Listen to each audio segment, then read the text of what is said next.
You're not only watching Fox Sports, you're watching Race Day live from Atlanta, Georgia, presented by Coca-Cola Zero Sugar.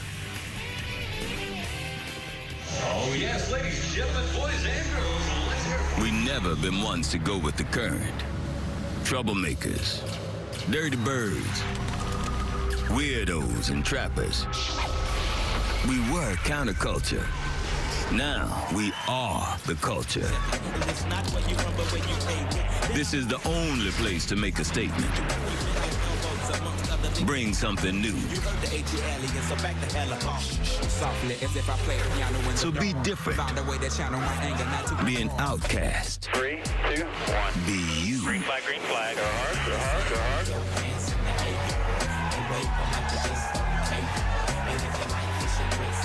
Three Stacks tried to tell you. I've got something to say. That's all I got to say. Yeah. Welcome to the A. Winning vibe here in the Deep South, and we're live from Atlanta Motor Speedway. Might be more like Atlanta Super Speedway. You'll be watching this afternoon. The weather outstanding for the 5th race of the NASCAR season. Temperature in the 60s. The sun is shining. There's a little breeze, very little chance of rain, and we're on the scene. We're right here, closer to the action, so you'll feel closer. Counting it out to the start of the race, it's about 30 minutes or so. It'll be a 500-mile race. Along with Clint Boyer, I'm Chris Myers and Jeff Gordon. Hey, what's happening? Got the band back together. He's ready. Good to see you for driver introductions. We're backstage. Let me get a vibe on all the talk.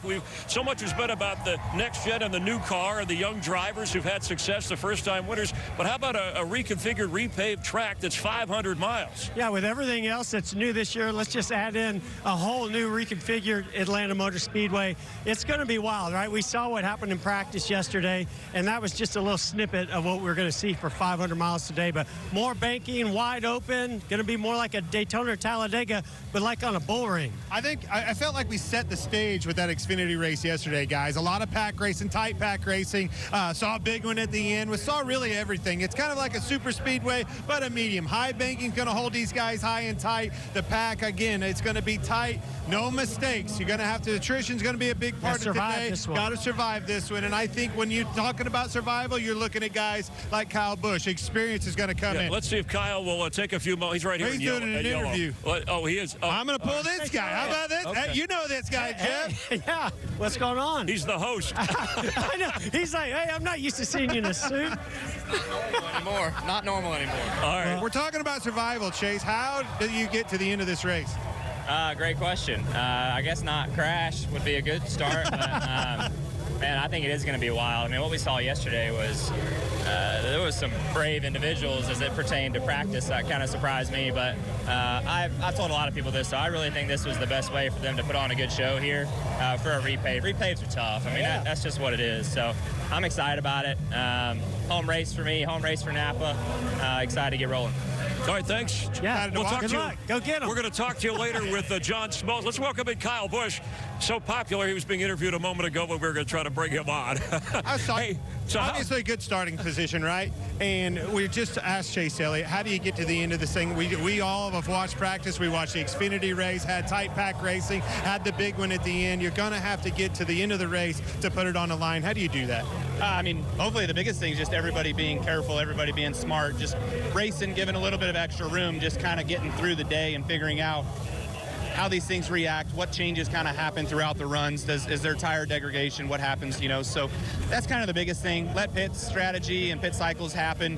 But our M&M's Camry yesterday was good in practice, so I feel strong about our chances and what we can do. And you want to stay up front, but again, like speedway racing, you watch that stuff and you could be running in the lead and get taken out by the third place guy, so who knows? Do you think that sounds like a lot of wishful thinking. You asking these guys to just kind of be patient and calm after everything we saw in practice yesterday. And by the way, him being patient, are you kidding me? I'm saying what Jeff Gordon used to say like 5 years before Jeff Gordon was done. So I don't know. Am I that old already? You're already starting to think it. You know, Kyle, these analysts have been talking about Toyota frustration so far this year. Obviously, you're second in points. You've got 3 top 10s. I know you haven't been to victory lane yet. Is there something there in the manufacturers or not early? You want me to talk on yours? Yeah. Okay. Yeah, I mean, I think the biggest thing right now, we kind of noticed coming out of the gate, testing, things like that. Chevy looked like they were really, really good. Ford guys have also been really good. So we're probably, you know, the slowest manufacturer, but it's not by much. I mean, we've got a little bit of stuff that we feel like is coming and some ideas in which we haven't necessarily got to yet. So hopefully once we can formulate some of those plans here in the next few weeks, I feel like we'll be right with the rest of them. Well, thank you for your time. Hey, say hi to Brexton in Victory Lane again last night. Have a good race have today. to catch old Brexton. He's showing you up, Dad. Yes and no. Competition's a little different, but yeah, I'm with you. All right, we're going to talk with more of the drivers who are being introduced to the fans here in Atlanta. We're just getting started live with Jeff and Clinton. We thank you for watching. By the way, because of weather, Chase Briscoe is on the pole alongside Ryan Blaney, who's led the most laps this year and won this race last year. That's how they set the field. Stay with us. Here's what's coming up on the show live from Atlanta. Race Day on Fox picks up the pace as we'll get to know the driver of the 14 car, Chase Briscoe, who's coming off his first Cup career victory. Plus, 2 local legends will join us as 1996 Cy Young winner John Smoltz and 2020 NASCAR Cup champion Chase Elliott come on by. All that and the always adventurous grid walk as we're live from Atlanta here on Fox.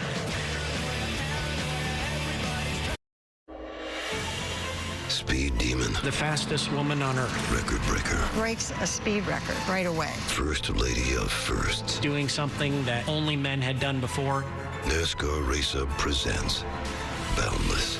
Betty Skelton. Airs Wednesday at 6 p.m. Eastern on FS1.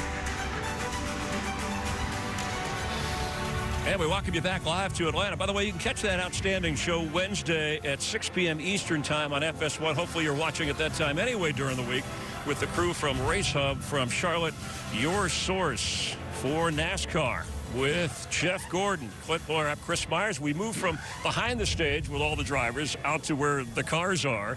And we talked with Kyle Busch a little bit about Toyota. We saw the winners so far this year, and Toyotas haven't done as well. Your Hendrick cars have done okay. We've had some first-time winners. What are the chances of another first-time winner today? I think they're strong. I mean, we always say that when we go to a super speedway like Daytona, Talladega, and I put this in a very similar category. Plus, we've seen some young guys, just like last week with Chase Briscoe, but look right behind Chase Briscoe. Other guys that could have been first-time winners. I think they're going to come out and be aggressive today. And if they can get to the end, I think we could very well see another first-time winner. What we've seen is just nonstop. Anything can happen with these cars, with the teams. I take it back to the cars. There's new kids that are learning, new kids in victory lane. By the way, there was 2 kids that haven't been in victory lane. It was chasing him down for it with Tyler Reddick and Ross Chastain. Anything can happen. And again, reconfigured Atlanta. Anything can happen. All right, we'll reconfigure. One of the first-time winners, Chase Briscoe, in the 14 car, Stuart Haas. And we thought we'd take a moment so you'd get to know him 14 new ways. Number 1, my wife's name is Marissa, my son's name is Brooks, and my dog's names are Ricky and Callie, based off Talladega Nights. I don't really have a nickname. I remember I won a sprint car race one time. They called me Frisky Brisky. I don't know if that was going to stick. My dad raced against a lot of NASCAR guys, Tony Stewart, Jeff Gordon. And I remember as a little kid, if Tony or Jeff saw my dad, they'd always yell out, Briscoe! I was always mind-blown that these guys knew my dad. One day I was scrolling on Facebook, saw this thing called the Peak Stock Car Dream Challenge with Michael Waltrip Racing. Somehow got picked to go on this reality TV show. That was my first time driving on pavement, driving a stock car. Even driving a manual transmission went really well. That's the reason I'm even in the Cup Series, so thanks, Michael. When I first moved to North Carolina, I moved in with a family friend and her 4 kids and was nannying a lot. So after a couple months, I moved to one of my friend's house. I started sleeping on the couch for 2.5 years. It was a long 2.5 years for sure. If I wasn't racing, probably do something with graphic design or video editing. I'm obviously a huge Tony Stewart fan, have been ever since I was a little kid. Used to wear the Home Depot uniform helmet. When I go home for Christmas, my childhood bedroom still has a lot of Tony Stewart stuff, so it's kind of weird now that he's my boss. I'm a huge Indianapolis Colts fan. We've had some different quarterbacks. We had Andrew Luck a couple years ago. He was no Peyton Manning, but we've been good and we're still working on it. During COVID, I grew my beard out extremely long. Looking back on it, it's pretty dumb, but apparently I look like Andrew Luck. We had a fan create this Captain Chase Briscoe account that's been gaining a lot of steam lately. My favorite movie is Semi-Pro, Jackie Moon, the short shorts, the 33, the afro. I'm a huge Will Ferrell fan. In high school, I used to, me and my buddies would go to all the basketball games and whatnot. We'd dress up. I did Napoleon Dynamite, denim night, where I had the jean jacket, denim top to bottom. I've never had a sip of alcohol in my entire life. Never had coffee. Never had peanut butter and jelly. Never had a hot dog. Just tried salad for the first time like 2 years ago. Tried an apple for the first time this year. My ultimate fast food meal: Chick-fil-A sandwich, no pickle, add pepper jack cheese, Popeyes fries, Midwest. It's got to be from the Midwest, like Indiana, Dr. Pepper, and we'll go with Burger King buffalo sauce.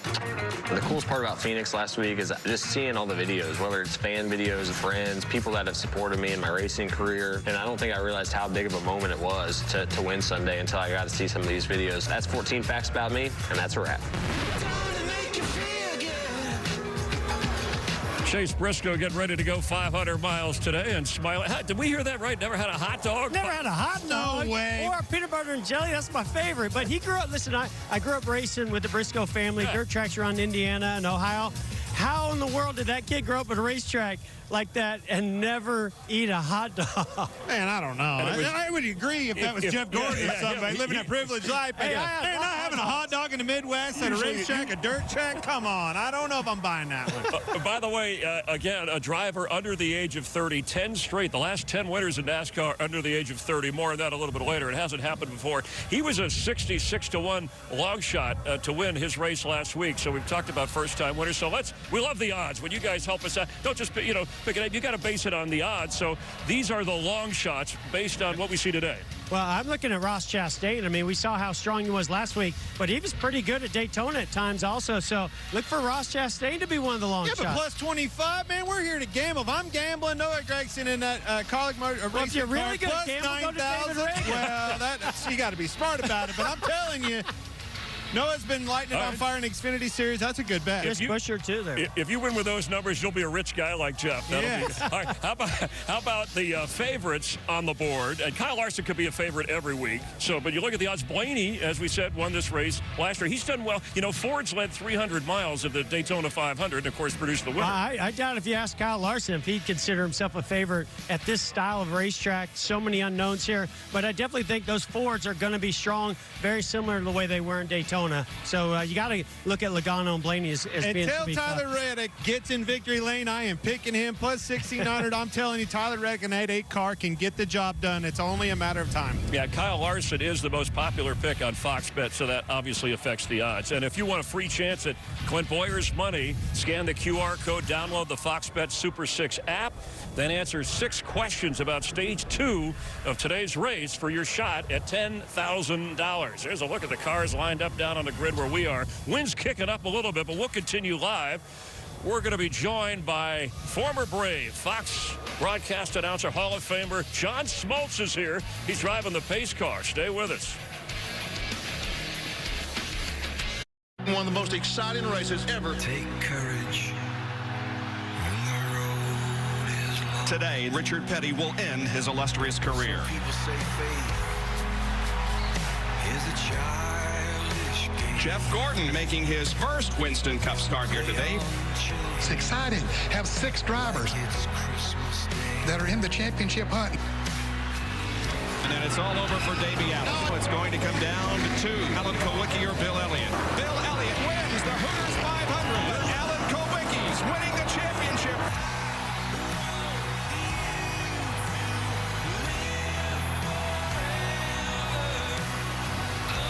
It was here a special moment 30 years ago. Alan Kulwicki, the champ, racing a Ford Underbird, they said, since he was the underdog, leading one more lap than the great Bill Elliott. Of course, Chase Elliott, America's most popular driver, or at least NASCAR's most popular driver. And that's where it all began for Jeff Gordon as we welcome you back live. And you see how far he's fallen. He's hanging with Clint and I. I tell you, things are going okay. Hard to believe that was 30 years ago. What a special day that was, though, here at Atlanta, to watch Richard Petty in his final race and just see the droves of fans all over him. And then what a great championship battle. Didn't end up too well for me that day, but great to reminisce about 30. I can't believe it's 30 years. There's been a lot of great moments in Atlanta lately. You got the Dogs winning, right? Georgia taking the championship, the Braves, and we have John Smoltz of our broadcast crew on Fox, former Brave and Major League Hall of Famer. We're going to drive the pace car, but you were telling us you've never been all your years of the South here to a NASCAR race. Never been to a race. I get to check that off my bucket list. I'm having a blast.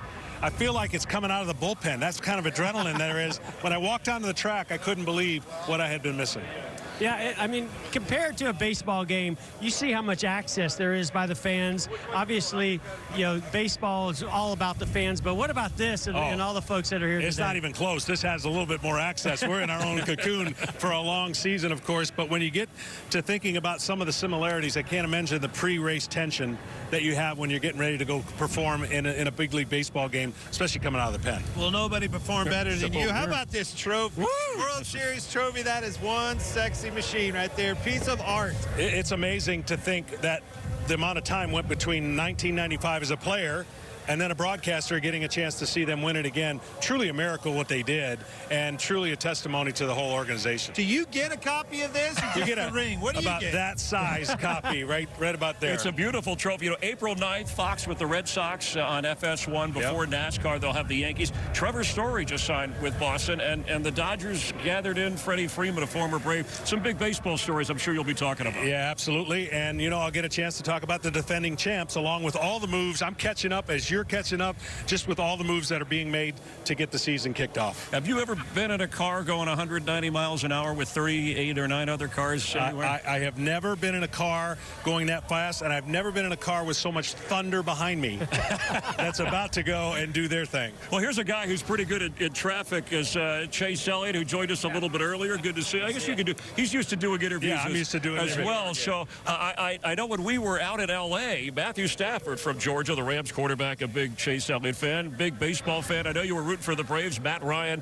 of course, the Falcons quarterback, doing the same. So what do you think he'll handle in the pace car? How well do you think he'll handle that? Well, I think you got that under control. I feel like he's been in a lot more high-pressure situations than driving the pace car. So, yeah, just glad to see so many great icons of Georgia like John being here today. And we have a great representation here. So excited about the race. A lot of excitement this weekend. Is there pressure being in your home track, so to speak? And, you know, there's just a little more. I mean, you are NASCAR's most popular driver, and I know you have a championship. Yeah, I don't know that there's any more pressure, but I definitely want to do good. You know, I would love to have a good run here. This has been a place I feel like we've kind of struggled at over the course of my first few years. So would love to get a win. It'd be a nice day to do it. Why not now? This is our opportunity. All right, we're putting you on the spot, getting you nervous, but I'm telling you, nothing has ever made me more nervous in my career than going out to the mound and throwing out a first pitch. Oh my gosh, it looks so easy to get out there. You've done that before. That is a long ways down there. Maybe once. Not at an MLB game, I don't think. Okay. Well, there's some. I don't ever want to do it again. How about that? I don't ever want to do it again. You've pitched enough. Save your arm. All right, thanks, John, for Love coming your on. work. Good luck in the Good pace luck, car. Chase. Chase, Good have job a good last one. night. All right, we have time for Put It Out real quick. All right, Jeff, we're gonna have you go first. Oh, this was yesterday.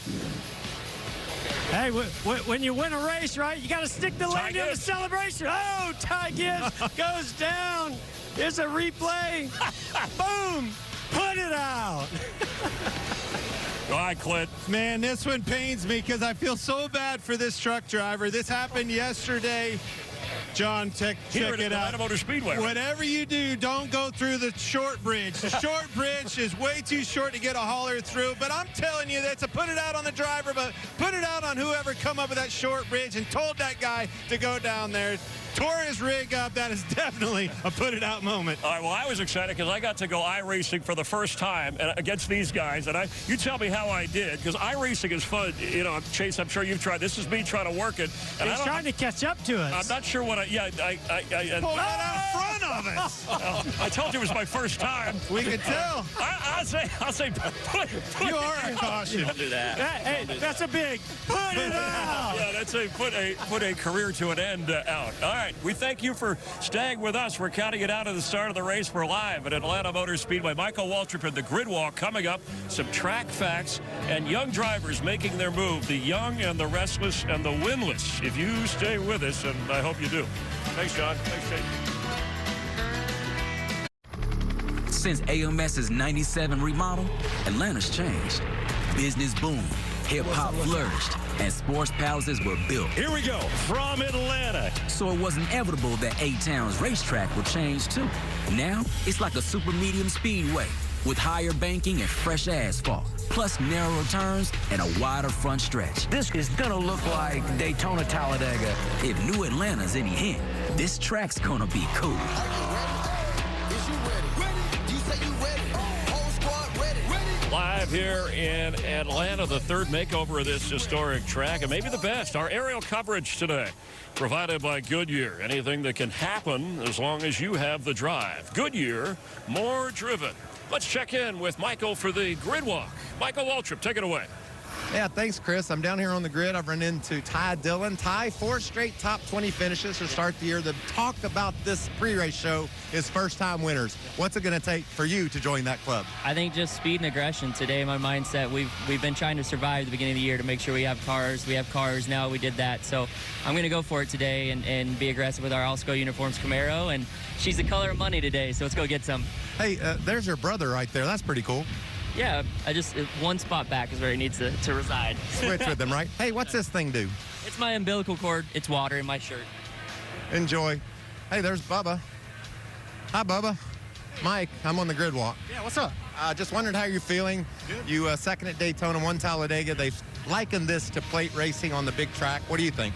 Yeah, it's not full-blown plate racing, but there's a lot of similarities. So if the finishes are the same, then I'll be good with that. We just need to win it, get ourselves in the playoffs early, and then really dig hard to get this season back to where we want it to be. So it hasn't been a good West Coast for us, but we're back on the East Coast, feeling good. McDonald's Toyota Camry's pretty solid, so I'm ready to roll. That's a beautiful car. I'm loving it. Yeah, me too. All right, have fun. Hi, guys. How y'all doing? Enjoy the races today. See what Cole Custer's up to. Cole, you ready to go do battle? You won a thrilling race on a 1.5 mile track a couple years ago. You feel good today? It's going to be a crazy race. I mean, we're going to see how everybody wants to race this thing, but I expect to be wild, so we'll see what we got. Yeah, I read on your Twitter it's going to be wild. Do you pace yourself, or is it wide open from the start? That's the thing. I don't think we know yet, but, I think we have a pretty good Dixie Vodka Mustang, so hopefully go to the front. All right, have fun. I'm going to get one more guy. Hey, here's Larson. Hi, guys. How you doing? You're the favorite. I am. The odds makers have made you the favorite. For Peninsula? Peninsula Club Golf, no, for this race today. How you feeling? I don't know. I feel okay. Practice was wild, so try and find our way to the front and stay out of trouble. It's going to be a good time. I'm going to take it to trackside ceremonies, and we're going to get this party kicked off. Are you ready to go? I'm ready, Mike. All right. All right, take it over, trackside. I want to hear what you got to get this party started with over there. We ask that you please rise as you are able and remove your hats as the Upson Lee High School Navy ROTC Color Guard presents our nation's colors. Please remain standing as Executive Director of Teens at Work Atlanta, Georgia, Point University graduate Marvin Bussey offers today's invocation. Oh, Heavenly Father, this is a great day for racing. Lord, we pray that you bless us with grace and mercy and safety. Bless our drivers today, the fans, the officials, and Lord, most of all, that you will bless our military that is serving around the world. And Lord, we pray that you will bless all the ones who have worked behind the scenes here at the Atlanta Motor Speedway to make this event possible today. And Lord, we pray that you would make us all an instrument of thy peace. Lord, we're ready for some great racing today, and we pray that you would help us to get excited. Let's go racing in Jesus' name. Amen. And now, here to perform our national anthem, Maneuver Center of Excellence Bands, Brass Quintet, Benning Brass.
NASCAR Race Hub on FS1.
Fox Sports, good to be in the ATL, just down the road from downtown Atlanta at Atlanta Motor Speedway, where the weather is beautiful, sunny in the 60s, no rain, little breeze kicking up. Let's check our Coca-Cola family of drivers. Joey Logano, he used to live in a condo at the track here, and so he's starting in row 2. Denny Hamlin, and they're calling this a super speedway type track. You know how well he's done at the Daytona 500. Still looking for his first top 10 of 2022. Here's our fast fact for the day. We talked about young drivers. We turned this into a soap opera. The young and the winless. A hot streak of first-time drivers and young drivers under the age of 30. There's your defending champ, Kyle Larson, but still a youthful approach. They, even with the next-gen car, have had victories this year. And then there are veterans like Kyle Busch or Kevin Harvick and Martin Truex Jr., former champs of the sport.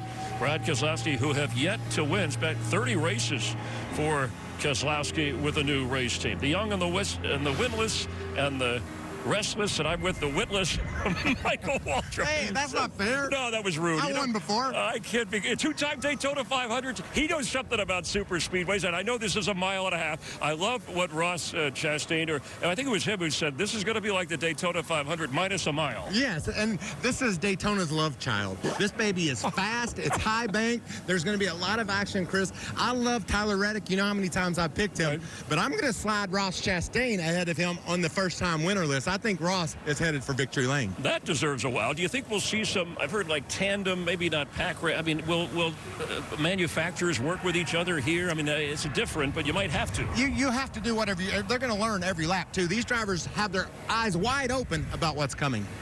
With Michael Waltrip, Chris Myers, Jeff and Clint up in the booth with Mike Joy, John Smoltz of the pace car, and you're watching NASCAR on Fox. And now for the most famous words in motorsports, please welcome with 7 #1 hits, including 5-time platinum single, Bottoms Up, Georgia native and hard rockin' country star, today's Grand Marshal, Brantley Gilbert. Atlanta! Y'all ready? Go Dogs. Drivers, start your engine!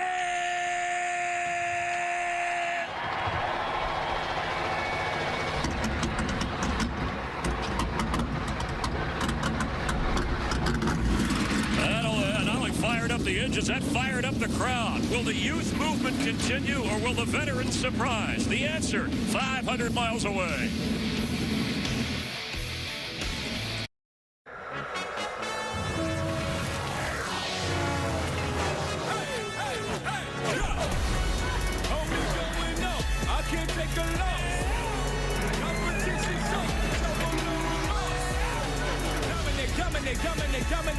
Dominate.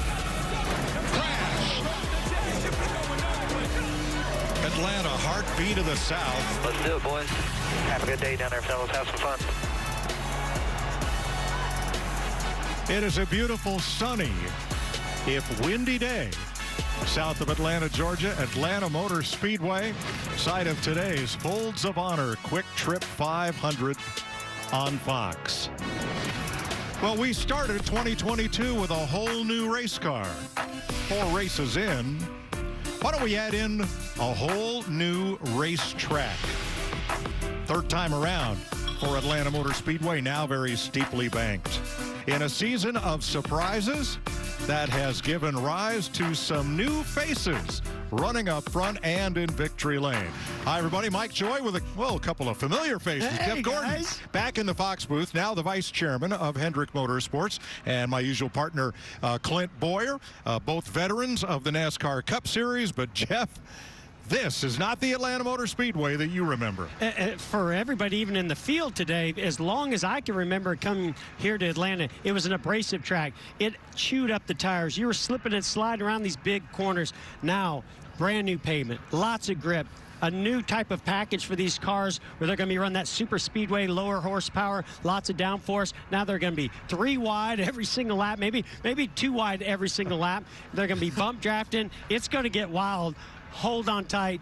Tighten up those belts, boys. Oh, you bet. Now, this track has been reconfigured. It's now the steepest banked 1.5 mile speedway in America.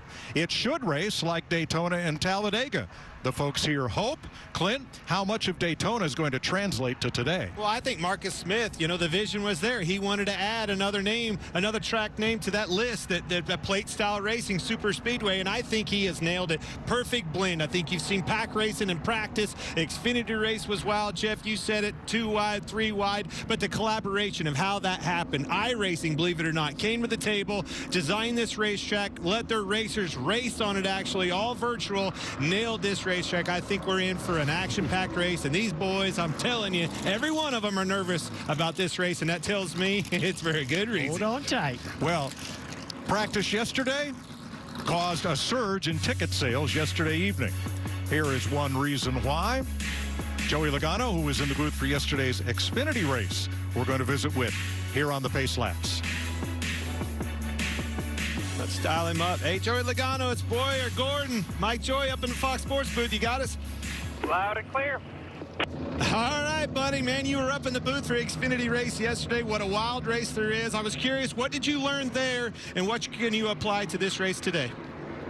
I learned some things. I'm not sure how much it will apply today. Those Xfinity cars have never been more different than these next-gen Cup cars. So I think we'll be learning as we go here, even when it comes down to the choose your rules and restarts and what lanes are going to go and how much draft is coming into play versus handling. I think we're going to figure it out as we go here. So we got 500 miles to do that.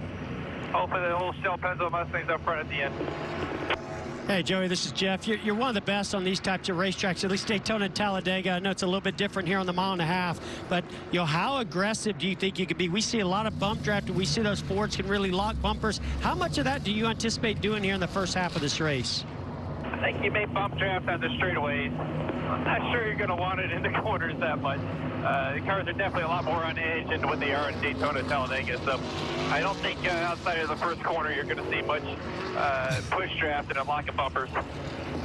Well, man, good luck. We're going to be up here watching. We're looking forward to it. All right, have fun. All right, here's your folds of honor. QuikTrip 500 starting grid set by NASCAR, the point metric. And last finish, so Chase Briscoe, our last winner, is on the pole with Ryan Blaney, the first of 3 wins last year. For Blaney, came right here. We just spoke to Joey Logano. Kyle Busch, his next win will tie a record for most consecutive years with a victory. Row 3, Tyler Reddick. He is a sleeper pick every week until he wins. And Chase Elliott, the only Georgia driver to ever win here, was his father, Bill. Ross Chastain, 3rd at Vegas, 2nd at Phoenix. All that's left is the 1. Kevin Harvick on a long winless streak. His first Cup win came here. Maybe his next one will too. Kurt Busch, 4-time winner here on the old Atlanta, and Eric Almirola, who is really good at super speedway racing. Hendrick Chevys for Alex Bowman and William Byron in row 6, as they and the rest of the field will scroll across the bottom of your screen.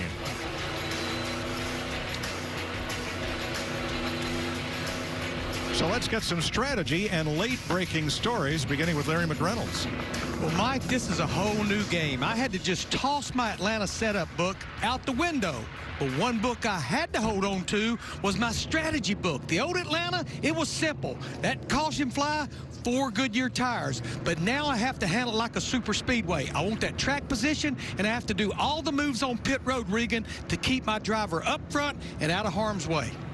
Larry McReynolds, not only do the crew chiefs have to change their notebook, the drivers do as well. From Atlanta a year ago to this new Atlanta, completely different. The pack style racing and Denny Hamlin being one of the best at the pack style racing. He told me as he got in the race car, though, that notebook that he has, not very useful for here. That mile less racetrack means he will have to spend the entire race today relearning how the moves are made, how quick they're made, where to make them, and how to be there at the end of the race. Jamie Little, he starts 15th. Look for him to find his way up front.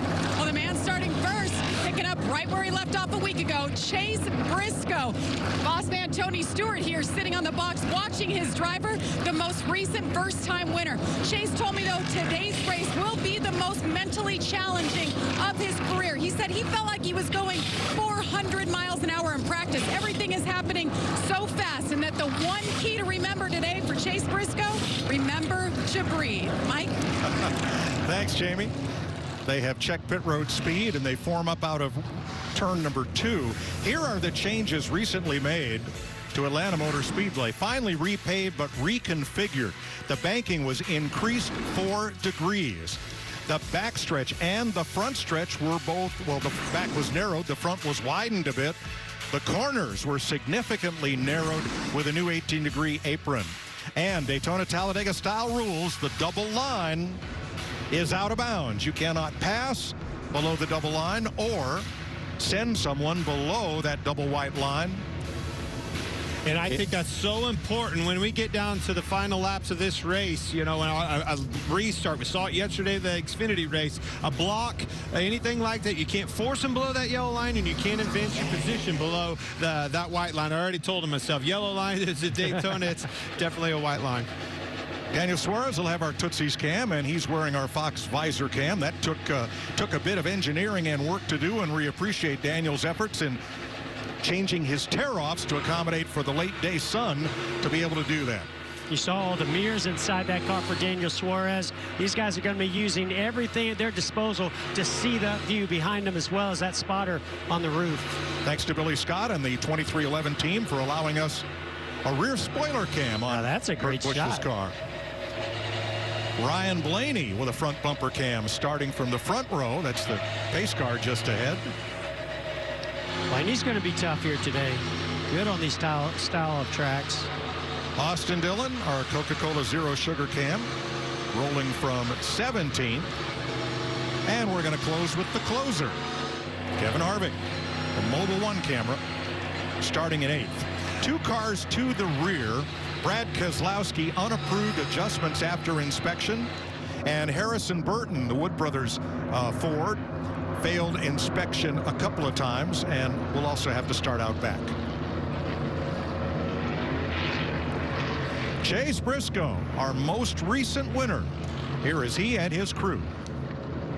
Yes, for everything, starting that season off. Obviously, showed what we can do, and we executed all day last week. So, trying to do it again today. Obviously, Joe, today will be a lot on you. Just be aggressive, do your normal deal, be just fine. Appreciate everything you guys do for me and the team. So, make it a good one. Don't you just love it when you get that first win? All of a sudden, it comes with confidence. Oh, yeah. Because now he's turned into a leader of that team. Well, I think, and it's such an important thing, that big win gave him the #1 pit stall, gave him that front row starting spot today because it rained qualifying out. Such an important thing, that momentum swing that it helps him do, and you heard that confidence in his voice. Very alive. Today's race, 500 miles, 325 laps, and the stages here are nearly equal. 105 laps, 105, 115. 45 down pit road. Larry tells us the fuel window is 64 to 70 laps, and we'll have a competition caution at lap 45. Nice crowd on hand as we take the green flag in Atlanta.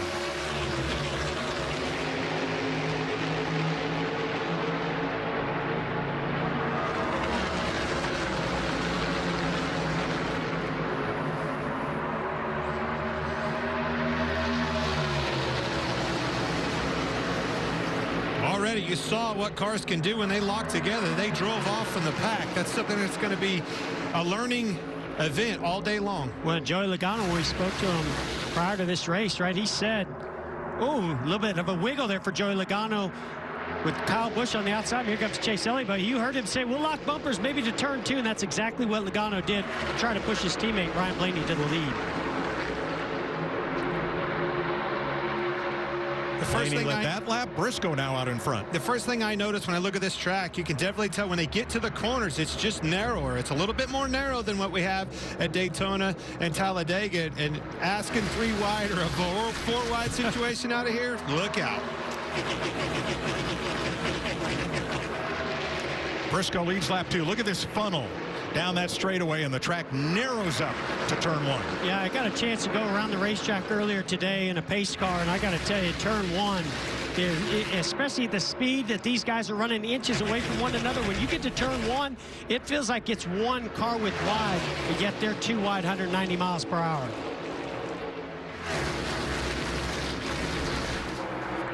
A headwind coming down this front straightaway, and about a 30-mile-an-hour tailwind down the backstretch.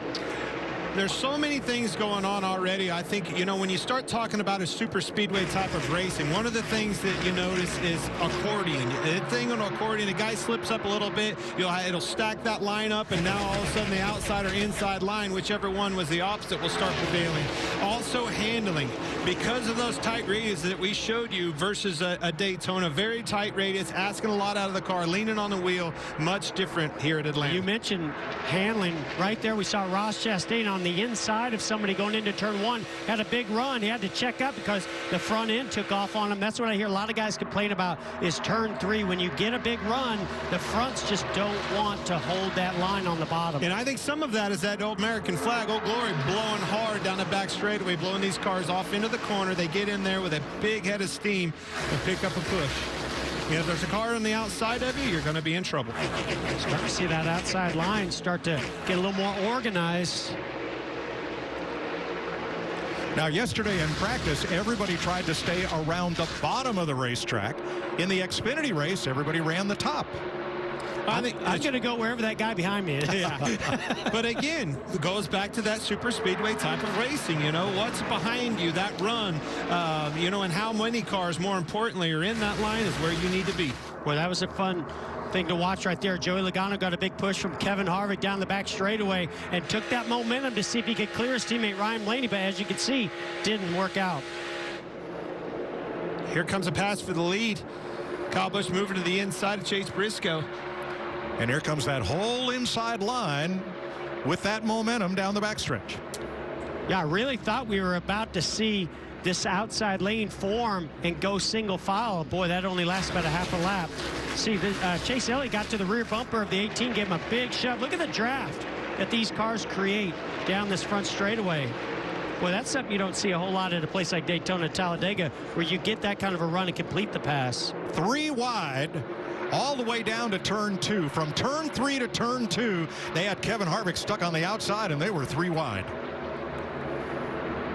It's working that line. Again, working the mirror, listening to your spotters, trying to figure out where that momentum is coming from, because you saw the advantage of having a big push like that pushed Kyle Busch to the lead. Here's what we saw a lap ago. Harvick pushed up high, and here they come. Yeah, it almost looked like Joey Logano moved up the racetrack a little bit. Kevin had to maybe make an evasive move and lost momentum, and then that's when they went 3 wide. Dropped him all the way back to 11th.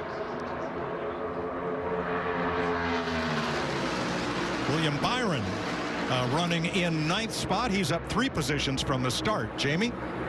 And Mike William told me he watched both races yesterday, Xfinity and trucks, and he loved to see the track widen out. He said that gave us a lot of confidence because yesterday he just didn't feel secure enough to push it. Now, today, they made some changes accordingly, and he said this car is so much better. And Mike, it's interesting. They brought their super speedway cars, so from Daytona, but they have an intermediate style setup on it. Very different, something we haven't heard before in NASCAR. That's true. A 1.5-mile super speedway. 2 lanes of the draft working. With 10 laps complete, Kyle Busch out in front of the field here in Atlanta.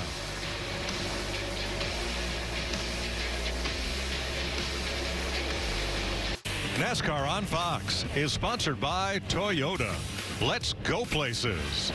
And by Credit One Bank, the official credit card of NASCAR. 15 laps complete here in Georgia. They love their Braves and they love their hometown boy, Chase Elliott. Got a big roar from the crowd when he took the lead 3 laps ago. He's doing it on that bike. Yeah, that's, I hear you, Cowboy. Look at him. Digging it. Got him on their feet. Bunch of Chase Elliott fans in the stands today. But he's got a good handle on race car. You know, ripping right around the bottom. He's able to do things that some of those other guys can't do already. And you can see where right now these two guys on that front row, Kyle Busch, Chase Elliott, wide open. Maybe a little bit of brake pressure there from Chase Elliott. I don't know if that's to try to keep Ryan Blaney closer to his rear bumper to keep that pusher behind him. Sometimes you use that to kind of keep the front end lower too. Keep it down, helps front end turn. But you're right, Clint, you know, in 1 and 2, you can see where Chase Elliott's car really good right around the bottom of the racetrack. I heard a lot of drivers talking about that push into turn 3, not able to wrap that bottom, follow that white line quite as good. Maybe the wind is effective, but it's also much flatter entry into this corner. You don't pick up the banking till much further around the corner. Biggest gainer, Ricky Stenhouse, plus 15 spots. Biggest loser right now, Kevin Harvick, has dropped 22 positions. He is running 30th.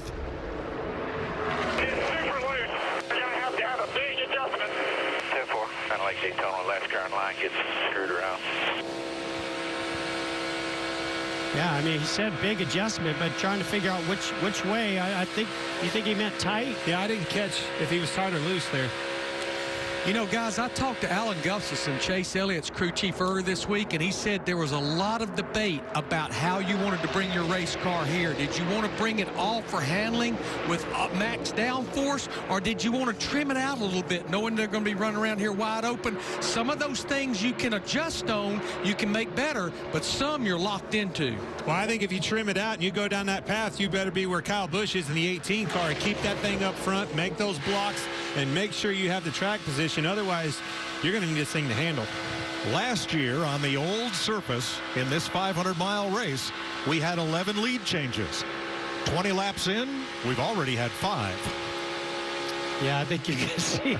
Well, I mean, I keep thinking they're going to get single file and stretch out, and then what do you know? Somebody drops down that inside lane like Denny Hamlin just did, the inside of Ross Chastain to make it too wide.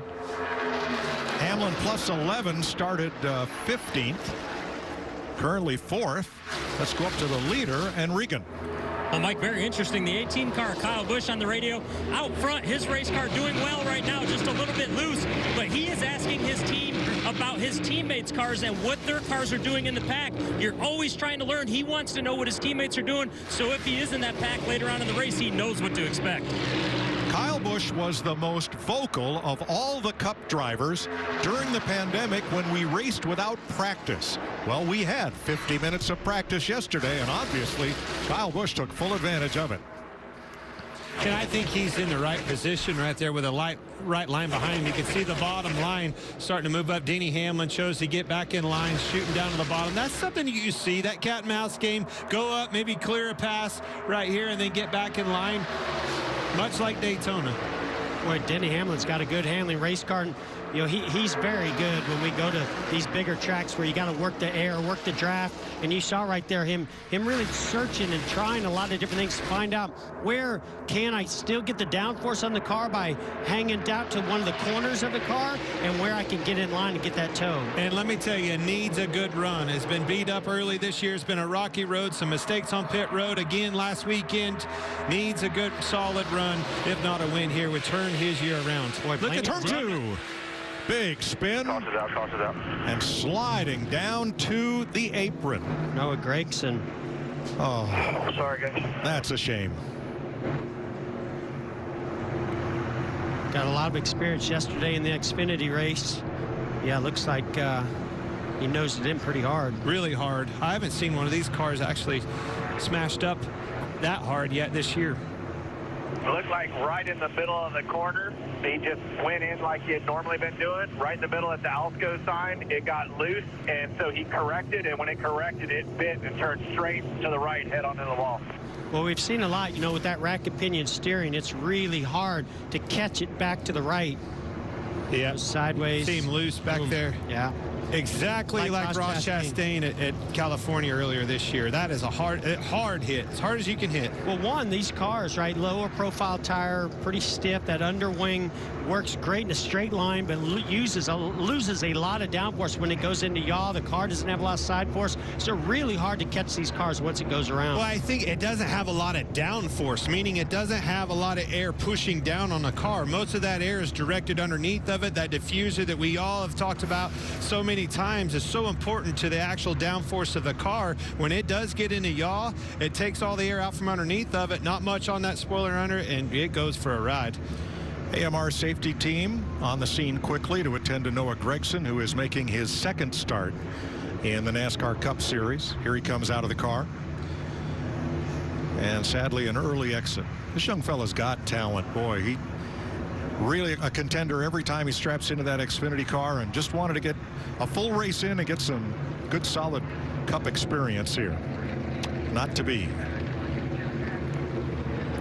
Tough day for Noah Gragson, but you still have a chance to win a share of $10,000 of Clint's cash by playing Fox Bet Super 6.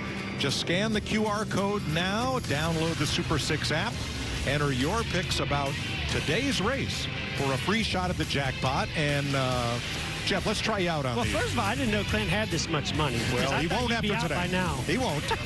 Where will the pole sitter finish? Chase Briscoe. How many lead changes in stage 2? Who will have the fastest lap? Who will lead the most laps? How many caution laps? And which of 6 drivers will have the best finish? It's easy to play and it's free. Those are hard questions. I was going to say, today, those are really hard questions. Yes, sir. That they are. Guys, this is an interesting time for this caution to come, because remember, there is a competition caution at lap 45. You cannot fuel the car until that competition caution, but you got to believe drivers like Kevin Harvick, who's out there struggling with the handling, he'll definitely come. You can do anything, change tires, make adjustment. You just can't fuel the car. Pit road is still closed. And it looks like it will remain closed for this lap. So let's show you what we're up against here, trying to make Atlanta Motor Speedway a super speedway like Daytona and Talladega. Atlanta fits comfortably within Daytona International Speedway. You go sailing down that backstretch at high speed, and then look what you're confronted with. In black is Atlanta. Daytona, the radius of turns 3 and 4 is almost 1,000 feet.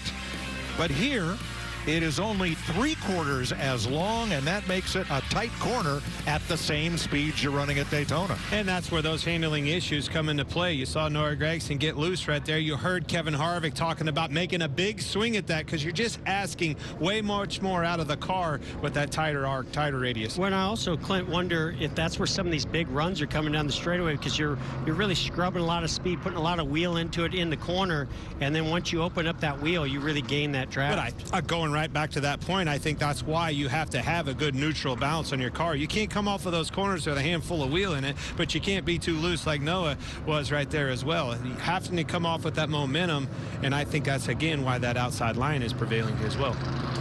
Let's have a look at today's Ford Performance track facts before pit road opens. Ford has won 5 of the last 6 races here. Brad Keselowski, Kevin Harvick, Ryan Blaney. This track has been around since 1960. Fireball Roberts won the first Cup race here over Cotton Owens. They're both in the Hall of Fame. Jack Smith finished 3rd. They were the only cars on the lead lap. It was a 300-miler. Bobby Johns won the second race here. It was a 500-miler later that season. So NASCAR has determined, instead of having a comp caution at lap 45, this will be it. This caution at lap 25 for Noah Gragson's crash in turn 1. And we've got an audible. Say, Mike? This will not be the competition caution. They've changed their mind. Yes, they did.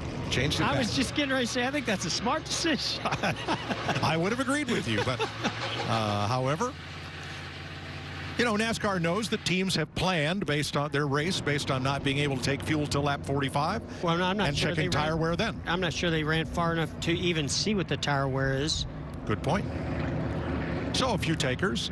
Eric Almirola, Austin Cindric, Chris Buescher, who had gained a bunch of spots, is in. Same with Josh Bilicki. And here is Kevin Harvick getting that much-needed adjustment that he asked for. 27 laps complete. First caution of the day. Noah Gragson hooks and takes a hard right into the retaining wall.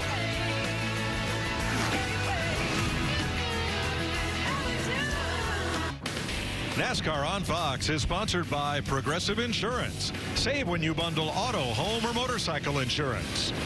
And by Coca-Cola Zero Sugar. Is it the best Coke ever? 29 laps complete, finishing up the first caution of the day for Noah Gregson's crash. He climbed from the car and was okay. Larry, who's got today's Subway right combination? Well, I think it's going to be Joey Logano and new track surfaces. In 2012, he won on the new repave at Pocono. About a year ago, 2021, the very first Bristol dirt race. Earlier this year, the LA Coliseum on a brand new quarter-mile track. You see a trend or a pattern. He won there too. Even his crew chief, Paul Wolf, with Brad Keselowski in 2016, won on the newly repaved Kentucky Speedway. Sounds like to me this new surface may be the perfect Subway combination for Joey Logano. Yeah, could well be. The speeding police. Henry County was out on 19 and 41, just 1 mile in front of the Speedway this morning, creating revenue. And the NASCAR speeding police have nabbed Alex Bowman and Greg Biffle, too fast entering pit road on this first caution of the day. Let me tell you something. There couldn't have been any of them anywhere else, because it was literally about every quarter of a mile, every bandit in the air anywhere was over there. So, yeah, mind your P's and Q's leaving here today. Fans on their feet. Like what they're seeing here in Atlanta today. Ready to go. Kyle Busch, Chase Briscoe, Ross Chastain, Toyota, Ford, Chevrolet up front, and we're back to green. You saw Kyle Busch's hand out the window signaling Chase Briscoe. It's time to go. Push, push, push.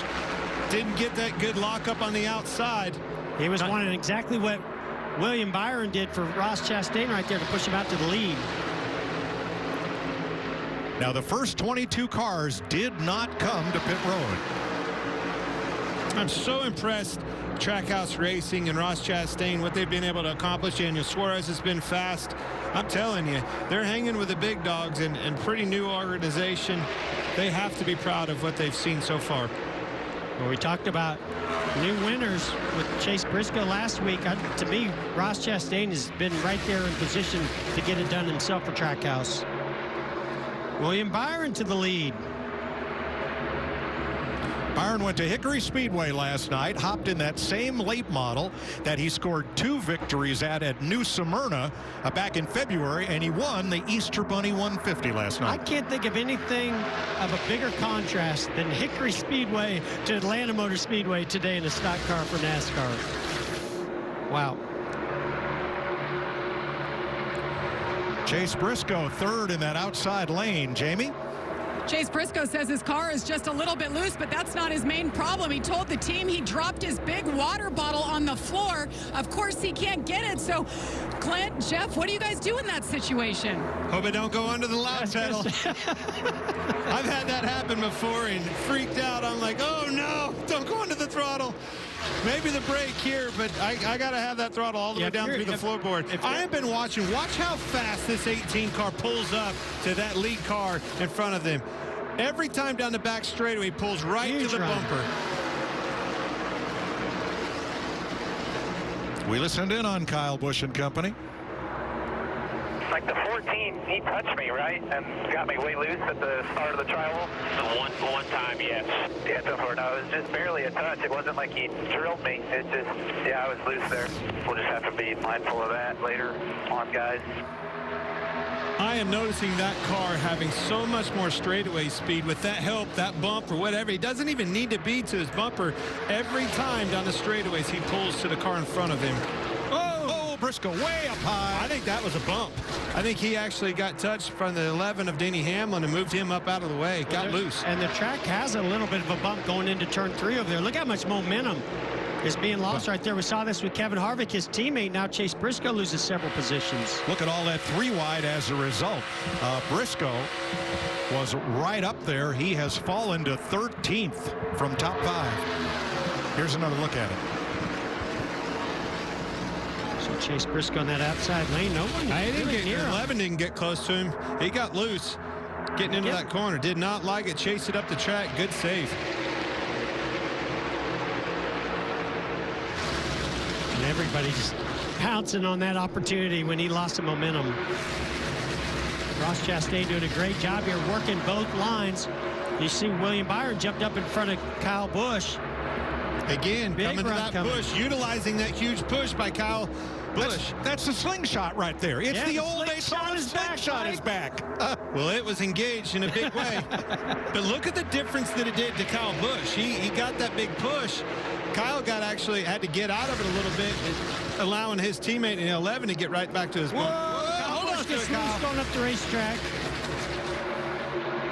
It's the first time Kyle Busch has been in that inside lane, and I just wonder if that car handles just a little bit different down there on the inside. I don't think he wanted to be down there. I think he had no choice. He had to run and had to do something with it. Well, why not try it now? You've got 7 laps to the competition caution. I would think it's a good time to experiment. Absolutely. And you know, what you do on these types of tracks is you just take the momentum wherever it comes from, and you just try to keep that momentum going. So if you get a big run, you don't want to check up in the outside lane. Take it to the inside lane. See if the car will stick down there. Something I'm noticing here, typically on these types of racetracks, we see those Fords being able to really lock bumpers and push and shove. We're not seeing where they can do that a whole lot. I just wonder, those Chevrolets, those Toyotas have had good speed at super speedways, but because they can't lock bumpers, they've not been able to take full advantage of this style of racetrack. We're seeing that with the Chevrolets as they're 1, 2, 3 right now. Ricky Stenhouse leading the inside lane. Now, when we get to turn 3, last time by, Chase Elliott dropped to the bottom in turn 3 like he was going to make a run at Chastain's second spot. He's kind of doing it just like you do at Daytona. When they get single file in a line like that, try to make that pass, get the run down the straightaway, shoot down to the bottom and make a pass. Didn't quite have the momentum this time, but that's what he's working on. Yeah, for the lead. Oh, here we go. Ross Chastain getting a big run, kind of like what you said that you saw in the 47 of Stenhouse. He got a big enough maybe push from behind, a big run, used the draft, was able to drop to the bottom and go right on by. Here's another look. Looks a lot like what Kyle Busch did to get the lead. He almost like held back to Chase Elliott to get that big push and the momentum and the draft. Really nothing you can do if you're the leader, William Byron, in that situation. But you have to make sure you get clear like there. You don't want to get into turn 1, not be clear. He had the momentum, took the shot, slingshot engaged. Oh, Denny's not going to get clear here. Nope. And now, see, now he's going to be waiting on a rider. Clear up. He's going to be waiting on Austin Dillon. Or Tyler Reddick, sorry. Well, Bobby Allison is here today. He's got to be smiling, the Hall of Famer. And somewhere up there, David Pearson's looking down and saying, wow, the slingshot's back. This is so cool. It's been a long time since we've seen cars take the lead in that fashion. Well, I'll be honest, I've enjoyed watching the teams and engineers work in the shops to get these cars prepared to come to the racetrack. But today I'm really enjoying seeing the drivers try to figure out these cars, you know, on the fly, under green flag conditions. They've never, you know, played with anything like this before. You see William Byron take that lead back from Ross Chastain. And what's so exciting to see is these runs that they're getting. You know, that option's on the table. Do you have a big enough run to make that move, make that pass, and get clear? That's the decision that's on the plate for these guys. Joey Logano goes downstairs and moves up even with third spot. And he's got help. Yeah, he does have help with Denny Hamlin, who's got a good handling, fast race car. And here comes Tyler Reddick. So look at that big push that Joey Logano was able to get there. But much like we saw out of Denny Hamlin and Denny's teammate Kyle Busch, it's a chess match going on out there. Don't make that move if you can't get clear, because you get mired back in traffic and it's the next guy's opportunity.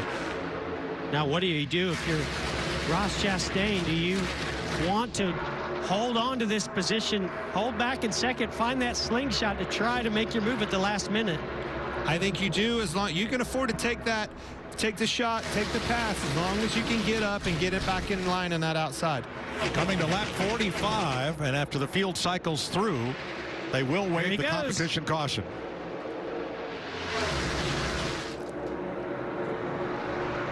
Chase Elliott might be able to clear. He's going to. They're all shooting to the bottom.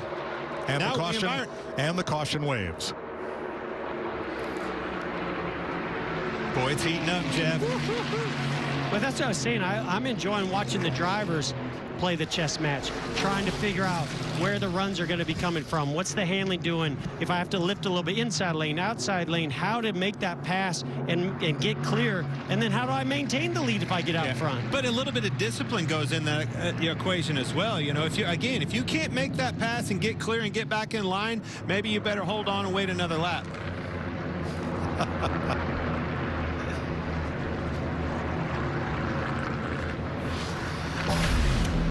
April 16th, the USFL is less than a month away, and they kick off with the New Jersey Generals taking on the Birmingham Stallions. Skip Holtz going to coach Birmingham. He was 8 years the head coach at LSU. Mike Riley will be in charge of the New Jersey Generals. And it's an historic game that'll appear in prime time on Fox and NBC. April 16th.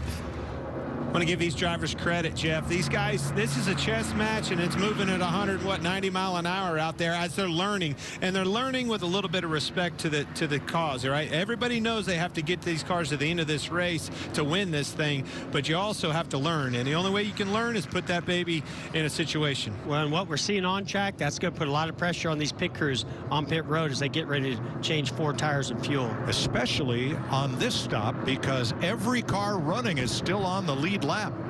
Here they come, Regan. Mike, a lot of orders from crew chiefs to drivers to wait on the fuel. That means that they don't want them to take off too soon before they get the cars full. The 9 of Chase Elliott being ginger with the right front tire. That car right now feels like he wants to save that corner just a little bit as this run plays out. The 1 car, Ross Chastain, still too tight with that race car, much like he was yesterday at times, just a little bit. Jamie?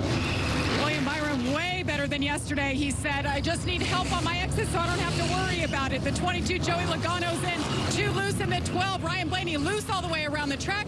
Right side tires only. A lot of congestion. Bubba Wallace can't get out of his stall because the car ahead couldn't get into his. Yeah, Greg Biffle and Amarola spun around. That was absolute chaos. Saw a wheel get loose in the 31 pit. And just like I said, 4 tires. Everybody did. And Chase Briscoe's still on pit road. I mean, here's a guy that was bleeding the race not very long ago. Well, practice was chaos. Why shouldn't the first segment of this race be the same? We're under caution.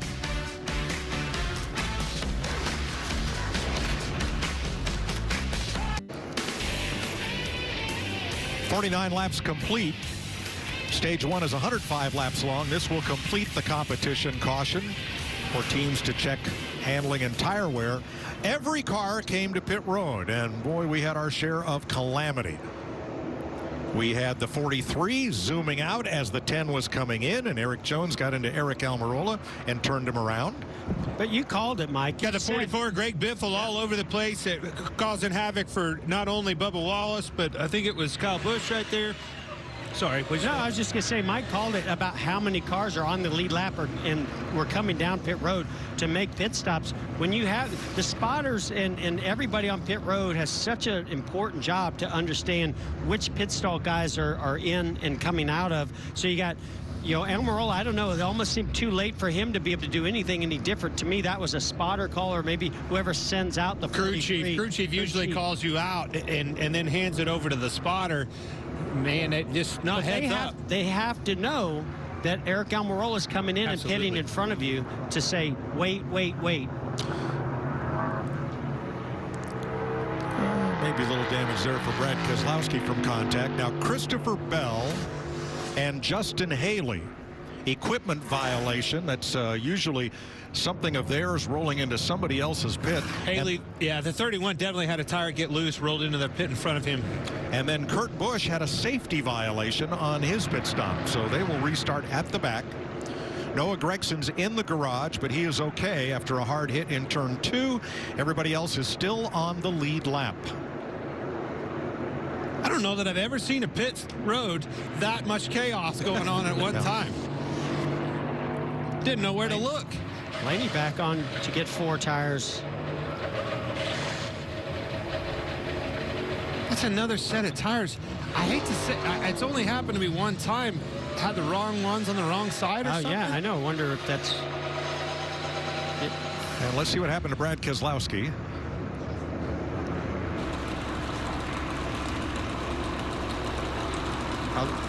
Those are the, the vents. I think he's got some damage on the front, and the hood's not lining up with those vents. And let's get back to Blaney and Jamie. And Ryan Blaney, he's struggled on pit road a few races already this year. Once again, they weren't able to get it full, so they came back in. They topped it off, took 4 tires there. Mike. Joey Logano's Ford, Denny Hamlin's Toyota, and William Byron's Camaro will lead them back to green.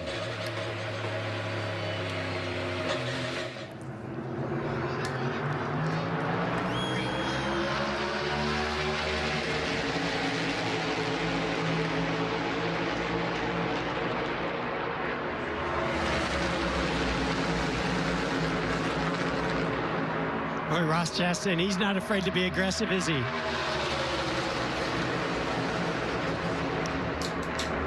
It really backs up what we've seen out of that car all season long. It's got a lot of stability in it.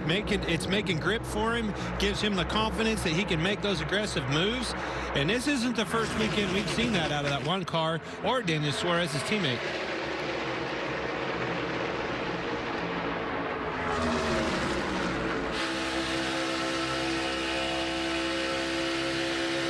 Inside 47.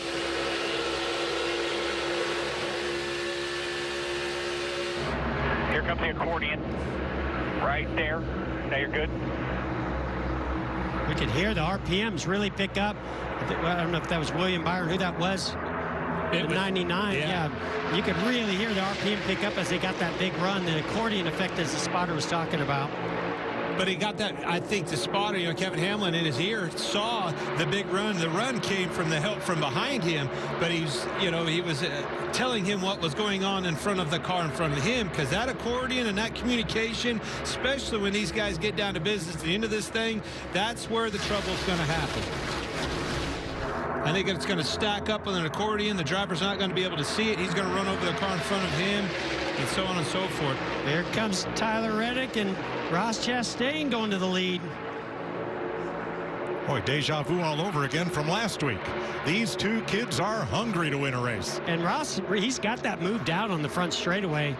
Wow, look at that huge bump draft. William Byron to the 22 of Joey Logano all the way. I thought Logano would have taken advantage of that, but he decided to stay in line.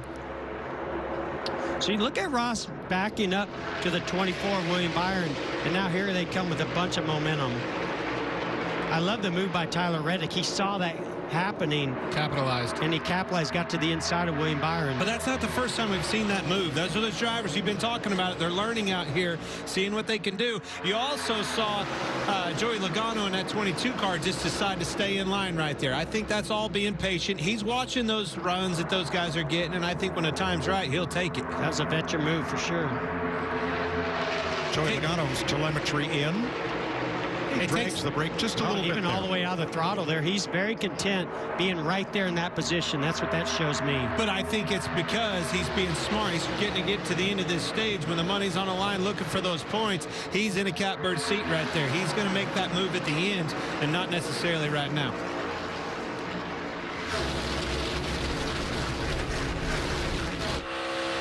Riding with Kurt Busch, he restarted 34th, and he's picked up 3 spots. Regan?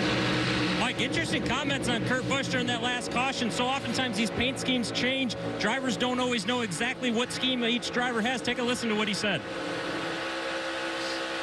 We had to check up an extra second. Saw a 38 coming around there. They're going to make this difficult on us all day, I'm sure. Yeah, I don't know what color his car was, so we'll put a picture of people's cars in our little laptop.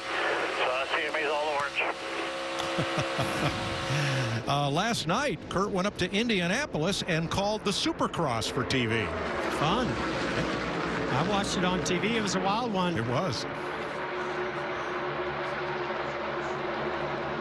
Well, Tyler Reddick did not end up with a big gain from that move. He got up even with second, third place, but now has that inside lane run out of steam.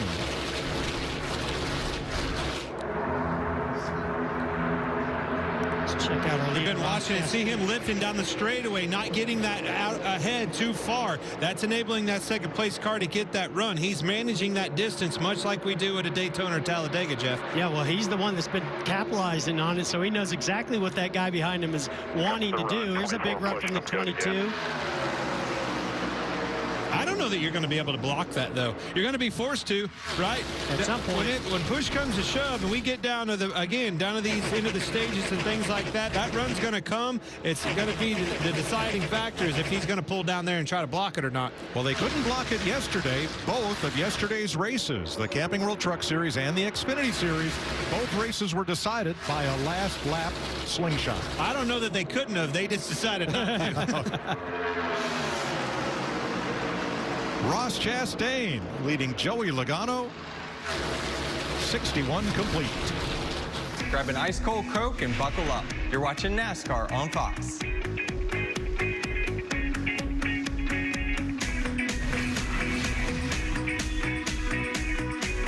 Provided by Goodyear.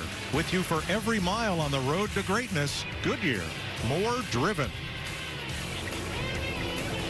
66 laps complete. Let's show you the lead change.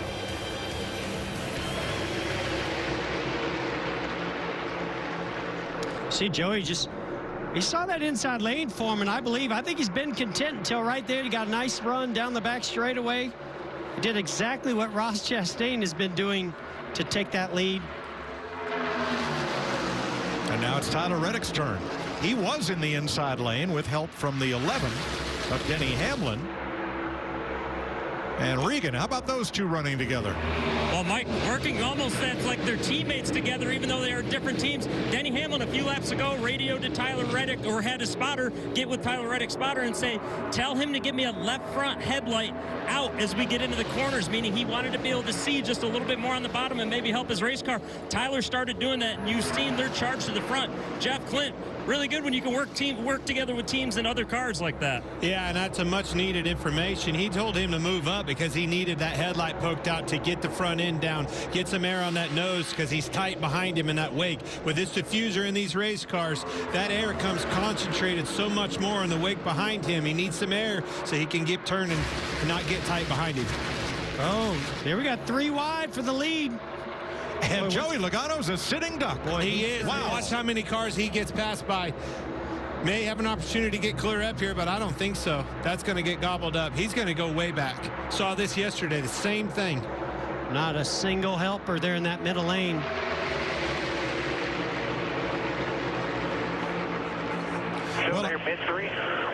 Well, I've always heard you don't want to help a car that has a good chance of beating you. That was a learning adventure right there, and that's something you're going to have to be conscious of when it gets down to this.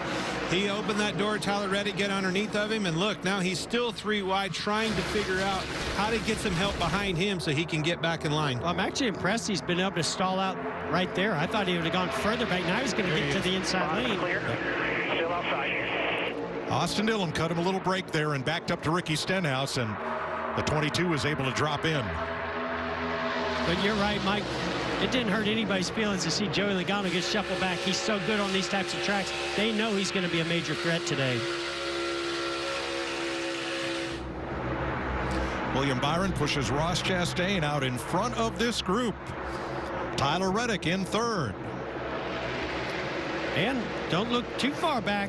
Daniel Suarez is coming into the picture, teammate to our leader, Ross Chastain. Much like we saw yesterday, though, those leaders got hooked up single file, and those cars behind them are doubled up. It stalls them out a little bit, enabling those cars to get gone. That's a strategy thing that you're learning. Again, going back to this chess match, what's it going to take to get not only a stage win, but the win at the end of this race? This might be the first time those top 3 guys have been able to take a breath throughout this race. But just look at the difference, the advantage they have over those cars doubled up, stalling each other out. Eric Jones up to 7th. Now, you saw him get into it with Eric Almirola on an after you incident down on pit road. But he's climbed back to the top 10. And Alex Bowman is knocking on the door of the top 10. There's Bowman's 48 on the high side in 11th after that penalty on pit road. Well, and going back to Eric Jones, I think they really were working hard on track position there. I bet he didn't even get it full of fuel because we know he was not there in the pits for very long. It also takes me back. I talked about him being doubled up. Logano, he just can't go anywhere. Kind of gridlocked a little bit, stuck where he's at. He's going to have to get a run or something, take advantage of somebody else's mishap here. Good day in the early going for Team Trackhouse. Jamie. Daniel Suarez started this race 13th. He told me they gave up a little bit of speed for handling, and they really worked on that in practice yesterday, and it's paying off. He also told me he thought the 18 of Kyle Busch was the car to beat. He wanted to run with him. Look where he is, right on his bumper. Right where he needs to be. Love when a good plan comes together. Jeff, we're hearing that some of these smaller Chevrolet teams are benefiting from an unprecedented level of cooperation between Chevrolet teams in the early season. Yeah, I think Chevrolet has really doubled down their commitment in NASCAR and how they can support all the race teams. But it's not just the big three that we talk about with Childress and Hendrick and Trackhouse. It's all the way through the field. And so, the more you can keep that communication and the data and different types of information streaming to all the teams, whether it be in the wind tunnel or CFD or simulation, the better all your teams are going to be and contribute. It's a long way of saying a rising tide lifts all boats. That's what I meant to say, Mike, but I knew you could say it for me. 76 laps complete. Ross the boss out in front in Atlanta.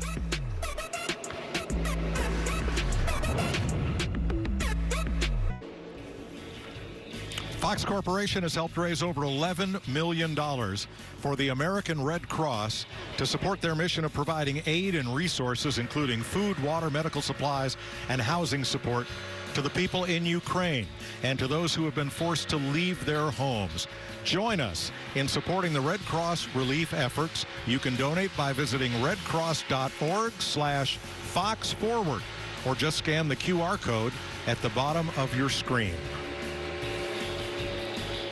Ross Chastain, your leader, at 82 laps complete.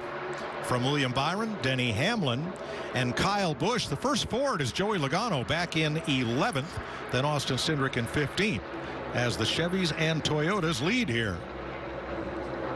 Huge run for Tyler Reddick off the bumper. I think of the 99 car of Daniel Suarez. I can't give this track enough props, man. Marcus Smith fought these drivers, including me. Don't change this track. Don't repave it. Never repave this place. We all love slipping and sliding around on the old configuration, but I'm telling you, his new vision for this place, adding a super speedway type of event to Atlanta for his fans, man, I can't say enough about the vision there. And you know, Clint, as a driver, you love the fact that this track was worn out and you got to slide around. But I got to tell you, the first time I came up here into the booth with Mike and DW at that time, I said, DW, I'm so excited. It's Atlanta. He goes, yeah, wait till about lap 15. And he was right. It didn't put on the entertaining race as much as it felt entertaining from inside the car. This right here, to me, is challenging the drivers and putting on a heck of a race. Cody Ware becomes the first car to go a lap down. Lap car staying low on the racetrack. And, you do get gobbled up quick, don't you? So 500 miles at Daytona takes 200 laps. Here to get to 500 miles, you have to go around this place 325 times. I would imagine this is a much harder day's work. No doubt. I mean, these corners are going to put a lot more on your body. I think right now, as intense as the racing is, it's also mentally challenging you a lot more. You're watching your mirror. You're listening to your spotter. You're trying to decide what lanes and pick and choose, when to make the run happen, how to back up to the guy behind you.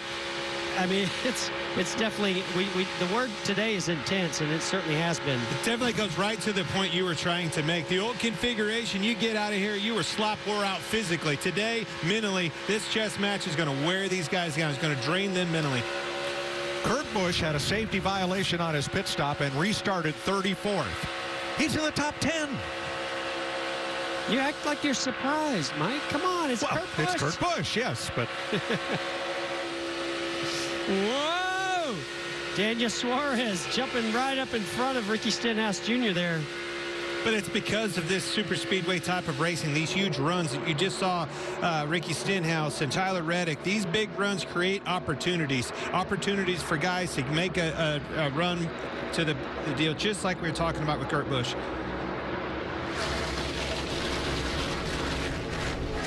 Now, from our Goodyear aerial coverage, look at the first car on the inside. That's Tyler Reddick. When he doesn't have help, it is hard to go forward. Yeah, he really needs those guys to be a little more organized, bumper to bumper, especially right there when Daniel Suarez decided to switch lanes. Look how quick he goes backwards. It hurts you even worse. And then how it stacks that bottom lineup, because Kurt Busch behind him had to drag the brakes, slow his down. Now that accordion happens, now he lost more track time. Brad Keselowski, Regan kind of hanging on to the tail end of the lead lap here. What's up? Mike, that's correct. One of the guys we would have expected to have been very aggressive and up towards the front today. Brad Keselowski having a lot of trouble with that race car. Damage to the nose of it when they came to pit road for the first pit stop of the race. Then lost his spotter for about 15 laps. He does have his spotter, TJ Majors, back now, but things not going well for Brad at the moment. No, he is in 14 seconds back of the leader. Now, Jamie McMurray's been looking at driver analytics and telemetry. What stands out to you?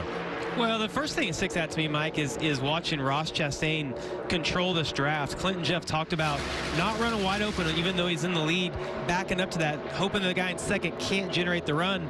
The other thing that we've been looking at is the steering trace, and you can tell how tight or loose the car is by how much wheel input they have. And when it was reported that Suarez set up a car that had more grip versus more speed, I went to his steering trace. He's turning the wheel quite a bit, but so is Ross Chastain, so is Tyler Reddick. It seems like some of these guys that are better on the long run maybe have just a little bit tighter balance. Oh. There's that steering trace Jamie was talking about, the telemetry lower left corner, Daniel Suarez. So there's straight up, right, as you go down the straightaway. Now here's that white line starts to put more wheel into the further left that it goes. See the same thing here with Ross Chastain. Now, remember, you got to turn a little bit left through this double dogleg down the front straightaway. See how much input he puts into this corner. And that just tells me that those guys have just a little bit more security in the back of their car. Might be why Ross Chastain's pushing so hard to get out front. He wants that clean air to the nose. Yeah, but the biggest thing I notice is how those guys are maneuvering the throttle. They're maneuvering the runs that they have, managing those, the help that comes from behind them, how quick they approach the car in front of them. All of that's managed with the throttle. You know, guys, one of the things that I'm wondering is we talk about a car being trimmed out or having more grip, and knowing that these Chevys have went for a setup that's going to drive a little better, have a little more drag in it. The Toyotas have went a different approach. Denny Hamlin, Kyle Busch, they're not turning the wheel very far. They seem to be trimmed out a little bit more. And I'm just curious, you think they're maybe down a little bit on power compared to what the ECR Hendrick Motorsports engines have? That's a very good question. I mean, I would think that, leader's in the wall. Easy, stay low. And caution is out. There, stay up. It's 10. He did a heck of a job of not sending that car all the way around and see how much damage. Left rear blue, right side hit the wall, right rear tail first. Oh boy. Steering still straight. Feels like the rear straight. I think the right rear. The right rear. Well, the left rear might have been down. Ross Chastain had led 5 times for 42 laps. Look at the leader here. Goes into turn 1, gets into the banking. Boom, goes down, and round he goes. I don't know that that car's tore up all that bad. The only thing, you know, with the left front was that independent rear suspension, you do get that toe link that bends really easy when you hit the right rear like that. Boy, how lucky is that? All those cars behind him, the whole pack literally behind him, could have been catastrophic for everybody behind him. That was the big one that was So he locked avoided. up the left front tire, I think, after the hit. And that blew that down. The question is, he said on the radio he thought the left rear went down. Larry, you got 10 laps to go in this stage. What do you want to do? Well, if I'm back there in the second half of the field, I'm going to come on and get my tires and fuel now. But if you're worried about stage points, we're going to go back racing with not that many laps until the end of this stage. So I would say you're going to see a mixed bag here, Mike. Cody Ware gets the free pass on this third caution of the day. The team started the race with 12 sets of tires, plus a set held over from qualifying, and those would be brand new sticker tires since qualifying was canceled due to rain.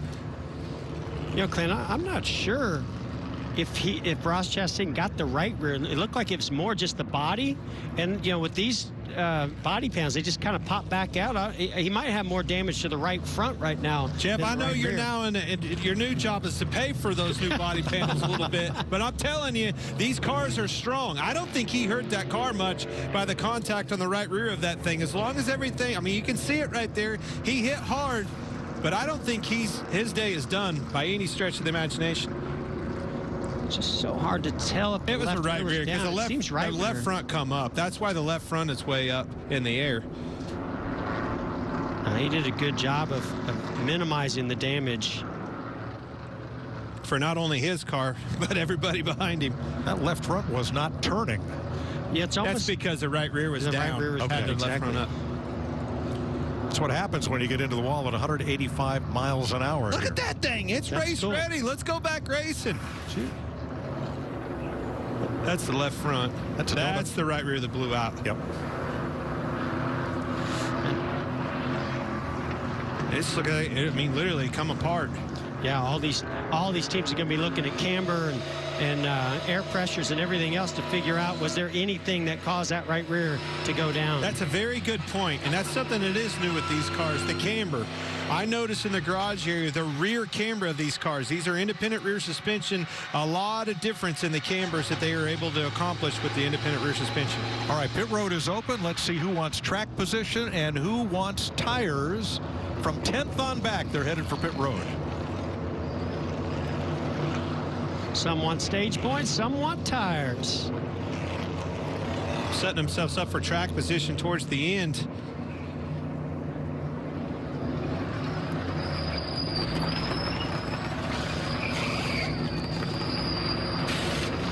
I heard a lot from Martin Truex Jr.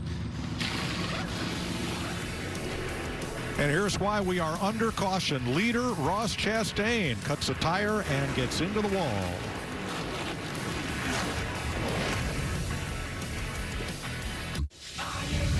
After the bloodline slipped through his fingers, will the Beast Brock Lesnar get payback on the Universal Champion Roman Reigns ahead of their match at WrestleMania? Find out on an all-new Friday Night SmackDown, live at 8 Eastern, 7 Central on Fox.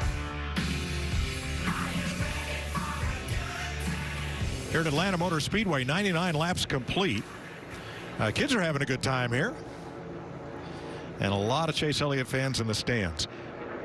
Here's how the Koch family of drivers are faring. With 6 to go in stage 1, Denny Hamlin, Austin Dillon top 5, Daniel Suarez top 10, and Joey Logano in 15. Ross Chastain, improper fueling on his stop.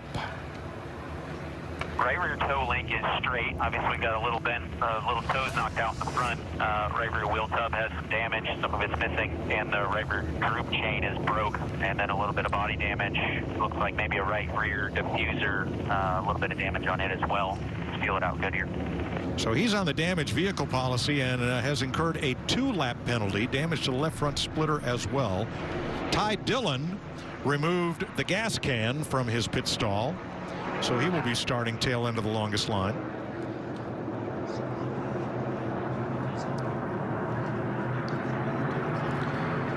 William Byron in a Chevy and Denny Hamlin's Toyota will lead them back to green. 5 to go in stage 1.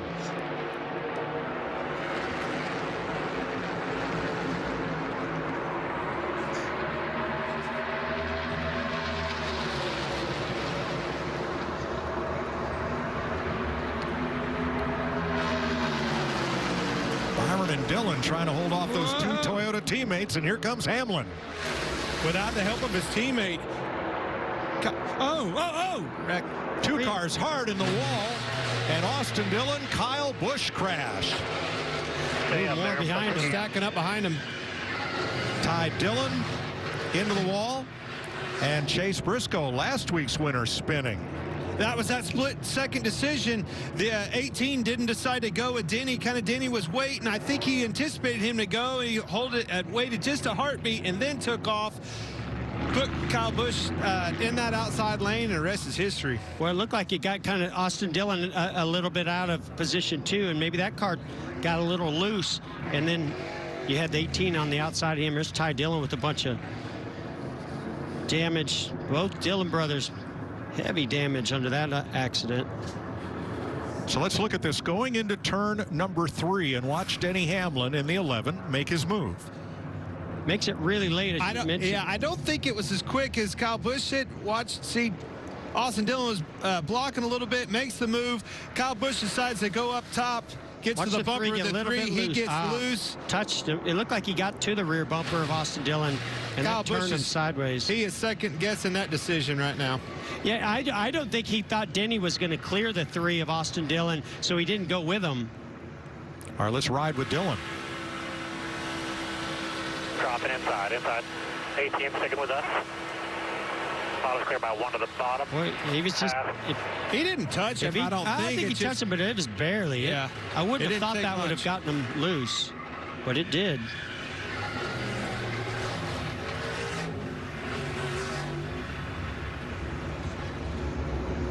You see it start to bobble right there. Almost, maybe when Denny jumped up in front of him, too, took a little bit of downforce away from the 3.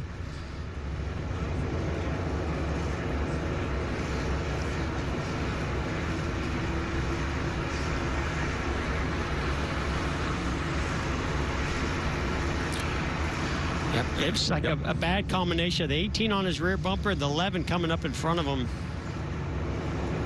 Pretty heavy right front damage to the 18 of Kyle Busch. And then further back, Ty Dillon, trying to avoid everything, gets into the wall and then into Chase Briscoe. So we will end stage 1 under caution. Here's Kyle Busch and company. How's your wheel? It's killed. Everything is killed. I'm sure I'll get to you and everything will be broken and we'll be done for the day. Yeah, a lot of frustration right there. I mean, those are those, again, split-second decisions. Things happen so fast. That move, didn't really expect it out of Denny Hamlin. It's kind of late. It coulda, woulda, shoulda. Thought about going with him, stayed up high to push Austin Dillon. Austin Dillon gets loose, and, man, that's a tough pill to swallow. Had a fast car. Be curious to see what kind of damage when they lift the hood or pull those tires off of the 18 of what they might be able to change. There are some adjustments that they can make pretty quickly on this new car that can fix some of that damage. Ty Dillon. Not that. You're not going to fix some of those. No. But he was back there because of a penalty and restarted in the back, had to take evasive action, got into the wall, and then into Chase Briscoe. Yeah, that's the kind of damage when you see the body crinkled up like that. That's very difficult to get that car back up to speed. So William Byron picks up his 10th career stage win and his 2nd of the season. For Hendrick Motorsports, ahead of Denny Hamlin, Daniel Suarez, Ricky Stenhouse, and Eric Jones. 4 Chevrolets in the top 5, led by this young man from Charlotte. The end of stage 1, William Byron the stage winner. Let's show you once again what put us under caution. Let's go way back to turn 2. You can see the rear bumper and the front bumper of teammates Kyle Busch, Denny Hamlin, almost locking together there. Here comes a big run, big push. What I'm impressed with is Denny waited, right? He could have made the move there. He waited till he got into the corner and then dove to the bottom. But, Clint, why did the 18 not go with Denny? Well, I think it was late, just like you said. And Austin Dillon, I think, had a little bit to do that as well. He got to run the help from Denny coming on him and looked to the outside of the leader, William Byron. Didn't exactly take that bottom line that Denny did. It was a situational thing that ended up in a catastrophic way for Kyle Busch. So here are the cars that did not stop under the last caution. Regan. Well, Mike, Denny Hamlin with the 11 car, a little tight right now following other cars, but doesn't want any changes, wants to just work on that car and look in the mirror and help himself as a driver. And the 47 of Ricky Stenhouse, good with his balance. Jamie? William Byron said he felt better in the corners there. Very balanced car right now. No adjustments for tires. The 99 of Daniel Suarez as well. Just tires. Very happy with the car. Starts off edgy, but ends up pretty good. Here's your Ram race off pit road. Chase Elliott and Ryan Blaney. Tires? We don't need tires. We say we dial up old Willie B there at 24. Willie B, hey, it's Jeff up in the Fox Sports booth, buddy. Looking good out there in that Liberty Chevrolet. How about it? Yeah, man. Great talking to you. No, it's been good. Crazy Atlanta. I feel like you got to be on your toes every single lap, and it's a lot different than we're used to here. So it's been fun so far. Car's been really fast. Thanks to everybody at Hendrick Motorsports and Liberty, and hopefully we can finish it off here at the end of the day. All right, buddy. Well, you know I like those flames, so keep up the great work. Good luck the rest of the way. Sounds good. Thanks, Jeff. William Byron, your Stage 1 winner in Atlanta.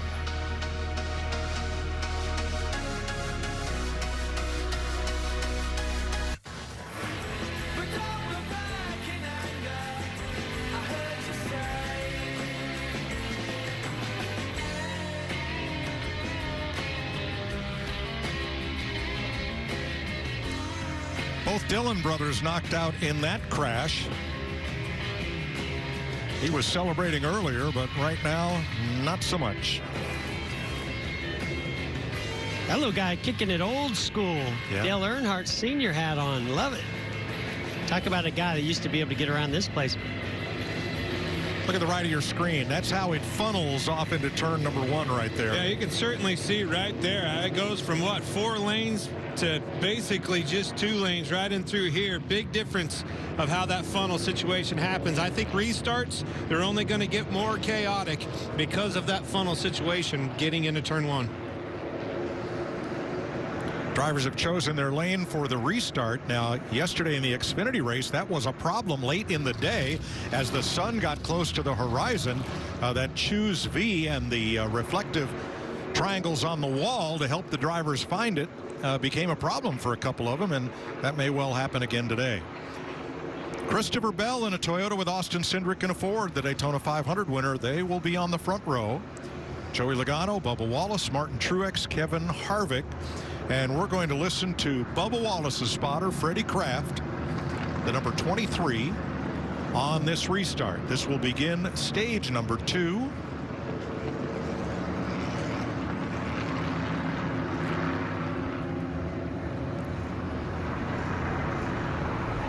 Stage 1 was all Chevrolet with a bit of Toyota. The Ford's nowhere to be found. Now there are 4 Fords to restart in the top 7 positions. Camaro pace car heads for pit road, and here they come to the Geico restart zone. 5, ready, green. Back to your helm. Tight out the front, still tight out the front. Quarter out the front.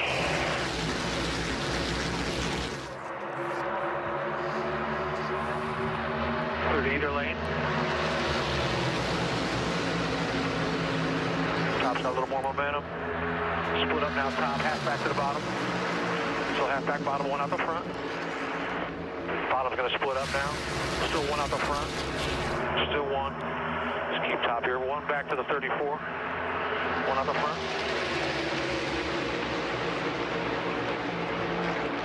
Well, that sounds like Daytona and Talladega, doesn't it? That's exactly what it is. Yeah, we talk about intense. It's intense for those guys on the roof. They've got a lot going on today. Go through a few batteries, I believe, on that radio.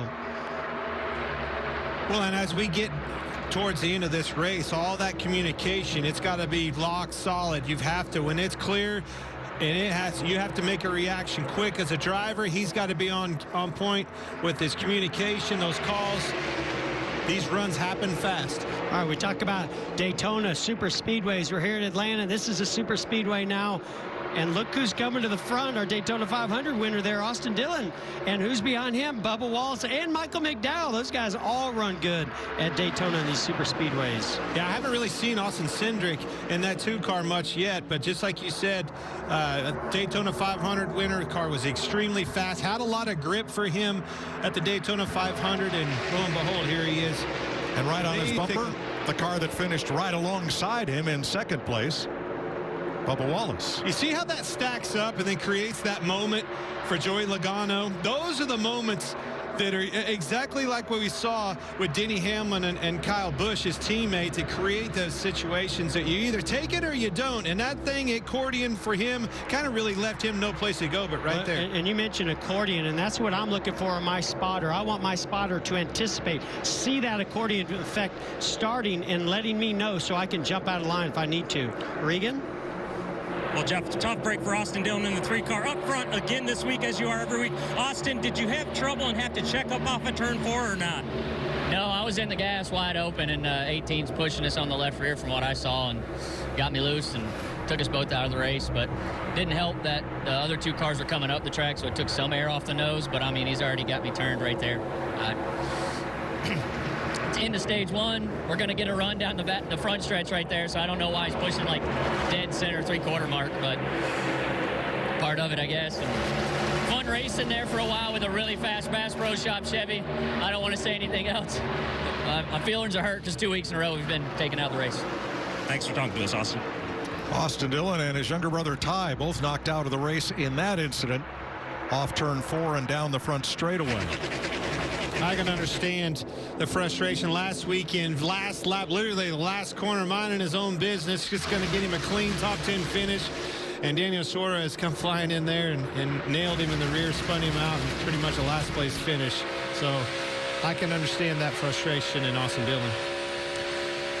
Well, guys, it took a couple of trips to pit road, but I believe old Rodney Childers, Kevin Harvick, they brought the old 4-car to life. He just cracked the top 5. You see him right there, the 5th car in line. So definitely from a car that couldn't even run inside the top 20 or 25, the top 5 here.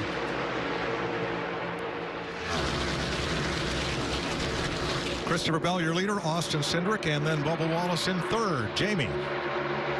Bubba Wallace, after practice yesterday, was all smiles, loved the way the car felt. He wanted to go out and run more, but his crew chief, Booty Barker, said, nope, we're bringing it in. We're going to park it so we can keep it good for today. And that's exactly what they've done. They tightened him up a bit. He was a little insecure earlier, but Bubba Wallace, you can never count him out on this style of racing, the pack racing, as he tries to make his way to first. Well, I heard your interview with him in practice, and he was kind of like a petulant child. It was like, I want to go out and play with those guys. I don't want to be here in the garage.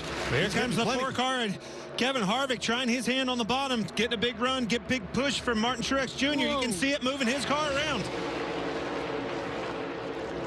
But I think it's all, you're going to have to utilize that help and keep those cars behind you. As they broke off, Truex got him loose and had to lift off the gas, so you can see how that hurt their momentum. But Mike, going back to what you're saying, this is the type of track when it's new like this and you have a lot to figure out. A new car and a new surface, as well as a totally different style of racing here at Atlanta in a 1.5 miles. You want as much practice time, as many laps as you can get. So I know that was frustrating. Well, guess what? They got 500 miles to try to figure it out now in this race. 500 miles of practice today. Yeah. Christopher Bell breaks away here by about 2 or 3 car lengths as Kevin Harvick tries to get that inside line to develop some momentum to his benefit in the front. He keeps inching a little bit closer and closer. Him and the 19 of Martin Truex Jr. is working that. See the run that he gets, pushes to him. He used the brake right there, slow down. You can see he tiptoed a little bit. Away. He's slowing down to help Truex get back to him, utilize the push, and see if it'll push him to the lead. And I think, too, if you get too big of a run into 3, that we talked about earlier, the wind and just the flatness of that entry makes the car push up almost clear of Christopher Bell to take that lead. But I think Kevin Harvick is managing that. Like we talked about, you heard Jimmy McMurray talk about slowing down, lifting a little bit, keeping that car attached to you. Don't utilize that huge run that he gives you and drive off from him. Let's see if he slows down just the least little bit, allowing that 19 to get to him. They're even half back. Yeah, he's liking that push he got from Martin Truex Jr. Wants to continue to tow him right along with him. Kind of repay. If he gets a push, I'm going to see this off of 2. I think he'll be good now that he's clear of the 20, but having that 20 beside him, you have to manage that. You can't get too far out. This is the most double-wide racing we have seen all season, anywhere we've been, including Daytona. That's why we're going to take you side by side with 122 laps complete in Atlanta. Kevin Harvick, Martin Truex.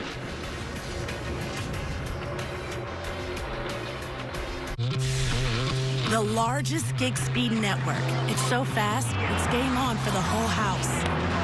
Okay, you spent way too much time rehearsing that. The champ here, his gig speeds run on Can't Catch Me Wi-Fi.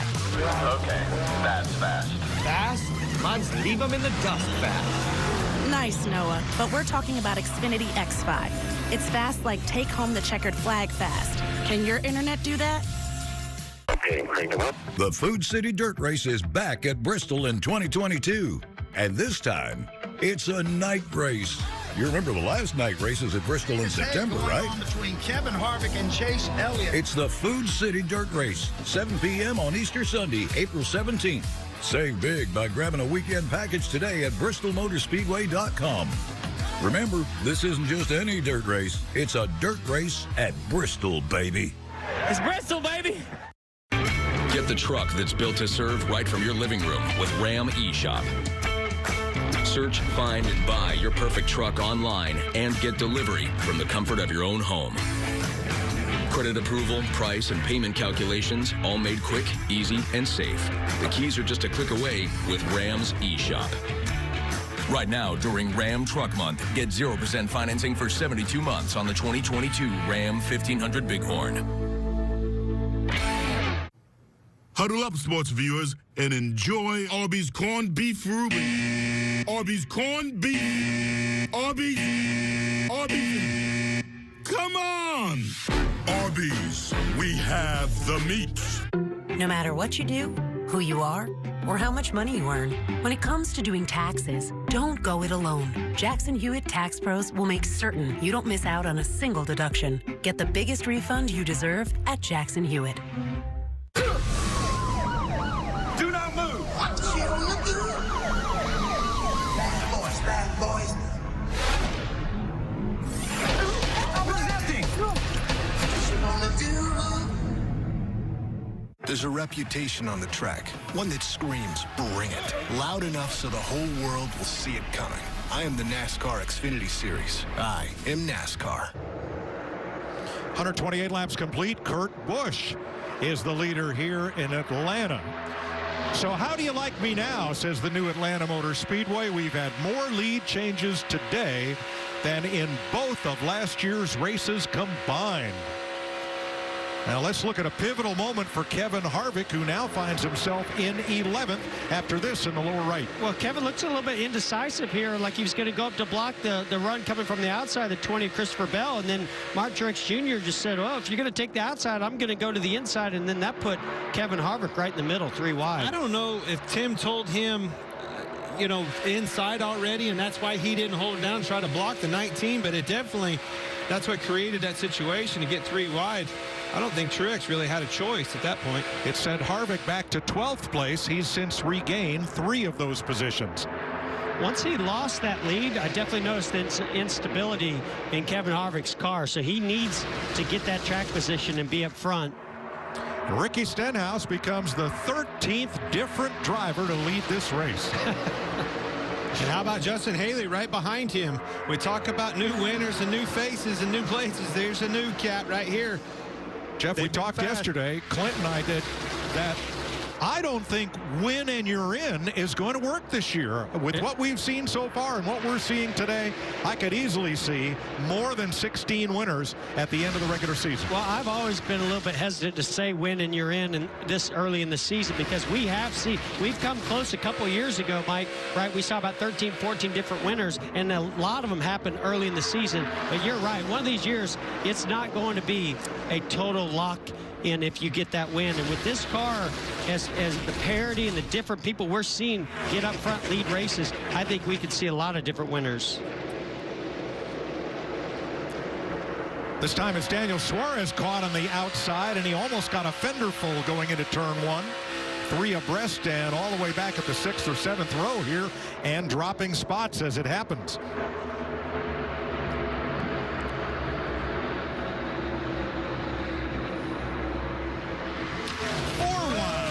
I did not think we'd see that today. Well, Daniel got into the wall there a little bit. I don't think it's enough for him to be worried about. I don't think he wants to be 3 wide, boys. He can't keep from it. 2 in. Watching your racing here. You're going to be clear behind the 43. Clear behind the 43. See, Denny makes it 3 wide to the inside. Ooh, oh, the 17 of Buescher had to check up there.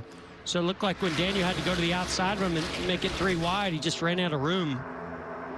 I've seen that 17 of Chris Buescher sideways several times catching it. I think it just all that dirty air, 3 wide scenario around him made him really loose.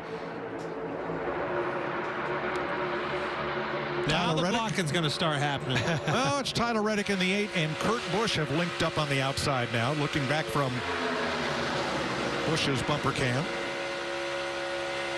Tell you what, William Byron's got a fast car, but he's got a good handling car too. He's been able to make up a lot of spots after coming down pit road.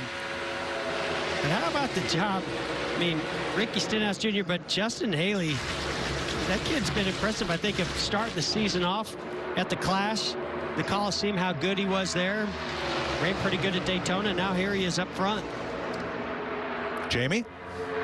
And Mike, you can never count Kaulig racing out, especially at this style of track. Remember, Justin Haley won at Daytona a couple of years ago. That's his one and only win in the Cup Series. Multiple wins on super speedways in the Xfinity Series. But remember, today he's got an interim crew chief, Caleb Williams, on the box. Trent Owen suspended for 4 weeks. Of course, they lost a wheel back a few weeks ago. So great job for this team coming together here at Atlanta.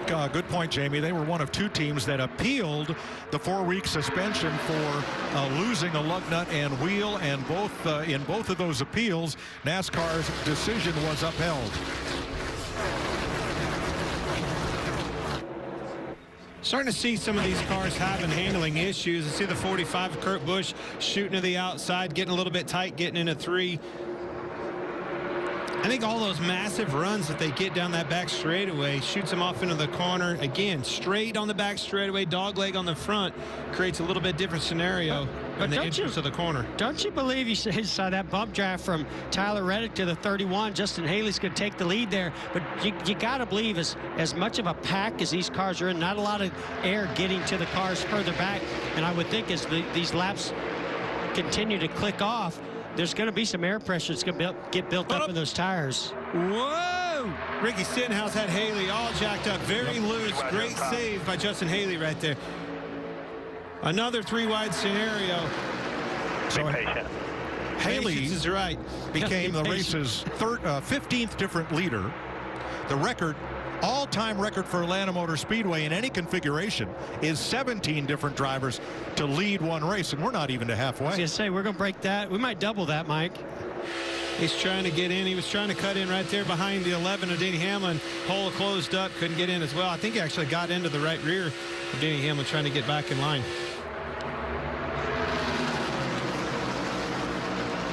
These runs are so massive. They're getting Stenhouse right there, shooting to the bottom again. Big runs.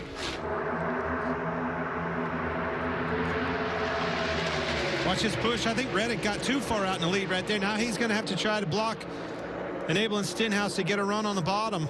And that's what Ross Chastain, I thought, did so well when he was up front. He never let his car get too far out there for anybody behind him to get the momentum and build up that, that run. And look at Kevin Harvick back in the picture. After falling to 12th, he has climbed to 5th. And that car's wagging its tail. It's still loose. Having to hold on to it in turn 3. It's loose, but it's fast.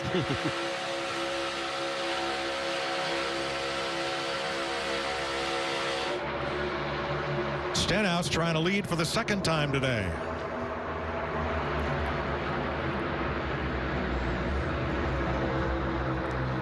Not this time.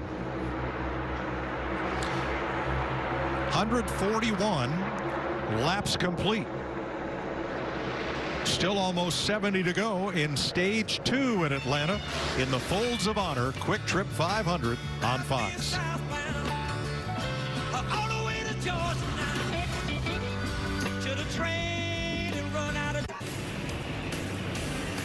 Tyler Reddick cut down a right rear tire and went around in mayhem.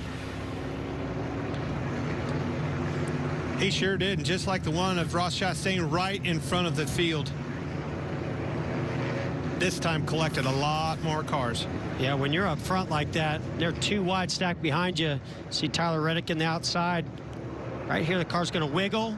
Looks to me like a right rear tire going down.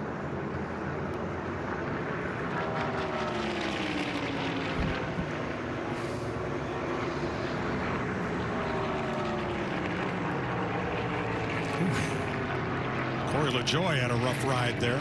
Kyle Larson got turned. Joey Logano was in it. Christopher Bell. Watch what this does, how everybody's scrambling for position, stacking everybody up. The middle, lower.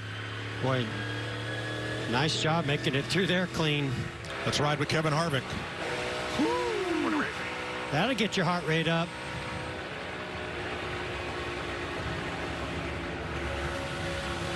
Lap 4.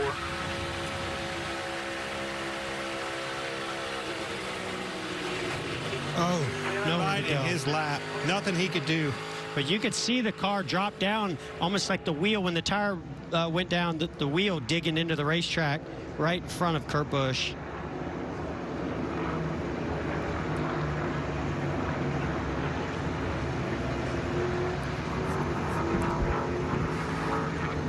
So we're under caution at lap 146. What a great time to welcome Hall of Famer, Cy Young Award winner, Atlanta Brave World Series star, and Fox lead baseball analyst John Smoltz to the booth. Yeah, how about that? Right? Your heart rate up after that?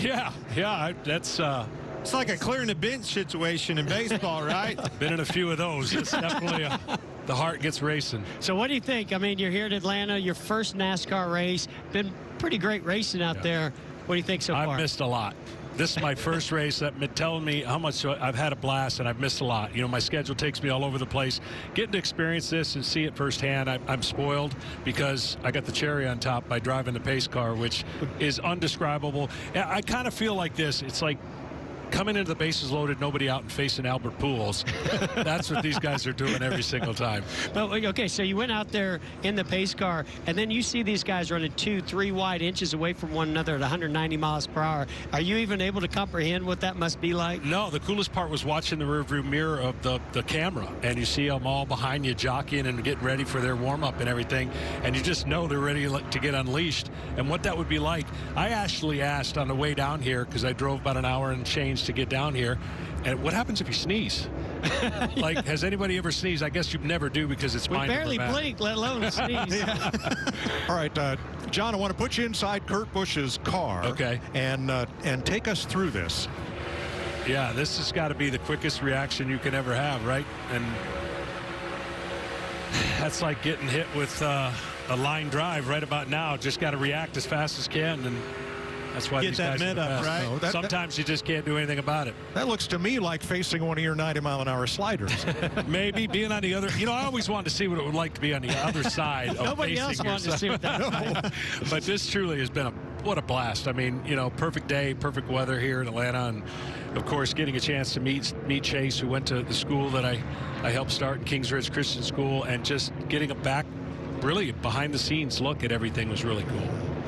Well, come back and see us and bring friends. Do it. I definitely will. You look good out there pacing the field. You sure? I mean, we can get you in a helmet. Get suited up. I didn't want to make a viral moment, but I thought about it. Take off. That would have been maybe a not good viral moment. Exactly. All right. Hall of Famer John Smoltz, glad to have you with us here. But wow, mayhem. When the 8 car lost a tire and spun in front of the field. Kurt Busch was the first car in. Christopher Bell with minor damage. Kyle Larson got turned, and there's going to be a big long list of cars that were involved in that one and have some level of damage. Now, we are still under caution. There has been no red flag, so cars are being worked on pit road, including Larson, Kyle Busch, Cole Custer, Todd Gilliland. Here's Reddick coming down pit road for a second trip. And more. And pit road will be open this time for the rest of the competitors. Now, before they come in, let's look at one of the questions in Clint's Stage 2 contest on the Fox Bet Super 6 app. Good luck. How many lead changes in Stage 2? 0 to 5, 6 to 10, 10 to 15, and lots more. With this kind of racing, it could be anything. Regan.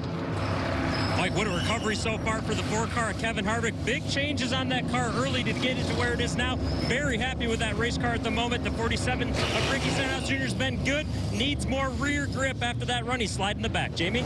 William Byron says balance on that car really good right now. Good stop for him as well. The 20 of Christopher Bell. They stayed out last time. He's led 16 laps today. Much better that run. No adjustments. 4 tires. Woo, that was tight. William Byron first off pit road with 2 tires. Harvick, Blaney, and Almirola. And Eric Jones all with big gains on that pit stop. 13 cars were involved in that incident down the front straightaway. We'll give you a look at the list when we come back. BJ McLeod is your leader here in Atlanta.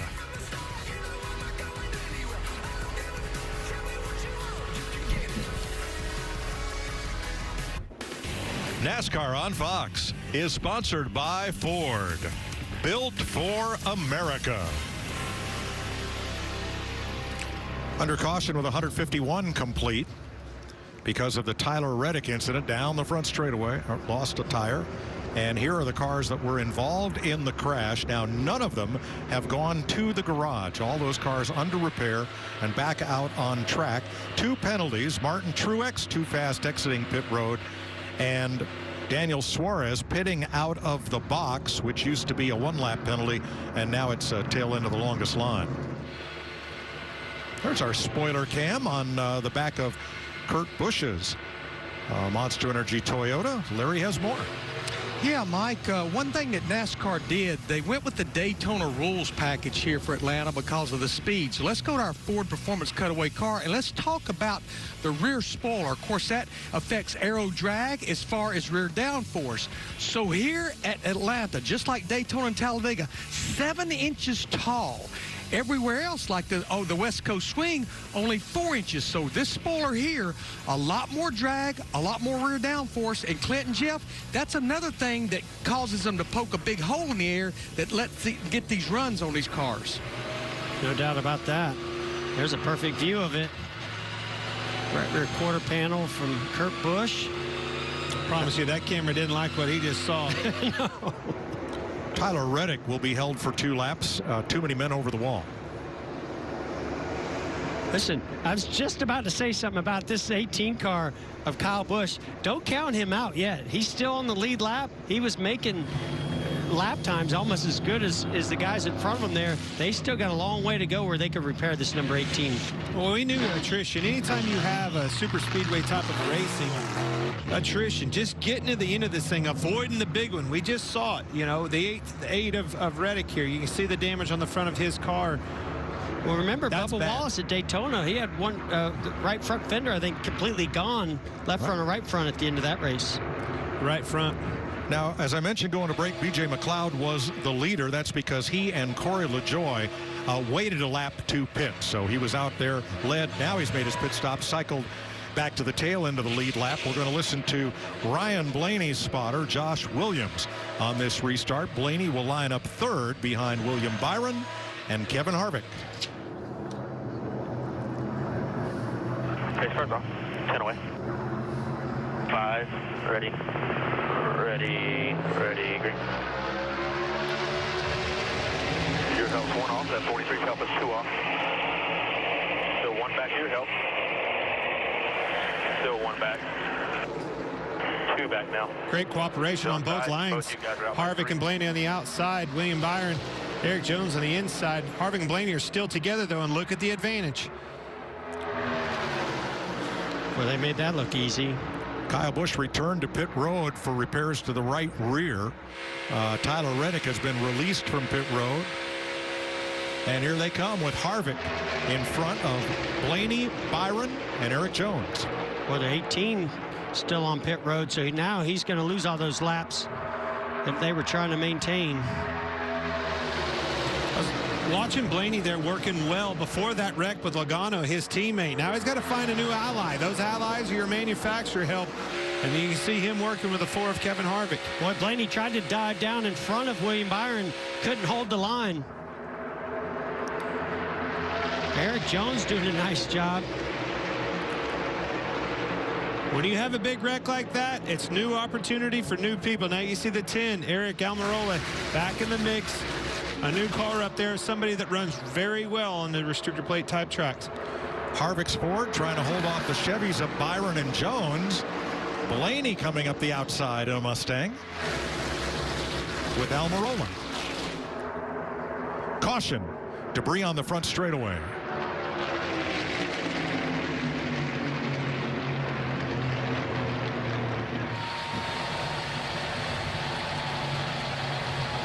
There is Kevin Harvick's graph of his day. Remember in the early laps when he fell way back in the field. And then at the competition caution, which occurred there at lap 42, they were able to make repairs and get him going again. Well, it kind of looks like my heart rate through this race. It's been a little bit okay, you know, easy when they get single file. They get back packed up 3 wide where Kevin's been a few times. It's all over the place. But I don't think anybody's line has been any different than that. They've been to the front, they've been to the back, they've been back to the front, all over the place. Backwards at times. Cole Custer has taken his car to the garage. He was involved in that big dust-up. And Ross Chastain now gets the free pass for the second caution in a row. He's back on the lead lap. We're listening in on Chase Elliott and his team. Sir, just an FYI for you, the guys that of the guys that know that blew those right rears, they had more camera than we do. Okay, yeah, that's good to know. Yeah, you can definitely tell when that air comes up. I mean, that's a trend so far we've noticed this year. And there you have it. Well, I mean, listen, if I'm a driver out there and I've seen 2 other guys that you know, especially Chevys that share information, you want to know what they have. So that's nice that collaboration allows them to understand and know what the camber is and know that it's a little bit more than what Chase Elliott and maybe some of these other Chevys I don't get this right very often, Jeff. I want some credit. I called camber. I know it. Well, but you also said they were all the same. Well, they've both had trouble. Well, let's remind folks of how new this is. This is the first season that teams have ever been able to adjust rear camber before and during the race with independent rear suspension. Yeah, it has a lot of adjustment in it. Of course, you know, you still got to go through inspection pre-race and post-race. Pit road is open, but none of the leaders are takers. We still have 26 cars on the lead lap after 7 caution flags so far.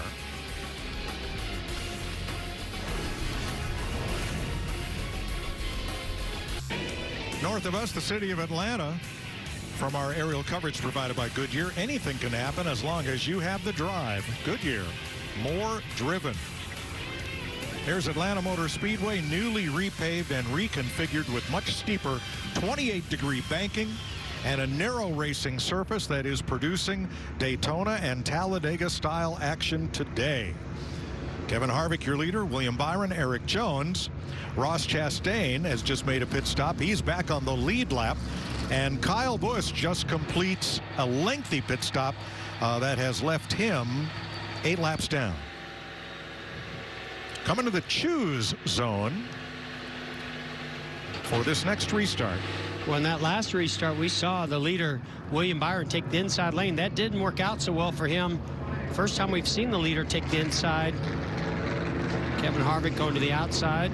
And to me, it's not as much about the lane, it's who's pushing, right? You just want somebody that you feel like is going to give you the best, most aggressive push to get you out there and get clear That's exactly what happened with Kevin Harvick. That's if you're up front in that conversation. If you're back here where you're seeing these guys now it's the spotter communicating, all right, if is there 6 on the outside, 4 on the other, I'm taking the inside with 4. You're just trying to gain track positions, all you can do. We're almost going to have the exact same scenarios we did the last time. Kevin Harvick in the outside lane with Blaney behind him, and Eric Jones is going to be pushing the 24 car William Byron. You know, every professional sport requires hair trigger decision making and reaction. John Smoltz was in the booth with us, the Hall of Famer. How long do you think it takes a John Smoltz fastball from when it leaves his fingers to when it gets to the batter? 2.5 seconds. Faster. I'm under. 1/3 of a second. What? 2.5 seconds? That's if you throw it. I thought it was a lot further. I think I could call a game if it was 2.5 seconds. And here comes the pitch. Yeah. Jeff Gordon, is it? Here he comes. Shows you how much baseball I played. 2.5 seconds. Best of all, not been so very good to you. All right. That was Chico Escuela. Here we come with 160 laps complete. Green flag. Harvick, Blaney trying to edge ahead to turn 1.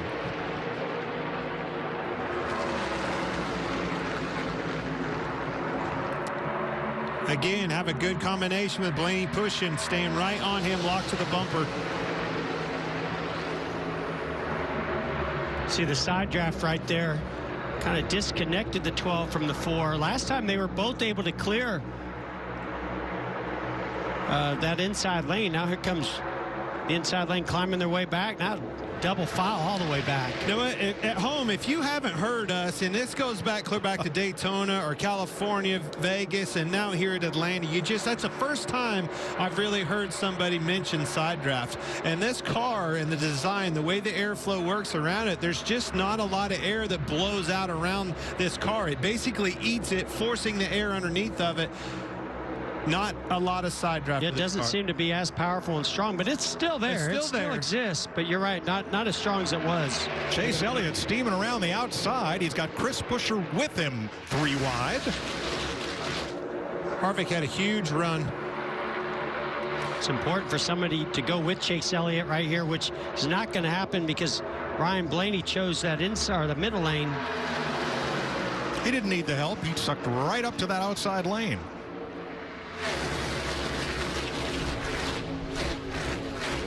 And left Buescher and Austin Cindric behind.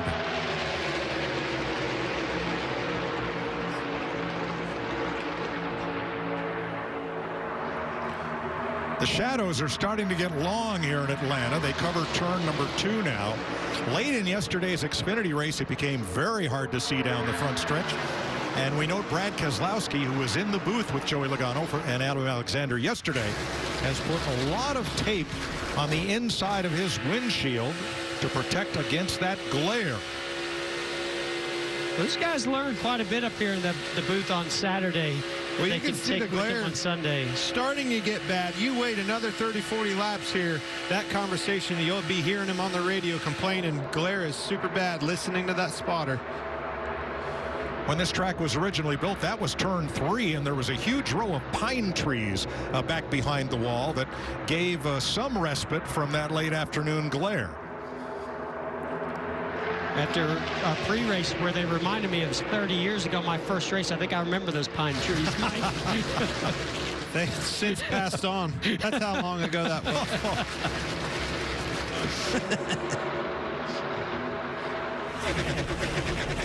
Ricky Stenhouse, Eric Jones trying to get the inside line moving now. They got a little help from Keselowski here. Christopher Bell thought about dropping down from 5th place, thought better of it. When I didn't know if he was trying to find some room to make a run on somebody or just get some air to the nose by poking that car out there. Starting to see a lot of guys jockeying around behind cars in the wake of those cars. It tells me they're getting tight, needing front air on their car to get some downforce on it for turning. Handling issues coming in. Jamie, you got something on us on the 12? Yeah, Ryan Blaney's had a really good handling car all day and yesterday in practice. They were really happy with it, and he started the race on the front row. But they had a problem on the first pit stop earlier, couldn't get it fueled up all the been very methodical. He's been patient, even though he wasn't happy. He stayed in the game and back to where he needs to be. The car's really good right now. And again, at the top of the show, we talked about, all right, going back to Daytona, these Fords were extremely strong, and now we have Fords, 1, 2, 3, 2 teammates and a Blaney and a 12th for the Penske boys. Back to looking strong. It just seems like they can not only handle, but they can keep pushing. You know, I guess it's not 1, 2, 3, sorry, but they're fixing to be. Well, That's what I'm trying the to say. second, third, fourth, but I do think that you bring, or second, third, fourth, but you do bring up a good point. I think that's what's going to play out here as we get later and later into this race, Clint, is the ability to push cars not only on those restarts, but late in this race. I think you're going to see that get more and more aggressive. Ooh, Kevin Harvick, that to me looked like a bobble. That didn't look like he wanted to do that right there. So still, that car is not exactly as stable and stuck to the racetrack as much as he would like it to be.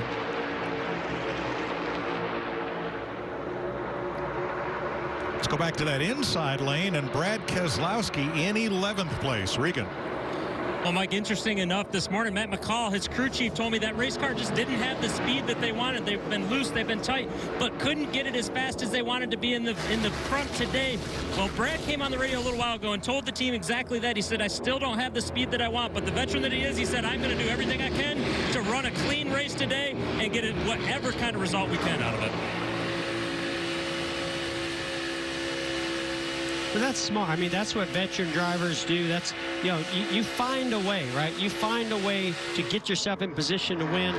We've seen Brad be very aggressive on these types of tracks at Daytona and Talladega in the past and find his way to the front that way. Today, he maybe doesn't have the handling in the car, but he's going to have to find a way. And you watch, if he's smart, stays out of trouble, he'll be there when it counts at the end. But it needs a little bit of momentum with him and his organization. Needs a solid run here, get that ball rolling again. And I think that communication that you just heard him talking about is down that thought process for sure. This track has hosted NASCAR every season since 1960. That is 116 Cup races, and never have there been more leaders in one race than we've had today. It's been incredible to watch. I knew from practice that we were in for quite a show, but I think these guys have even impressed me more than I thought what we would see today. It's been a lot of fun. William Byron's Camaro leading 3 Fords and Christopher Bell's Toyota. That's your Fast Five after 173 laps.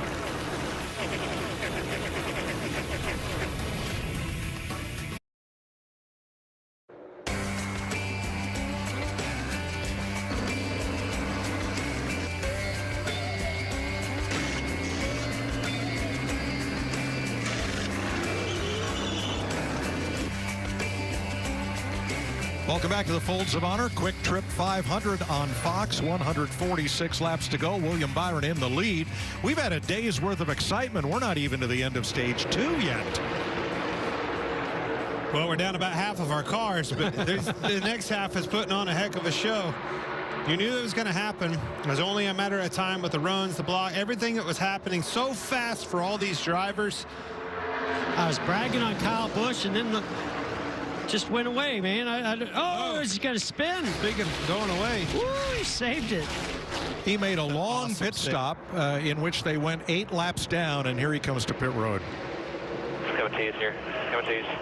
They're working a lot on that right rear tire, like maybe it had a bunch of camber or toe knocked into it. I don't want to hear his radio. Ooh, that was a big slide. I think we can tell that story. I don't even want to hear Radioactive Tuesday night.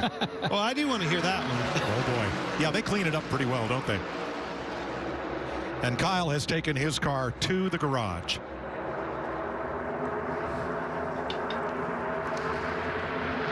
Ricky Stenhouse trying to get to Ryan Blaney and move them up front on the low lane.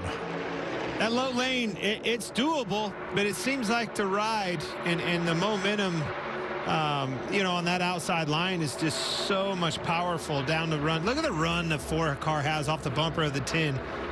But what I like here is Ricky Stenhouse Jr. is able to carry speed into the rear, into the corner, get to the rear bumper of the 12 of Ryan Blaney, and give him that push that he needs to potentially get up there to take this lead.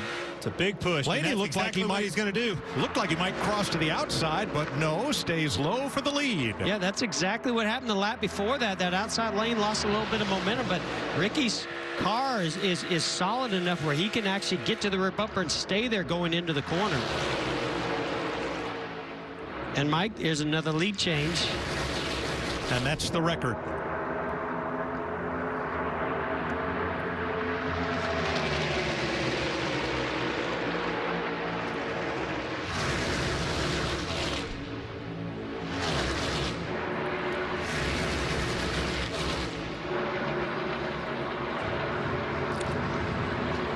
Kyle Busch walks out of the garage. Incommunicado. And here's another change for the lead, Ricky Stenhouse Jr. Again, he just carries a lot of speed into the corners. Jumps up in front of Ryan Blaney. This is going to be a show. That's two very aggressive race car drivers with Stenhouse and Blaney leading the pack, leading the charge with this. And don't look now. Look who's on the inside lane. Brad Keselowski.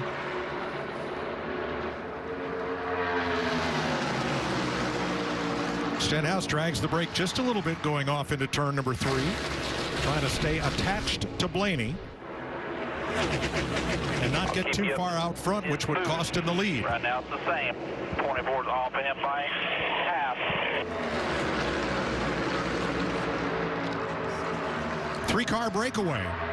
First time we've seen that today. You heard Stenhouse's spotter giving him that information right now, and it wasn't even about that car behind him. It was about the third place car. That's where that run is generated from. As soon as Blaney in that 12 gets a push from the 24, here he'll come. Be ready for a block. And also manage that lead. Manage that gap with your brakes like you saw him dragging. Do not let yourself get too far out, because that's when that run becomes so massive that he has force to make a move. Byron to the bottom.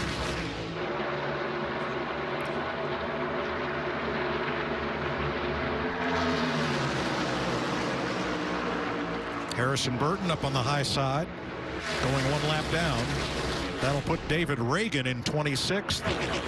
Last car on the lead lap.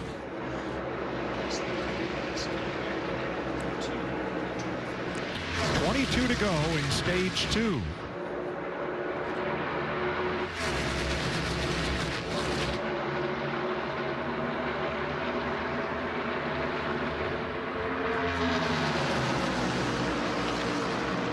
Suarez to the inside for third. Yeah, he had that push from behind. Ooh, so close between he and Christopher Bell. Thought they were going to touch.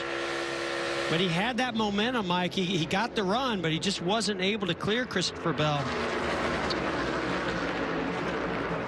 And that line backs up all the way to Almirola in 6th.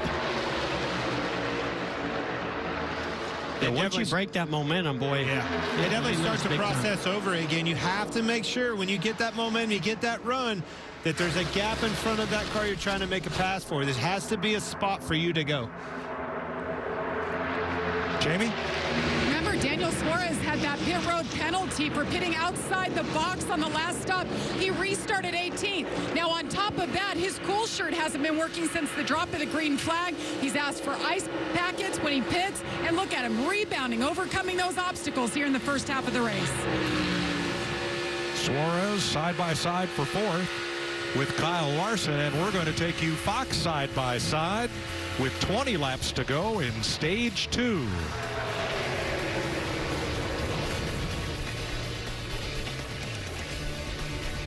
Whenever you crack open a Busch Light, the mountain starts singing.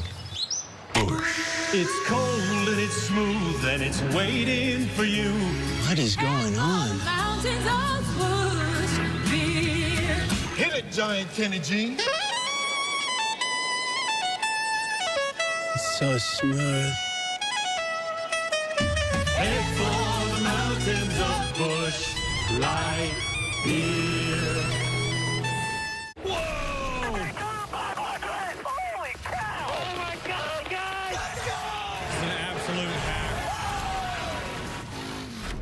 Catch all that? I'm ready to rip somebody's freaking head off. Or that?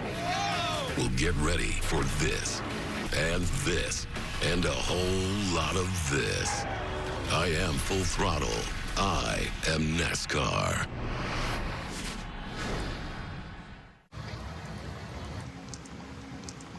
Ooh. Call Logano. Hey, Joey, you can save money if you fill up at Shell if you use Advanced Auto Parts Speed Perks.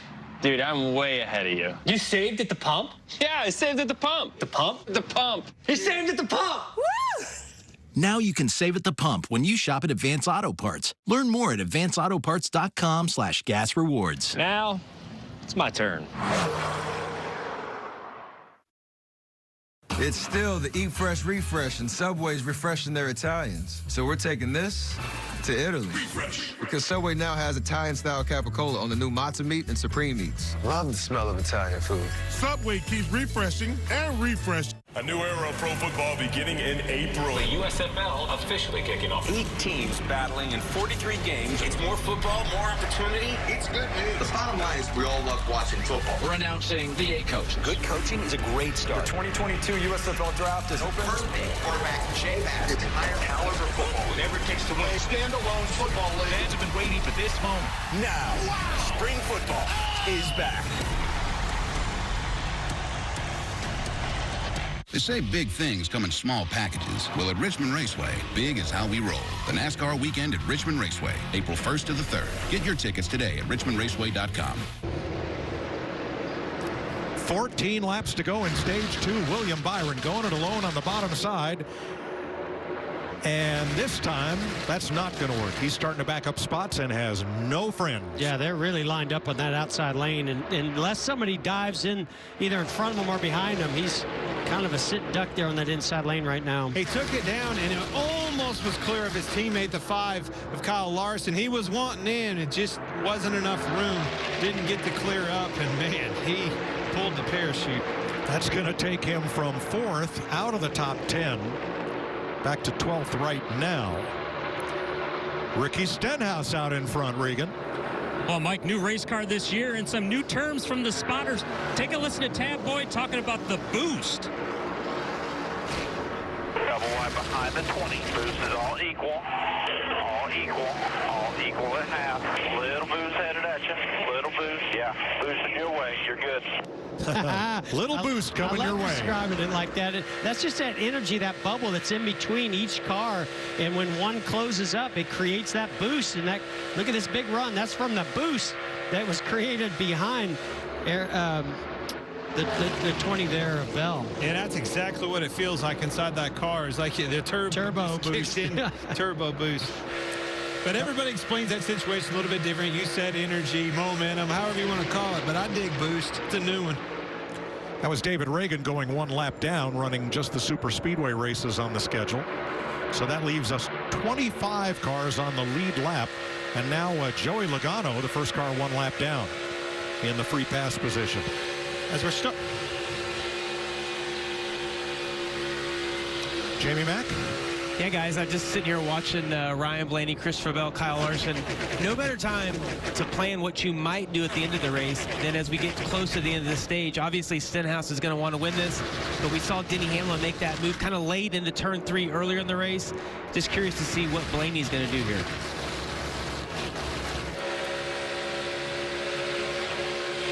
And Jamie, that's what I like is that they can make the move, right? 47 went around thinking maybe another tire. I'm not sure.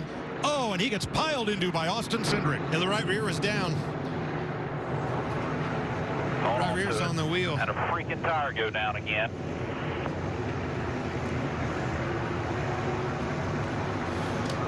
Yeah, you could see the 47 Stenhouse thing just snapped around as he got into turn 3. We're just talking about the 4 car having a clean race. Fenders were still on it. Now he's got a lot of damage. Austin Cindric damage. Leading this group has not been good, especially for those Chevrolets. Well, and I just wonder, are you using more, putting more heat into that right rear tire by being up front leading? I think, in my opinion, it goes right back to what you started to allude to, Mike, is the collaboration of working together. Oftentimes, you learn faster that way, but if somebody's off in that mentality the least little bit, chances are everybody else has that same setup in their car. All right, let's see what happens to Stenhouse here. 47.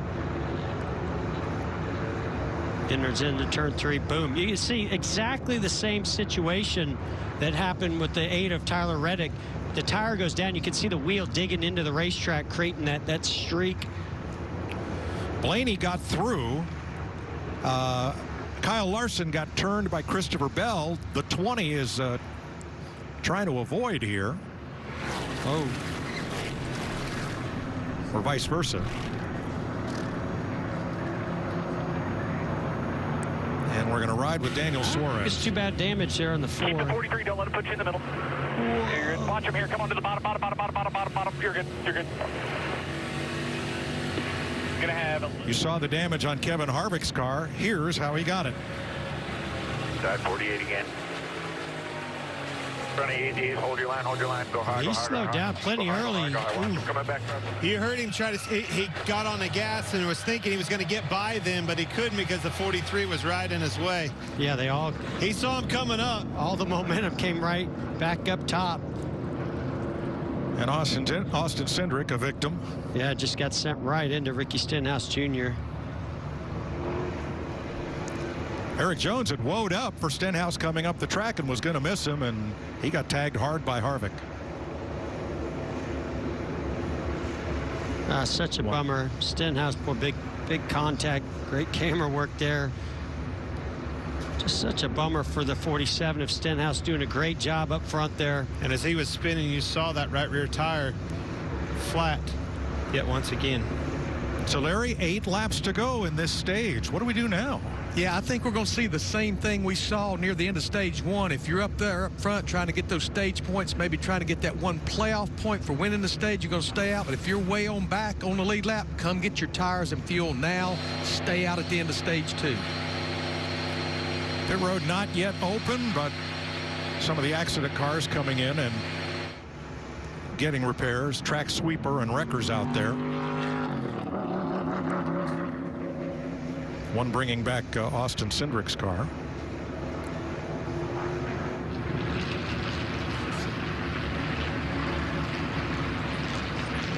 And suddenly the attrition rate has grown much higher. Boy, Ryan Blaney really had his work to do to get through there, and did. That was a close call. Very, very close. Listen, on this style, this pack racing, you got to have some luck to go along with a good handling, fast race car.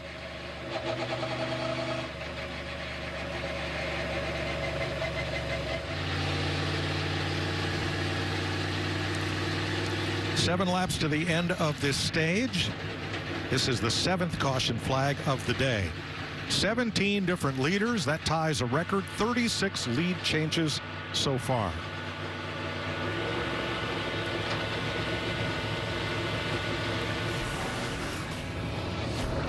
We saw this shirt last week, and says does not listen or follow directions. That reminds me of somebody I used to work with. Hold on, with you coming in the booth, we thought that we would present you with me? How about me? Yeah, this that shirt's for you. It seems to. Oh, I mean, maybe I was mistaken. Maybe. I mean, Baby Yoda, okay, but not a lot not of what it these has to spotters say. up there were thinking the same thing about their drivers, but yeah. Maybe it is for me. Does not listen or follow directions. I want to get our producer to be able to tell you the truth about who listens and who doesn't up here. They're going to open pit road this time. That was wrong, Boyer. Wrong. Probably the first 10 or so will stay out, trying to get stage points here shortly. 3, 6, 8. First 8 stayed out. Most everybody else comes in.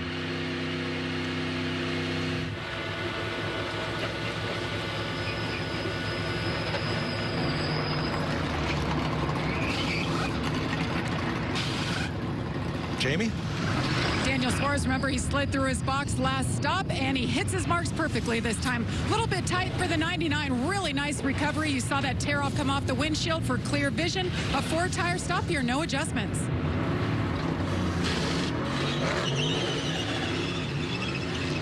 Now, these are all cars that were running just at the back of or outside the top 10 that are stopping now. Under caution with 6 to go in the stage. Kevin Harvick, hard hit here.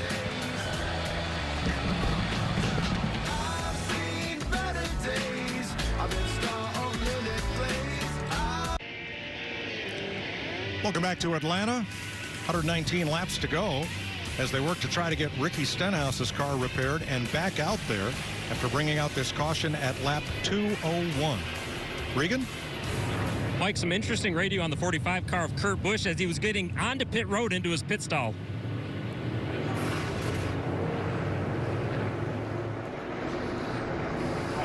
Coming into the pit box is awesome.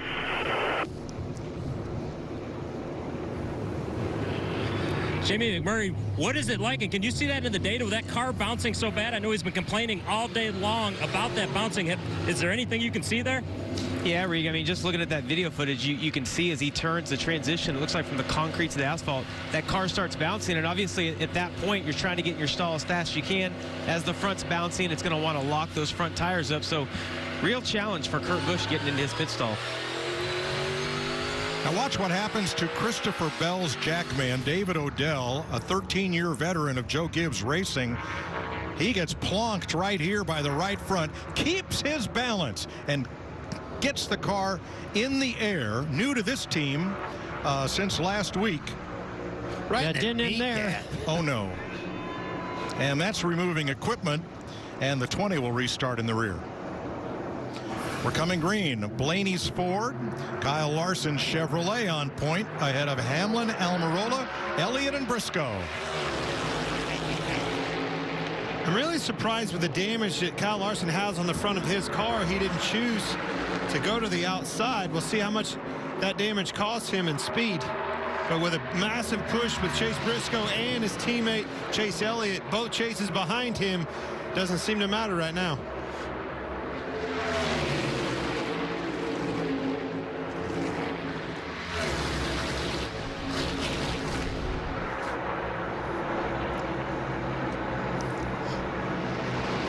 You can see how draggy his car is.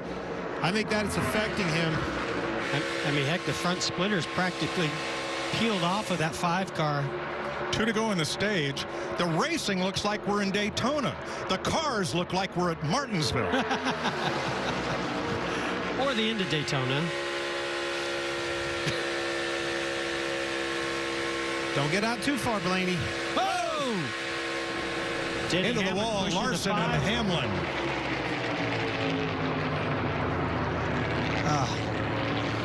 It kind of goes back to what you're saying, though, Clint. There's so much drag in that 5 car, pulling him back that I think Denny was just trying to push him. Almost the same situation as his teammate Kyle Busch pushing the 3 car earlier. Literally the exact same situation. I agree with you. The dragginess of the 5 had him slowed down even more, creating that big push from the 11, turned him around. AMR safety crew is right there, but looks like Larson wants to drive that thing away. Watch the 11 of Hamlin, the 5 of Larson. So he gets locked onto him right here. He gets to the right rear. Just push and push it. Finally gets down to the left rear. Yeah, he just... Chase Elliott took a shot in the right door. Right, and I'm wondering if that will hurt that toe link that we talk about on the right rear, because it hit him pretty solid in the right rear. Maybe he got the door. Hopefully. Yeah. I think he got the door of the 9. Hit. I mean, we talk about pushing late in the stages. 1 back both lanes, 2 back both lanes. 1 more lap at the line here. Wrecking behind you. Just keep coming, keep on the lower. Cost it out, cost it out, cost it out. We talk about how late in the stages you just can't push at the end of these races. And I think that's more than ever is the 99. Come to the bottom here, come to the bottom, come to the bottom. Suarez gets through there clean, but Clint, I know that these guys are going to get aggressive at the end of the stages into this race, but you just can't push in the corners or off the exit of the corners these days. I mean, at this track. Watch Kyle Larson's hands through the windshield here.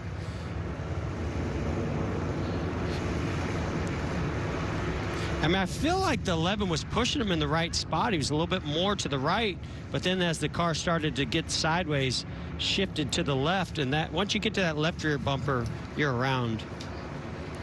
So this will end stage 2.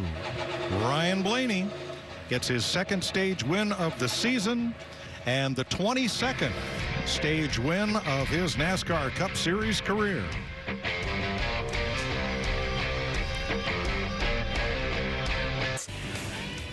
Getting ready for stage number 3 here on the newly reconfigured Atlanta Motor Speedway. They have truly made this into a super speedway with 28-degree banking, narrowness in the turns compared to the old configuration. It's to Ryan Blaney's liking. He is the winner of stage number 2. Didn't get any points in stage 1, which was won by William Byron. 30 cars still running. 22 on the lead lap. It'll be 23 when we restart. Alex Bowman will get the free pass. And a number of cars with a bit of damage incurred in, any one of the 8 cautions so far today. Here they all come, Regan. Well, Mike, Chase Elliott with that 9 race car, just a little bit too loose with it right now. They've been using camera pictures from the outside of the racetrack to check on the damage on the door of that car from that last wreck. You see him having trouble getting the jack under it right now. And the 6 car, Brad Keselowski, quiet on the radio in there, still continuing to have a solid, steady, and clean run today. Jamie? Ryan Blaney in the 12, he's a little tight when he was in traffic, but once he had that clean air, that car was good. Hooked up for the 12. And look who's back. Chase Briscoe, last week's winner, had problems early in this race, battled his way all the way to finish 3rd in that stage. His pit stop is complete in the number 1 box, Mike. Here's the Ram race off pit road. William Byron picks up 5 spots. Justin Haley +7. Joey Logano +8. Logano had been a lap down, got the free pass, 1 caution ago. Let's dial up your stage with Ryan Blaney and Boyer up in the Fox Sports booth. Man, it sure seems hectic out there from this glass. I can't imagine what it's like from your windshield. Tell us what it's like. Tell us how you're going to win this race. Yeah, it's definitely hectic. Just the runs you get are really, really big. It's hard to defend if you're the leader. And cars aren't handling very great either. You know, everyone's kind of hanging on for dear life. So it's very different Atlanta than what we're used to. It's cool to win that stage with our body over Ford Mustang. And hopefully we can just stay in it, stay in the fight, be there at the end. You never know what can happen in this thing. All right, buddy. Thanks for your time. Step forward, thanks. Ryan Blaney, your stage 2 winner in Atlanta. He won here last year.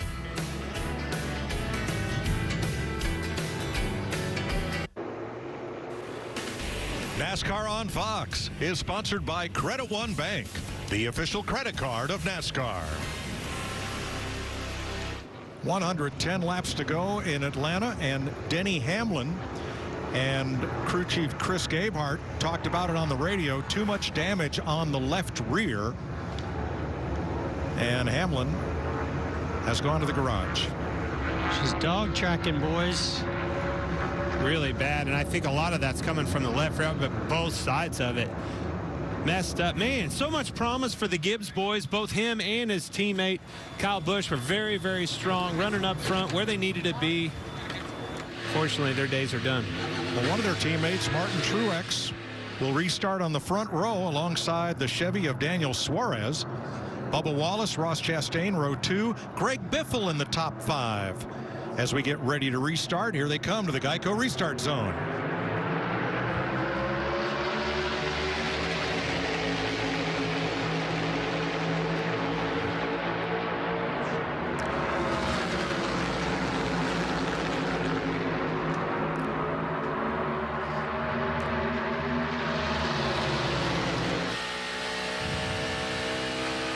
You ready to block the 19? He's on you. 20's pushing the 23 half off him. Be ready to stay with him here. Stay with him. 23's going to be on the 19, 1 off you. That's Frank Kimmel, the spotter for the 99, the leader. Shade whichever lane you want. He's off. 23's off. Kyle Larson has taken his car to the garage from damage with the crash with Hamlin. 5 cars single file out front.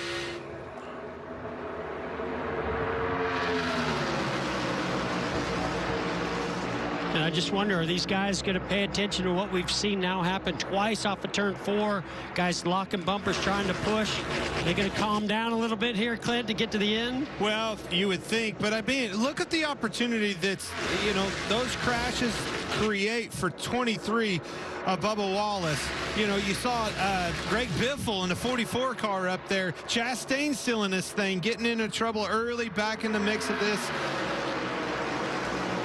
Been an up-and-down day for Toyota drivers. Their top performers, positions 2 through 5, Truex, Wallace, Bell, and Kurt Busch, while Hamlin and Kyle Busch are out of the race. The other thing I see is single file. You know, you ask, and I think that's exactly what they're doing. All right, guys, let's settle in. Still a long road to hoe to get to the end of this. Need to ride for a little bit.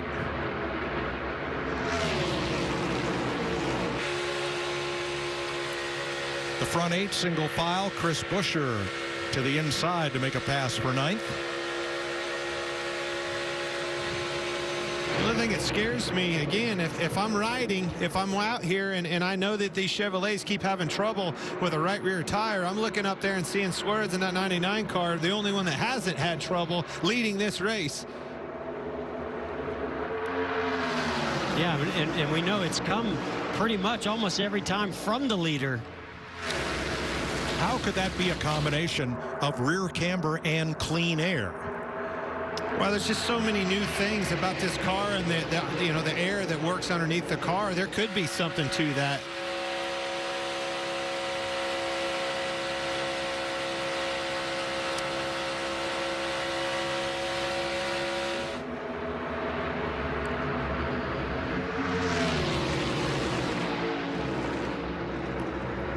Be 103 laps to go when they come back.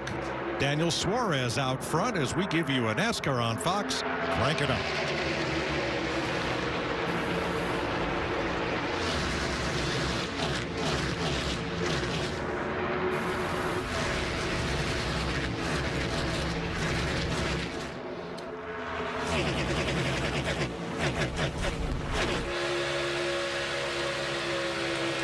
Push it front car by half, 1 in front now. Good help, still 48, 43. Half, quarter. Getting tighter to you, still half off the 19. He's having to block the top here, 1.5 off you, half off him.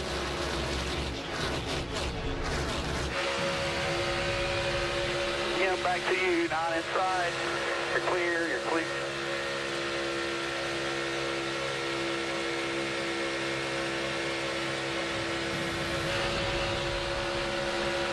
Lot of 10 behind you. You're back clear, quick. 9 inside, 9 inside.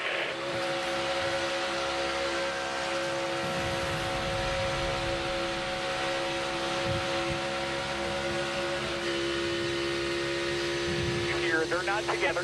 They're not together. He's inside. You're good. You're good. Protect the top.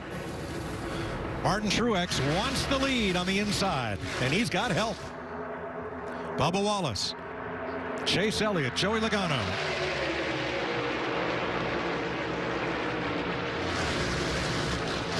You saw the 99 of Suarez think about blocking Truex as he made that move into turn 3. Thought better of it. Way too early to be putting those big blocks. Still in the game. And you heard business pick up in his spotters. You know, his pitch. His tone, yeah, exactly. So many times you can tell, you can't see it, but you can tell by the pitch in their voice the magnitude of the situation that's behind you. Here's your Xfinity fastest last lap. Lap 226 of this race. Corey LaJoie quickest. Josh Bilicki. Eric Jones, Brad Keselowski. Tells you the power of that draft. This guy's probably back a little bit further in the field. What, Clint, what'd you call it yesterday? A PR lap? PR lap. where you catch the pack. Well, you feel that the like fast at Daytona. Again, if you're a guy like LaJoie riding around, trying to watch all these guys make those mistakes, keeping a gap in between there, as they do that, there's another 5 cars out. There's another 5 cars you don't have to do. Speaking of passing, yeah, I mean, the fastest last lap. 9 car make that move 3 wide on the back straightaway. Yeah, and Chase Elliott had an issue on that last pit stop. Remember the damage as the 11 car, or the 5 car, sorry, when he was spun, hit that right side door of the 9. They had some issues getting the jack underneath the right side, lost a lot of positions. Now he's back up front battling for the lead. Yeah, they bent the jack post.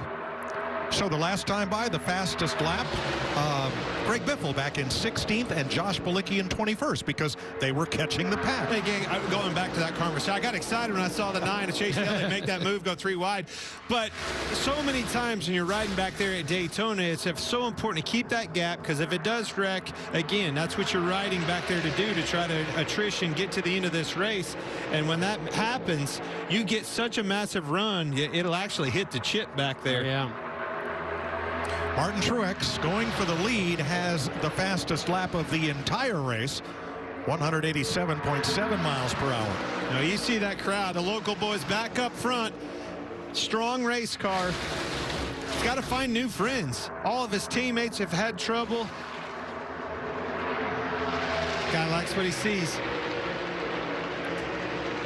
Suarez back to the point with a big run. He's got a pretty good helper right there behind him in Daniel Suarez.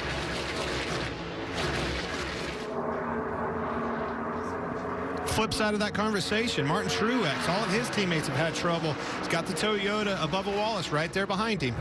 And it's not that Martin Truex Jr. stayed out of trouble. He's been in plenty of trouble, Jamie. Martin Truex Jr., one of those teams that actually gave up the handling of the race car for speed. So they were disappointed when qualifying got rained out this weekend. But James Small told me if they could just get to the front, they thought they'd have a great shot at it today. And so far, car has been decent, just lacking grip earlier like most cars, but he's hanging on to it up at the front. I'm not sure if anybody's had an uneventful day. No. And then at 22, Joey Logano right back in the mix. We saw him stalled out down there, had mud all over the place, a bunch of Band-Aids on the right side, still digging. But kind of much like the conversation with Kyle Larson, I think if I'm Joey Logano, knowing I have that front damage, I'm probably not going to put myself out there in front until the time's right. Need to be pushing. And here's Jamie with Kyle Larson. Kyle Larson hasn't had a chance to see it yet. You and Denny Hamlin, friends, you're racers, and then you guys have this incident together. But what happened there, Kyle? Just coming to the end of the stage, and he's just trying to help me get a run down the front, and just got to me in the corner, and I think got me loose. So hate that happened, but I mean, it's just a kind of a product of this racing and product of pushing and trying to draft and just get your lane going. So I mean, nothing's intentional. Obviously, I wish we were out there, both of us racing, but the good thing is we have a win already. You know, 2 DNFs in a row isn't what we want, but our HinderCars.com Chevy's fast, so you were able to drive to the front a few different times and get a couple different wrecks. So I was happy with the car. The handling was off early, but we got it better, and I thought the speed was there to contend. So just move along and go have some fun on a road course. Thanks, Kyle. Jeff, you said it. You know, earlier, what was it, 10, 15 laps ago? We're single file. Everybody's kind of calmed down. And now, what happened? With 90 laps to go, here they are door to door again going for it. Somebody else had a different agenda. Yeah, this looks like a 180 mile per hour pace lap. Back to Jamie. Denny Hamlin involved in that same incident. You tried to continue and couldn't, Denny, but sum up what it's been like for you guys today in racing here. Yeah, we had a really fast Felix Camry, just trying to help Kyle there, and I just needed to let him go off of turn 4.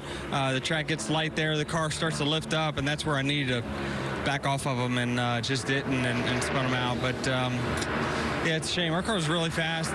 You know, we definitely got slower after the first part of the damage when we were in that first wreck. But overall, just, you know, frustrating. But I mean, we're running well. We're just finishing horrible, and you know, I'm just making some bad decisions. And you know, it's easy to, in retrospect, to say, well, I should have done this, and I know I should have done that. But in the moment, you know, you're trying to battle for some stage points there. You're like, okay, we got good grip. I'm pushing him. Everything's going well. And all of a sudden the car lifts up and he's gone. So it's just something in the split-second decision-making you don't really come to you. It's been a tough start to the season for the 11 team, Mike. That it has, Jamie. He's still looking for his first top 10 finish of this year, 5 races in. Daniel Suarez is using what we used to call the chrome horn to try to move forward. That front bumper, he's giving it a workout. And he's going to do it right there again. You see the punch, but the accordion effect. You have to be careful as you're hitting those guys. It's so important if for a Christopher Bell spotter to be dead on point with that connection. As soon as the 99 gets to him, you have to tell him that way you don't accordion effect and run over those two cars. Pushing on the straightaways can work. Just I wouldn't be doing it through the corners. You can tell by his hands right there. He got super loose getting into the corner, had his hands full with the Christopher Bell and the 20 right on his rear bumper. 86 laps to go as the sun gets down into the glare zone off to the west. We're going to take you Fox side by side.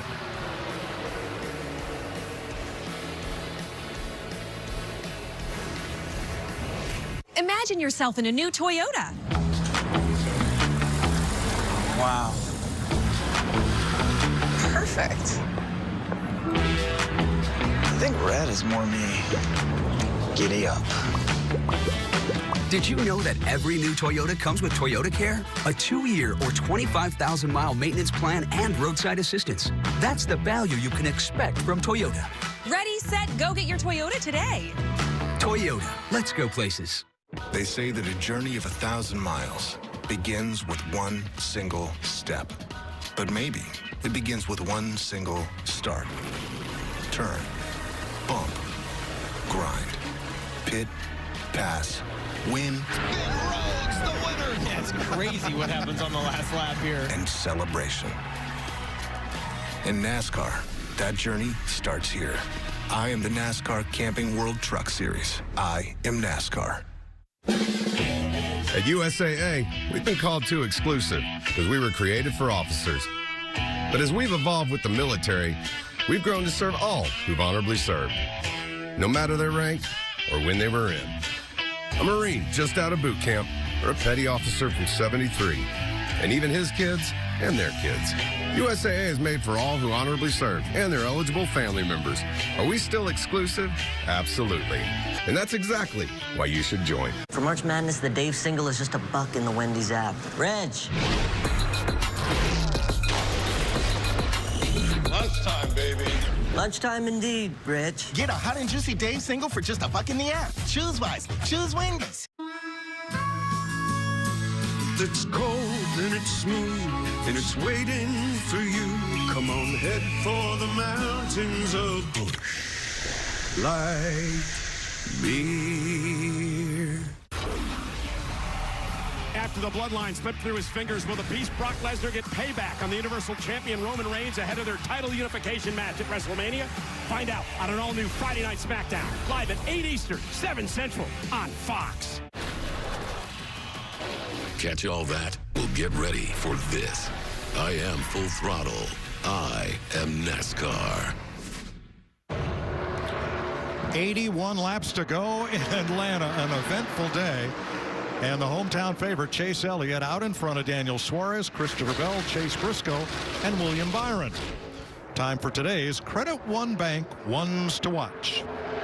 I'd say the one I'm watching is that 99 Daniel Suarez running second right now. I'm telling you, he's action track everywhere around him. You got a new configuration. We had a new winner last week, and I think you're going to have another new winner again here today in Atlanta.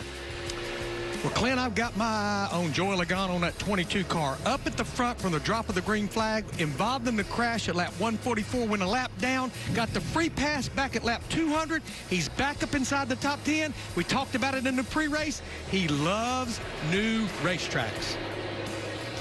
There's only been one Georgia driver win here at Atlanta. Awesome Bill from Dawsonville. Well, his son Chase Elliott is up front right now, and I think we're going to get a second Georgia winner. It's been a heck of a sports year for Georgia. Let's go, Chase Elliott. I'm keeping my eye on the 20 of Christopher Bell. They've come from mid-pack today. They've overcome issues on pit road. Hit is Jackman, who's still in the infield care center, by the way, but they're keeping their focus, keeping it up there in the top 5. I'm keeping my eye on the 20. Ryan Blaney has been to the Luck Bank several times today. He must be Irish. St. Patty's Day and all that. No, he's really good on super speedways. Still think he's owed one after that Daytona 500. Maybe today. And that's your Credit One Bank ones to watch. You know how much mail we're going to get that you picked a Hendrick car and it just happened to be the one leading? I'll admit, Mike, I'm a little biased right now. What does a vice chairman do anyway? Run that car. Make sure that car's Here's what I learned, Mike. I'm the guy when things don't go well that gets the call. Oh, that's fair enough. Things have settled down into an orderly procession, at least through the first dozen or so spots. I mean, what a crazy race this has been. Now, still on the lead lap, Cody Ware, Corey LaJoie, BJ McLeod, Josh Bilicki, all still on the lead lap. Top 20 drivers right now. 76 laps to go. There's plenty of guys out there that I would have said they're out of this race a long time ago. And, man, it's unbelievable the perseverance, adversity that a lot of these teams are facing to try to patch these cars up, as well as what the drivers are having to do to stay in this thing to get to the end. One lap down, we've got David Reagan and Kevin Harvick. Harrison Burton down 2, McDowell down 3, Gilliland 5, and Reddick 7. But 9 cars out of the race also. Jamie. Just an update. I had mentioned the 20 Jackman. He is out. He's being treated right now, but has not been released. Kyle Busch's Jackman, Kellen Mills, is going to be at the helm for Jackman. So obviously these guys all train together, but their timing together as a unit in a race has not happened yet. So he'll fill in for the remainder of this race. Thanks, Jamie.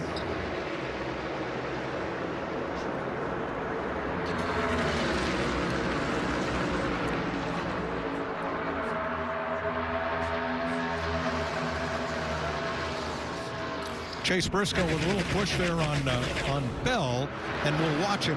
What's the difference between, hey, come give me a push, and get off me? He's been moving up. Every lap I've been watching him move up to the outside, coming off of turn 4 high, and then he swoops down and gets this huge run down the front straighter right to the back bumper of Christopher Bell.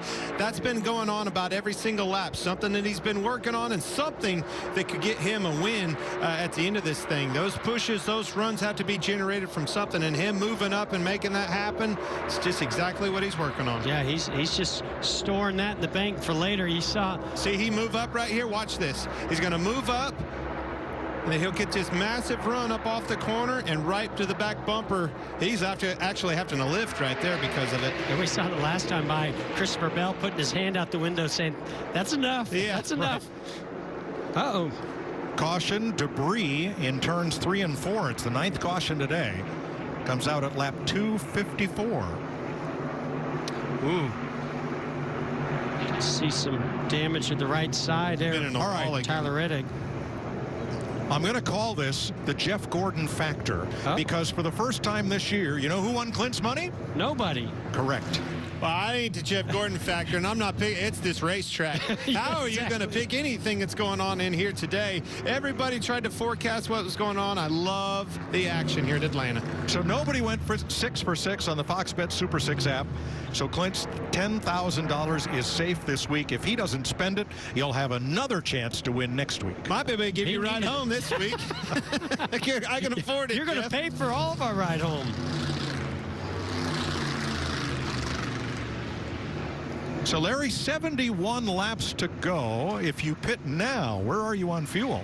It's right there on the threshold, Mike, but I do believe when we've got 22, possibly 23 drivers on the lead lap, you will see them all hit pit road because, again, it almost depends on how much you're wide open throttle. If you're leading, obviously you're not getting as good a fuel mileage, but I think everybody comes here, packs that thing full of fuel, and see where we go from there.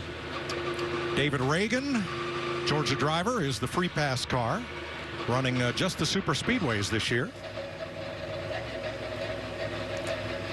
Next Sunday on Fox, wow, things are bound to get weird down in Austin. Who can outlast the rest of the best on the first road course race of the season and capture the checkered flag? NASCAR from the Circuit of the Americas next Sunday at 3 p.m. Eastern on Fox and the Fox Sports app. And Jeff Gordon is keeping the seat warm for Tony Stewart next week. Oh, hey, Tony did a great job in Daytona, so enjoyed listening to him. And I think he's a pretty good road racer, too, to have. He is, but that's a cool racetrack and a cool venue, and I can't wait to get down there. Regan? You see Chase Elliott on the top of the screen, or on the left of the screen there. He's going to get 4 tires of fuel. A little concern over that jack if they could get it under there still. Looks like it's so far so good. Quiet on the radio for Chase. They're going to get every drop of fuel in it that they can for this last run. Jamie? Christopher Bell, really nice run there the last stint, running in the top 5. There's that jack man, Kellen Mills, trying to jack the right side of the car, obviously wearing a different uniform. This pit stop, the 99.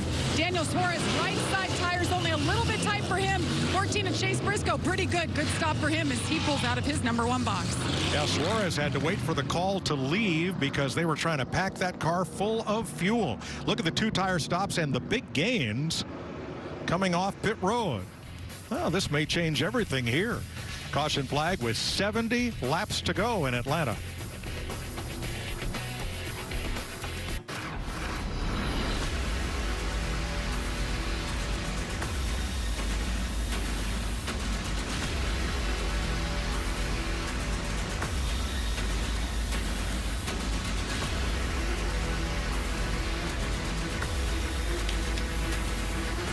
Welcome back to the Folds of Honor. Quick Trip 500 on Fox. 68 laps to go. Eric Almirola is your race leader. That is a tilt-a-whirl. You see them at carnivals all over the place. Kind of look like you're skydiving there. But basically, you're just spinning around, and it leads us to the case of the leading but spinning Chevrolets today. Right rear tires have been the name of the game. There's one right there, the first one with Ross Chastain, and then Tyler Reddick. Right rear goes down again, causing a massive pileup. You can see him stacking up, and here's the third one. Again, at the start of the field, it's something about that leading the pack. Right rear tires going down, creating melee for everybody behind him. Eric Almirola is now out front after a quick pit stop. But what about fuel? Can they go the distance? But are we in a bad spot here if we lead? So you as the leader, we're right on our number. So do all you can for us right here. You just go hard, then we'll worry about it. Copy. I assume we're not going to go 66 straight flag laps to the end either. Well, that would be the smart money, wouldn't it? I think you want to pad that fuel tank just a little bit. You don't want to be right on the number. Drew Blickensderfer, the crew chief for Almirola there. Those guys always try to, factor in some green-white checkers if that comes. It's very possible it could. Whoa, we've got a development. Yeah, I was going to say. What has happened here, Tony? Another scooter accident? I was so focused on how sharply dressed he was today, being the executive down there, but then yellow injury.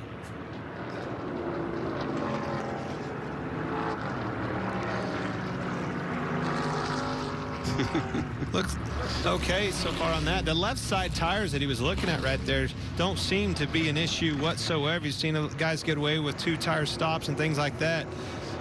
Would certainly be, with 60 laps to go, be nervous about those right rears again. Well, and it's not unusual, right? A newly paved racetrack, it's always a concern that you're going to put a lot of heat into those tires and have some issues. It's just odd to me that's coming on the right rears. Only like a right front. Definitely, but I don't think that's chasing it on a Goodyear's perspective. I think these teams may be getting a little bit greedy with their cambers and getting that inside shoulder hot, like you're saying. We're going to listen to Drew Herring, Martin Truex's spotter, on the restart for car number 19, third row inside. Eric Almirola has become this race's 19th different leader. That is a record for Atlanta. William Byron alongside. Bubba Wallace, Ryan Blaney, row 2. Eric Jones, Martin Truex, row 3. Then Briscoe, Suarez, Elliott, and Bowman, the top 10 as we go back to green. Rolling clean out front here. Tight out front, pushing, both lanes pushing. Half back 14, your lane here.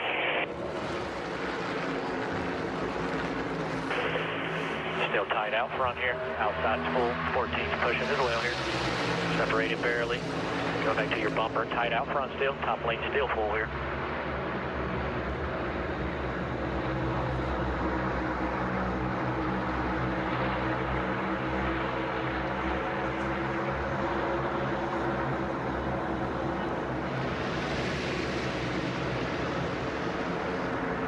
See that outside lane, how well formed up it is.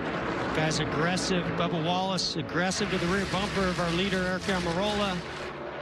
Even behind him, those guys, you can see you always know when it's aggressive of bump drafting when you start to see the hood flaps flopping around. That shows you how tightly packed up they are to the rear bumper of the car in front of them.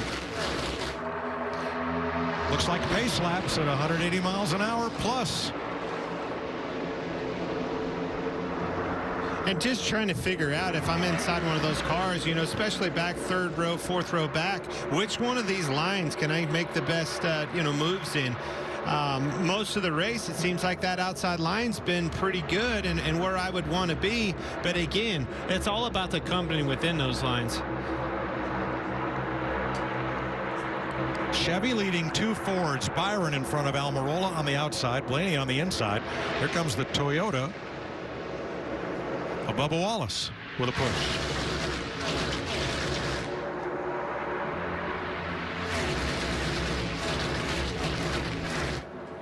"16 cars with a gap back to the second group." Here comes a move. Yeah, I saw it. I was wondering if Eric Almirola was going to be content in that second spot. Well, guess what? Bubba Wallace behind him in third was not.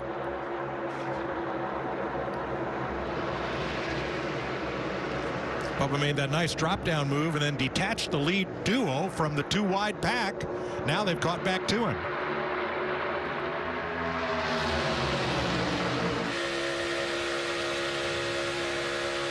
Back to 2 wide. Both lanes helped off by 1.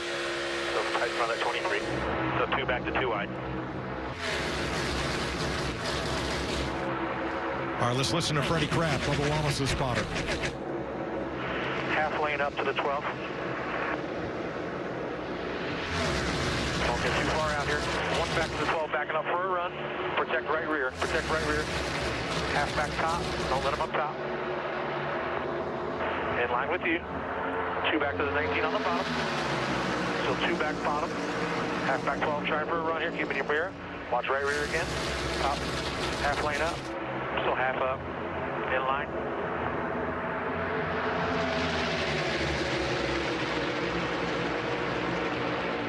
That's solid communication. Yeah. It's so important about those runs. You know, we talked about Chase Briscoe in that 14 earlier, how he was moving up in 3. I saw Blaney in his mirror doing that exact same thing.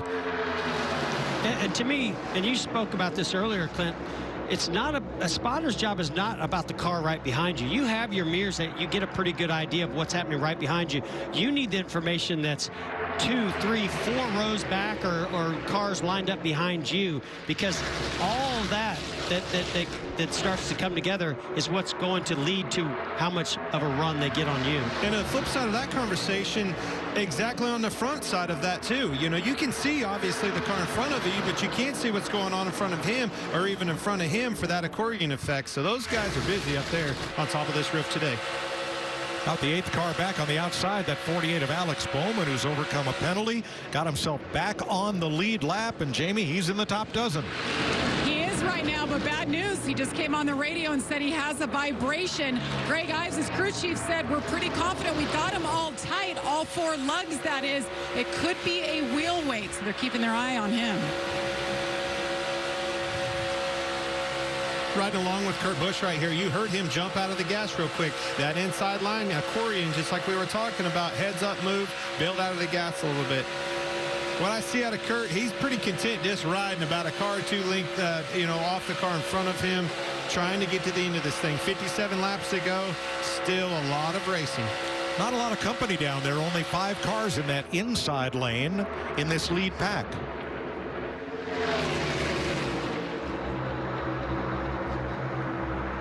I will tell you one thing, and again takes me back to Daytona Talladega. If I was riding like we were talking about it, Kurt Busch, is it gives you an option, an out, and you can get to the bottom. Look at this 3 wide. Yeah, it looked to me like, I don't know if Truex's car was just a little bit unstable right there, but also he had aggressiveness from the 14 of Chase Briscoe behind him and actually went to the middle and made, that's the first I've seen anybody try that and make it work. Truex is going to fall to 13th right here. So he drifted up like he got tight getting into the corner. Chase was able to get right to his rear bumper. Yeah, both chases. It helped Chase Briscoe a lot that Chase Elliott came with him.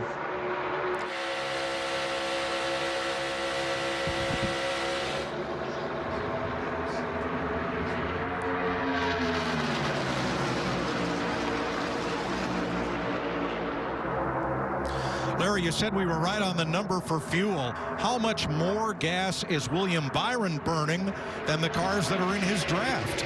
Well, I'm watching several of those cars up front, and like Ryan Blaney in that 12 car who's running third, he's 70-75% throttle all the way around the racetrack, never wide open. But yeah, when you're up there leading like William Byron, you're pretty much bending the floorboard.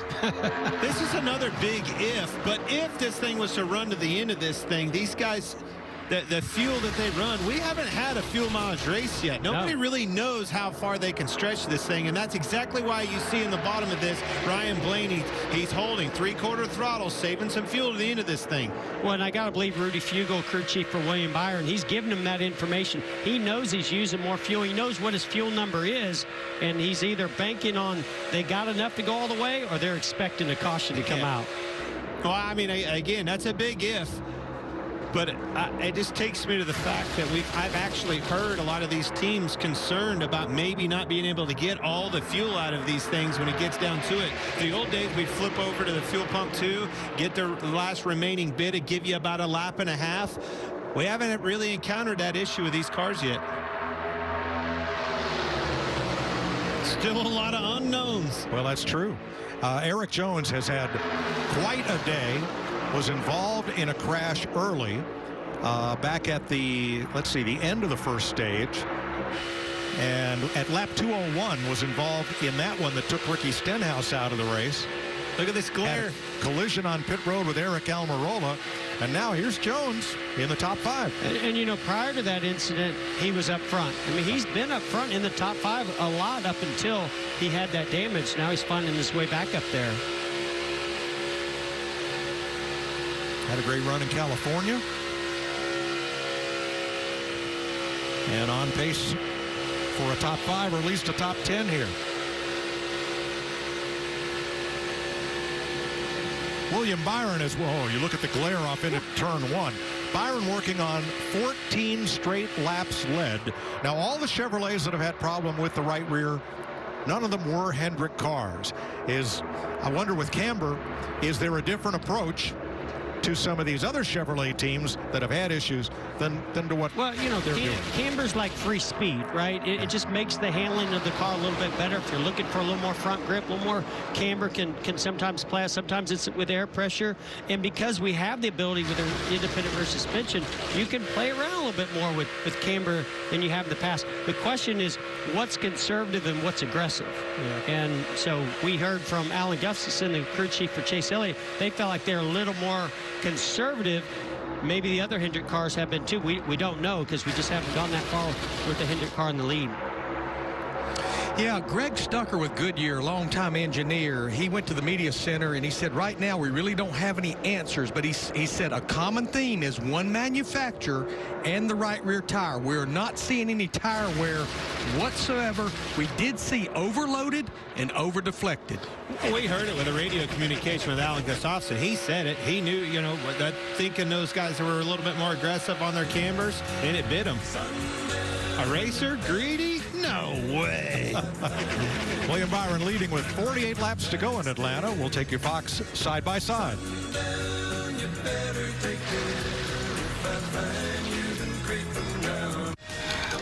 It's amazing. He's talking about motorcycle insurance, and people love it. And of course, they love the savings they're going to get with Geico, but it goes beyond that. You deserve to save. Heard that before. You deserve to save. I know.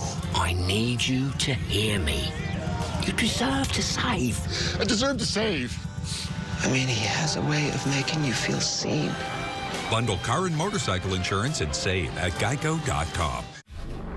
What does NASCAR do when it gets a brand new car?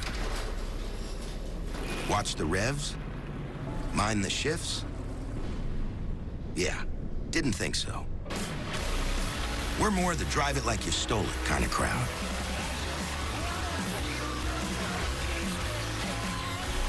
Just foot on the gas and smoke in the air. I am the next generation.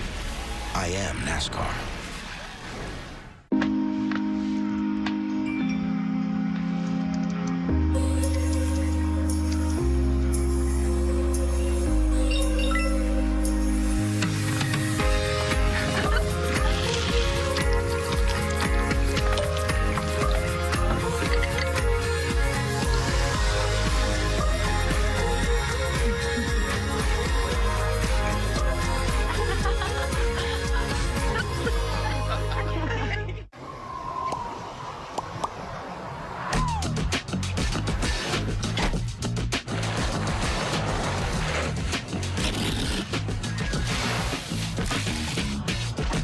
Whoa, that was kind of cool.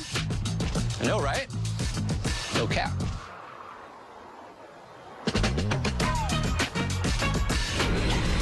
Get pet supplies, hot drinks, snow tools, and a chance to flex, all from your neighborhood. DoorDash. For 75 years, Martinsville Speedway has been the short track in NASCAR. Get your tickets now at martinsvillespeedway.com. Richard Petty laps to go here in Atlanta as you watch our aerial coverage provided by Goodyear. For those that push the limits of possibility, Goodyear, more driven. William Byron has been out front in one stretch as long as anybody has today. Bubba Wallace right in his draft. Ryan Blaney, Chevy, Toyota, Ford in the top 3 spots. Besides all the melee in action that we've seen throughout this day, I think right now they're actually content because they want to save a little bit of fuel.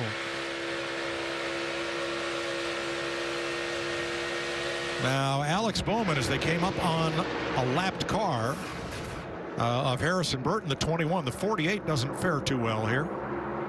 Well, the 14 came up the racetrack a little bit.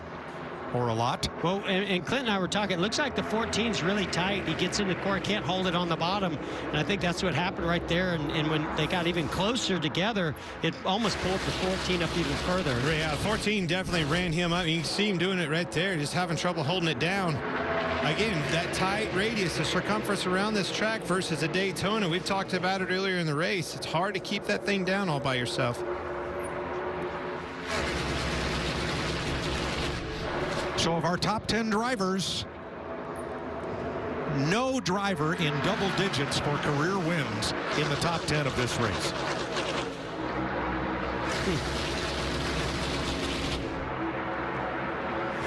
All right, the chatter on the radio has begun to turn to fuel. Here's Bubba Wallace and company. Tell him keep saving forward like he is, but keep saving, keep behind him. Tell him to try to stay below 90%. I know he's got a lot to deal with. Trying to stay below 90. How does he know 90%? It's on the dash. You can actually have your throttle percentages on there. It's a page that you can switch to and know exactly what the percentage you are. But you can see it right there on the bottom of your screen. 3/4. Last I checked, that's about 75%, right? Yeah, I was going to say that's making Rudy Fugle a little nervous. You saw a little bit of a blip there on William Byron as he lifted going in the corner, but I mean, look how much Bubba's saving. What I'd be doing, I'm pretty sure they are doing this. They're telling him how much Bubba Wallace is saving, and he doesn't want to pass him right now. Nobody really wants to pass because they don't want to be in the lead. So if you're William Byron, you could actually taper it back and probably still maintain the lead. You're saying you don't want to be leading this race at the end? I never said that. I think you I want to be right. leading right now. I just want to back off the throttle and save some fuel. I think the question is, more importantly, when do you make your move?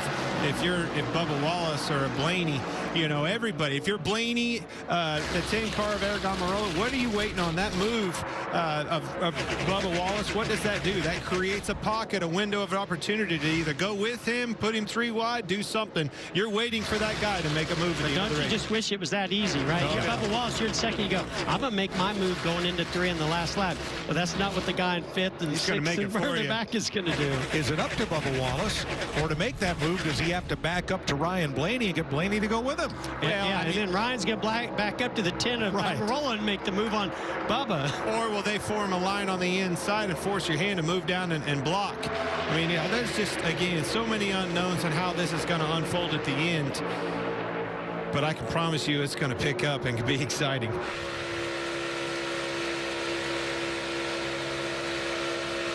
Blaney's on board on the right, looking back at Eric Almirola. Just a little kiss. Clint, you said at the top of the day and yesterday during practice, Brad Keselowski is going to have a good day. And he struggled in the early going. But here's Brad right in the middle of this pack in 10th place.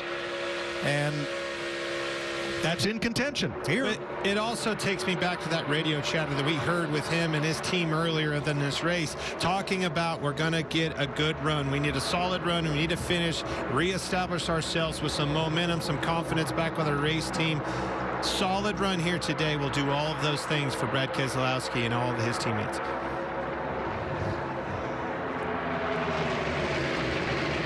Jamie Mack. Well, guys, we're entering about 35 laps since we went green the last time, and we've averaged 38 laps for the guys that have had issues with the right rear tire, whether it's tire pressure related or camber related. So if I'm one of those Chevy teams, William Byron leading this race, the leader's been the guy that's had that issue. I would be hoping for a caution right about now so I can come in, get some new tires, and regroup. Michael McDowell makes an unscheduled pit stop as we stay green here with 32 laps to go. Whoa! Oh, that's Kevin Harvick. Yikes. And what he had to do, he moved down on the front straightaway, but had to merge into traffic in the corner, nowhere to go. And it was right in the lap of what you saw with Logano. Yeah, that's that narrow area we talk about getting into turn one. The funnel got him. He didn't want to be there. He was forced to be there. Harrison Burton goes another lap down. And back to Brad Keselowski and Regan. Well, Mike, you talk about him hanging around on the backside of the top 10. That's the good news, that he's in a good position right now. The better news is he is one of the cars in my section of pit road that can make it the distance. They opted to come down and top that race car off during the last caution. No worries for fuel on them. Spotter TJ Major's been telling Brad there's a number of cars in front of you we don't think can make it. That is likely the case. Let's see. In that caution flag pit stop, we saw Daniel Suarez stop and wait for the second can of gas to make sure they were packed full. We know Suarez can make it. I mean, based on what I saw with Bubba Wallace running about 75% throttle, I think a lot of these guys are saving enough. The only one I'd be worried about is the leader right now. Yeah. But you can always tell when crew chief's starting to get in your ear, all right, or the spotters here, tell him save a little bit more, a little bit more. That tells you they're getting nervous on top of that box as well. Let's look at telemetry on William Byron and see if he's able to do those baby lifts that he was asked for. Going into the corner, try to save a little gas. You saw him in the corner doing so and trying to manage that gap and doing the best he can there. It's starting to look at 80%, but see in the corner, now he's doing it in the corner because he's stacking them up. It doesn't matter. He'll get to push on the straightaway, and they'll push him back out, and he'll be able to lift when he can. And I really think they're telling him, hey, they're not going to pass you. Not yet, right? We're not there yet. We got to get probably inside maybe 15, 20 to go before anybody starts really making any aggressive moves. But I like how he's doing that in the corner. And because of that, here comes that inside line. Yeah, and I think these guys, Mike, sorry, I think a lot of these guys have been saving. They've been saving, riding in line until somebody says it's time to go. The Chase and Chase show hooked up there. Elliott and Briscoe with Corey LaJoie and Joey Logano trying to make something happen on the inside. Problem is, I think it's going to take a little bit more than that. You know, so that inside lane's going to have to form up with a few more cars.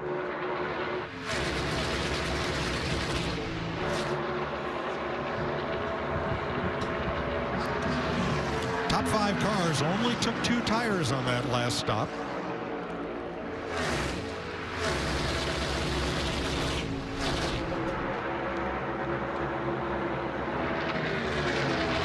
Throttle traces on some of the lead cars here.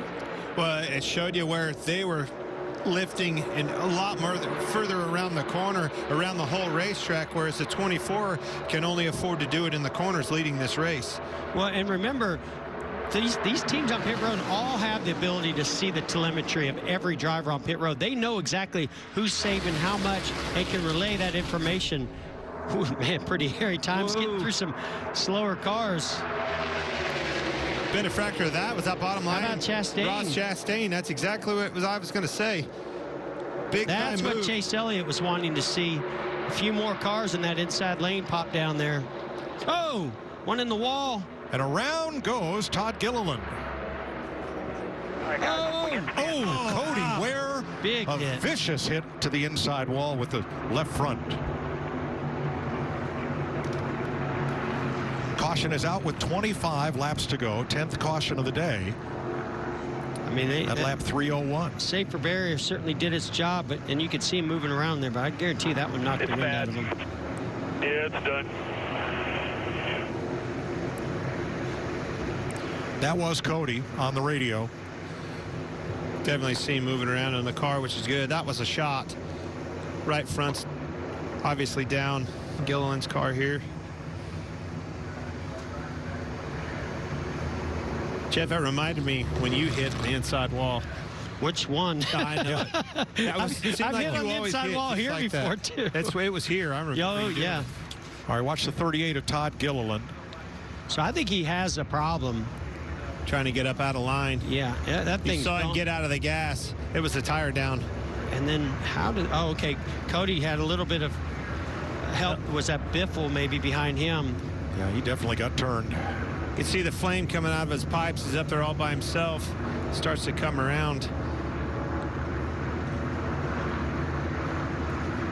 Yeah, Biffle got into the back of Ware. Somebody checked up in front of Cody.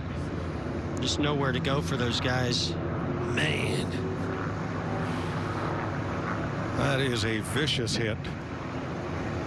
And glad Cody Ware was quickly on the radio and okay.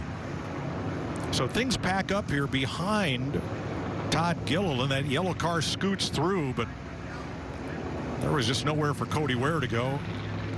He got turned hard.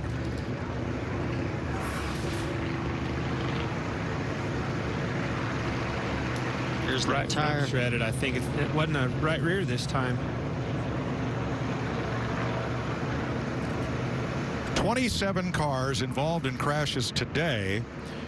We will now have 11 or 12 cars out with an accident as the cause, and that will set a new record for Atlanta Motor Speedway, breaking a record that has stood for 60 years.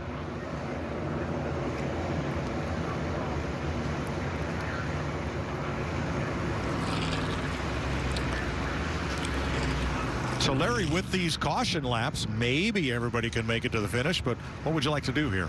Yeah, Mike, we've got 22 drivers on the lead lap. We're going to go back racing with less than 20 laps to go. Remember what I said at the top of the show. You have to do everything you can to keep your driver up front, keep that track position. I do think most of those up front, right at the front, I think they'll stay out and keep that track position. I think, to your point, this buys us the fuel we need. Now, if you're on back there like Kurt Busch, Joey Logano, maybe even Martin Truex Jr., well outside the top 10, come on, get fuel, make adjustments, maybe put some tires on it. 23 to go now. And they listened to you, Professor. After I saw Larry Mack with that bow tie this morning, that's Professor McReynolds. Certainly is. There's Brad Keselowski into his box. Alex Bowman, the first of those down pit road. So a lot of these cars will get 4 tires and a tank of fuel. Drivers really having a good day here include B.J. McLeod in 13th under this caution. David Reagan, part-timer, in 17th. Josh Bilicki in 18th. Greg Biffle, another part-timer, in 19th, all on the lead lap.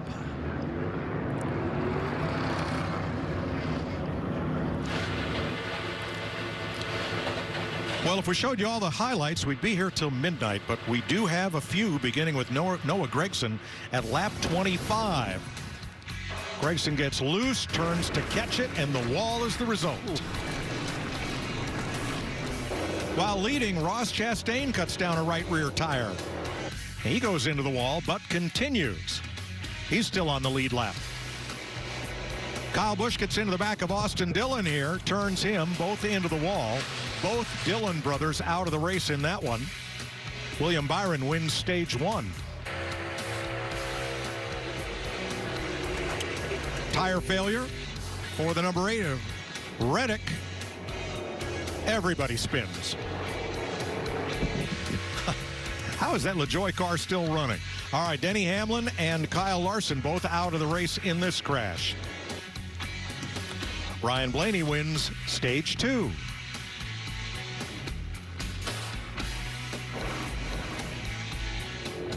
So now, 2 caution flags later, William Byron in the lead. Jamie. And his crew chief, Rudy Fugle, on the box. He's doing a great job today. Led the most laps, still the leader. But the decision now, Rudy, what lane choice here to defend? Yeah, it's all about the push. Honestly, I think either lane can work. You know, all day long, either lane's worked. For us, the bottom, it takes a lap or two, but we get it going and seems to help. So Williams done a great job, this Liberty University car, and just hope we can get a good restart and go finish where we've run all day. All right, we're good on fuel at this point, right? Yeah, just see what happens. Excited to see how it goes. All right, thank you. Thank you. Mike? Byron's led 93 laps. The most laps he has ever led in a Cup race was 102 at Miami in his last Cup victory. To me right here, the decision is where's Blaney going? Because I think you got Blaney and Almirola. Both of those guys are good pushers, but Blaney has been a little bit more aggressive. I think he's pushed more cars out to the front and had a little bit more experience of that throughout the day so far. So now you just got to guess, if you're William Byron, you have to choose here is which lane is Ryan Blaney gonna pick behind you. Blaney has a score to settle with super speedways. When we were at Daytona, he was 1,000 feet and 1 nudge into the wall away from a possible Daytona 500 victory. He's been knocking on the door every week. He's been right there knocking on the door. One of the fastest cars of the season, in my opinion. Oh, Blaney went to the outside. Byron going to the inside was the biggest decision that caught me off guard, to be honest with you. Yeah, you know, earlier when he was leading, he chose the inside. Didn't work out for him. But again, I really think it's about how good of a push you get from behind. So you think that he chose that inside line choice was driven off of having the 10 pushing him rather than well, I think he thought the 12. I mean, I don't know what kind of communication was going on with the spotters, but I think he was thinking the 12 was going to go to the inside, but he didn't. With him. So here's your top 10. We'll have 23 lead lap cars. Kevin Harvick gets the free pass. David Reagan had a safety violation on his pit stop. Well, and they'll be driving off into the sun when they take the green. They sure will. Thank gosh for these guys in front, William Byron, Bubba Wallace. All the action is going to be in their rear view mirror, not out the windshield, because they can't see out of that thing anyway. This is where we saw it yesterday in that Xfinity race, though. You have to. Now let's start talking about this double white line on the bottom. You cannot advance your position or push somebody below that trying to advance their position. Protect that bottom line if you're William Byron. If you see that 10 car getting a run, you better not leave that door open. Well, and now we're inside 20 to go. The pushes are going to get incredibly aggressive, so it's going to get intense. Green flag.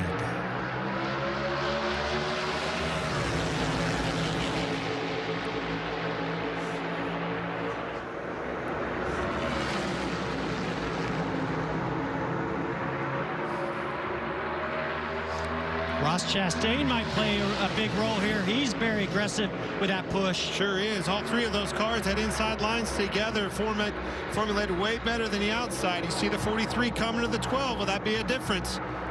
William Byron back to the lead. Yeah, I thought Blaney did a nice job pushing Bubba, but it was that push from Ross Chastain. Oh, he turns the 10. Caution. Bummer for Eric Almirola. He's doing a great job there. You called that, Jeff. Well, you know it's going to get more intense, and the pushing's going to get more aggressive. And those decisions are going to get tougher. If we're William Byron, Bubba Wallace, Blaney, all these guys have to make sure that they're in the right line with the right push. So watch the 99, the 1, and the 10 on the inside from our aerial coverage.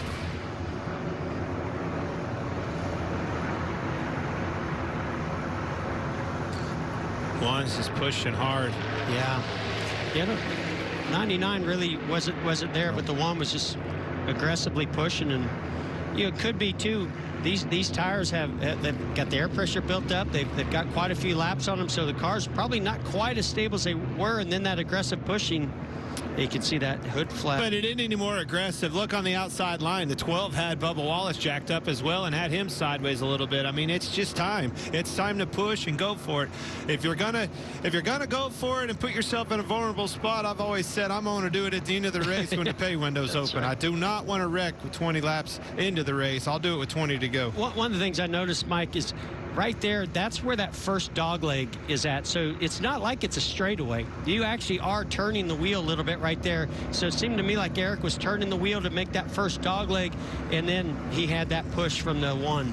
You're right, Jeff. You could see the yaw in the car just before the 1 got to him. This is a quad oval. There's a short straightaway between the double dog leg here on either side. Not a tri-oval like Daytona, but a quad oval.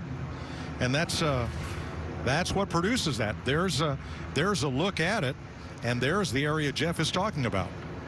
It doesn't look like much there, but I promise you, 190 miles per hour when there are cars all around you, it's more, and the guy pushing you, it's a lot more of a turn than you would imagine. So the first 10 cars have tires that are 48 laps older than Truex, Logano, and on back. As we get ready for this next restart, William Byron's had a chance to see what that lane would do. What's he do now? Well, I mean, that one worked out pretty good for him. Again, I go back to Ryan Blaney in 3rd position.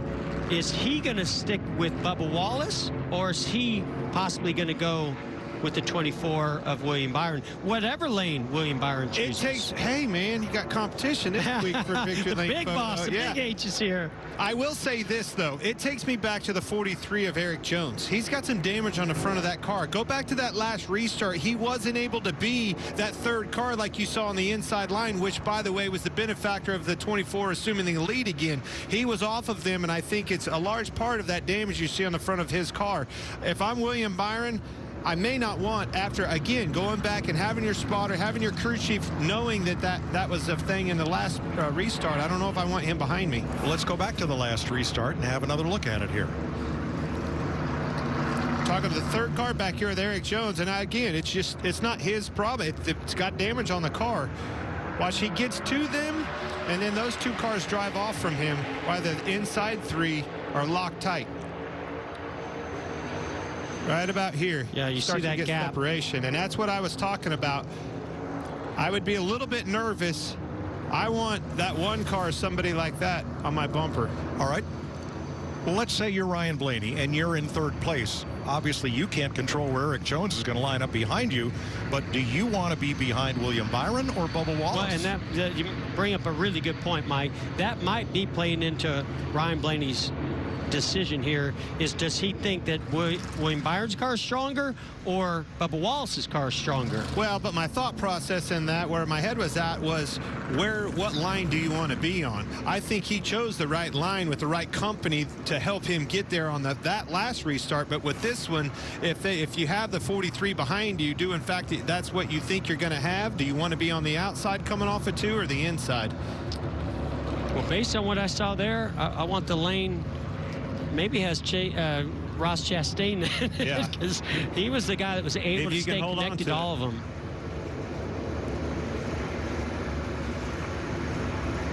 Decisions. I love this choose rule. It just creates a whole new element of strategy on every restart. And they don't use it at Daytona and Talladega, but here, despite us having the super speedway package, the high banking, the drafting, they decided to employ it here, and I'm all for it. Well, don't tell them that. We need to keep it. Yeah. Well, they might need to incorporate it into Talladega and Daytona. Man, what suspense. What a racetrack. Always been a cool racetrack. I think they made it better. Here they come to the choose. No choose, your choice. Do not hit the box. Where is it? I can't see it. He's going inside. Blaney's going outside. I know. I'm talking to the glare, Mike. And Chastain went outside. We heard of those guys having trouble yesterday. Literally couldn't see the arrow because of the glare.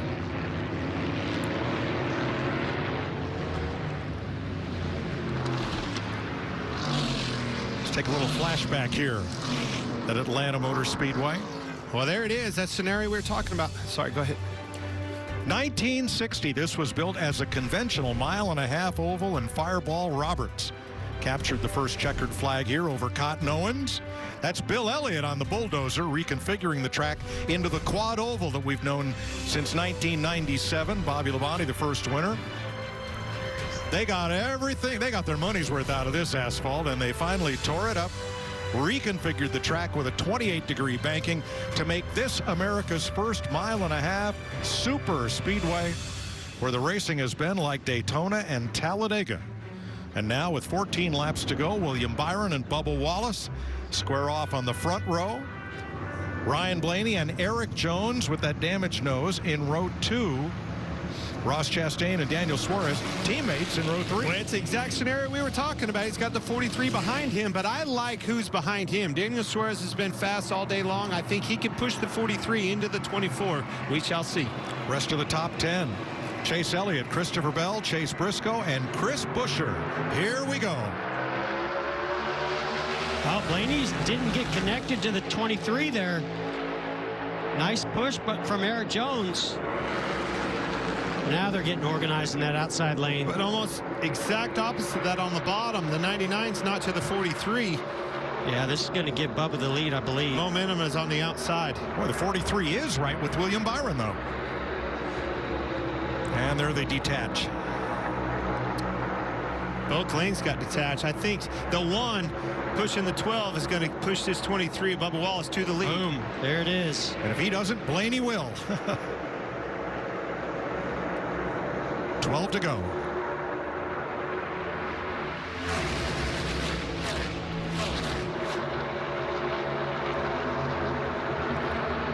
Chaos and competition. This day has had it all. And we're not done. Boy, just no help on the inside for William Byron. All the help out there on the outside with Bubba, Ryan Blaney, Ross Chastain. Here comes Chase Elliott into the picture. Chastain's wanting to get down. And Bubba. I think Bubba's going to try to block both lines and just manage that lead, utilizing both lines. But I don't think you're going to have that opportunity. Big push coming here to that inside lane. Yeah, Bubba's doing a great job here controlling these lanes. Byron into Blaney there. Contact. I think the one of Ross Chastain is giving the 12 car huge shots. Watch this momentum on the outside. So tough when you're Bubba Wallace. Oh, here comes a big push to the 24 and the inside lane. That might get him clear. Sure does. I was going to say, so tough for Bubba Wallace to try to figure out which lane to block at the right time, but here comes a big run from Bubba Wallace. Ooh, Looked high, didn't get it, didn't go low. Little surprised he didn't go for it. There's still time, though. If I can manage that second spot, I think we've seen enough. You can get that slingshot to the bottom if you, in fact, can get to that last lap and make a quick move. Yeah, I agree with you. I definitely want to be in second position on that last lap if I could get myself into that situation. They're going to drop Daniel Suarez from this group up front. If you're William Byron, I mean, you are a sitting duck. You're going to be forced to make a massive block, and we've all seen time and time again what those blocks do. I think the key for William right now is he's going to have to ride the brakes a little bit, keep that gap to an absolute minimum. And I think that's exactly what you saw him do right there. 46 lead changes, an all-time Atlanta Motor Speedway record.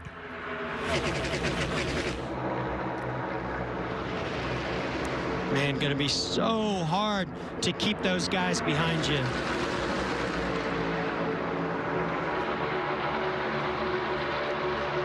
He's going to have to be 3-lane Wayne to hold on to this. If I'm Wallace and Blaney, this is exactly the scenario that I want. Everybody's single file, no runs coming, nobody's advancing on that bottom.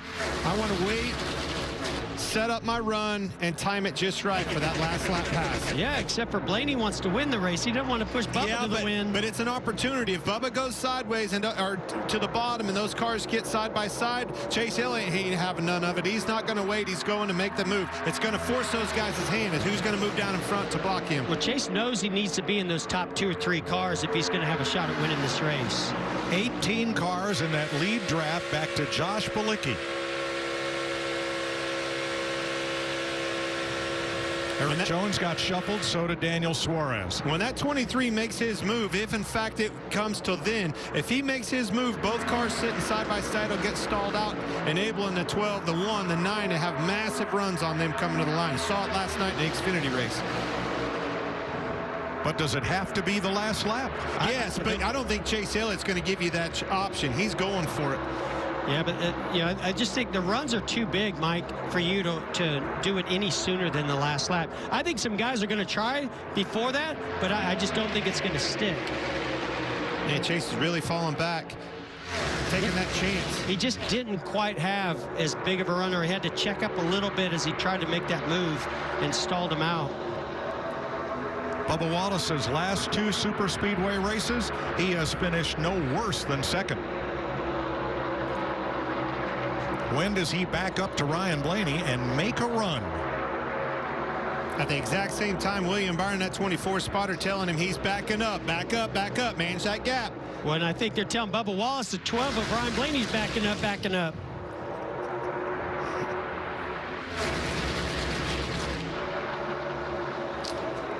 Christopher Bell on the bottom, couldn't quite squeeze in there. Back to the top. That is Bubba's spotter. Look at him stacking up on that outside lane.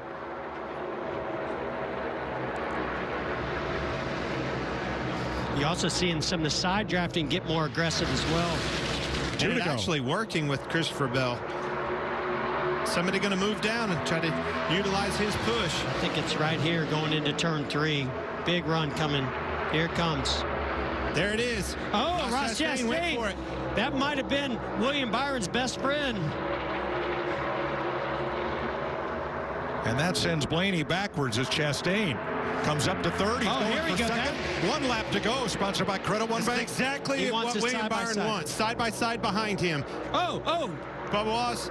And Blaney into the wall with Briscoe. Here comes a run. The 1 of Ross Chastain. You're going to have to block. Oh, below the white line there by Christopher Bell. They're racing side by side. Perfect scenario for William Byron. There's going to be a massive run coming off this 1 car, 4. Byron top to bottom, hugs that white line, drifts up and comes to the line. He wins it as Busher, Haley have a hard crash into the wall. I believe that's Harrison Burton with them, at least 3 cars involved. Couple of big hits. Oh my goodness. Whew, now I can take a breath. What a race. Great job by William Byron, his spotter, the communication. When it goes back to talking about, do you want to be the leader? Well, you do if those guys all have different agendas behind you. Yeah, had that not happened, they wrecked right there. I really think he was the set and duck. Perfect case scenario when those guys got side by side behind him. Freaking driving, great spot and great team. Bubba Wallace with the window net down. A couple of those guys took some big hits at the start-finish line. Bubba ends up 9th. Justin Haley climbed out of his car after finishing 7th. But Charlotte, North Carolina's William Byron has scored his 3rd career win in his 149th NASCAR Cup Series start. He becomes the 46th different driver to win a Cup race at Atlanta, where his best previous finish was 8th. And he is the 5th different driver to go to victory lane this season, the 3rd from Hendrick Motorsports. He earned that one. Yeah, he did. I tell you what, William, not just today, but he's really been a superstar on these super speedways. Just hasn't had it go his way at the end, other than Daytona last year. So Christopher Bell is second, Ross Chastain is third, Kurt Busch and Daniel Suarez, the unofficial top 5. Corey LaJoie comes home 6th.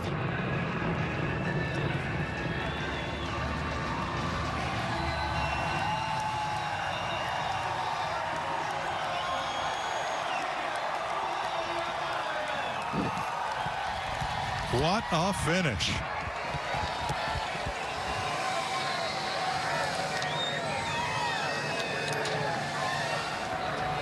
Hendrick Motorsports, 3 victories this season with 3 different drivers. The first team since Carl Kiekhaefer Racing in 1956 to win with 3 drivers in the season's first 5 races. Here's Jamie Little. William Byron brings it home for his 3rd career win. You just got out of the car and said that was fun. So you got a super speedway car, an intermediate setup. What was this day like in the end? It was so different. You know, honestly, the last few laps there, just trying to manage the gap to Bubba and trying to not get too far out front. You know, my spotter, Brandon, is his first win, so congrats to him. And just thanks to this whole team. I mean, they've done a great job this year. Lots of changes with the next-gen car, but the Liberty University Chevrolet was awesome there. So worked hard overnight. You know, we had a pretty rough practice and worked hard on it and got it handling well. Like I told you, it was kind of a intermediate style with a little bit of speedway into it. So a lot of fun. Thanks to everyone at Hendrick Motorsports and super exciting. How about this crowd? Packed stands here to see an Atlanta race like we've never seen before, William. Oh, so cool. I mean, I think these fans saw one heck of a race. It was certainly long for my seat, lots of, you know, mentally taxing. So just thanks to all the fans for coming out. It's been an awesome weekend. I got to hit win last night in the late model too, so been a lot of fun. William Byron wins it at Atlanta. With the flag, Byron. Well, quite an eventful day for Ross Chastain. Up front, have a blown tire, lose some laps, get the laps back, in position at the end of this race, ended up 3rd. Maybe 2nd.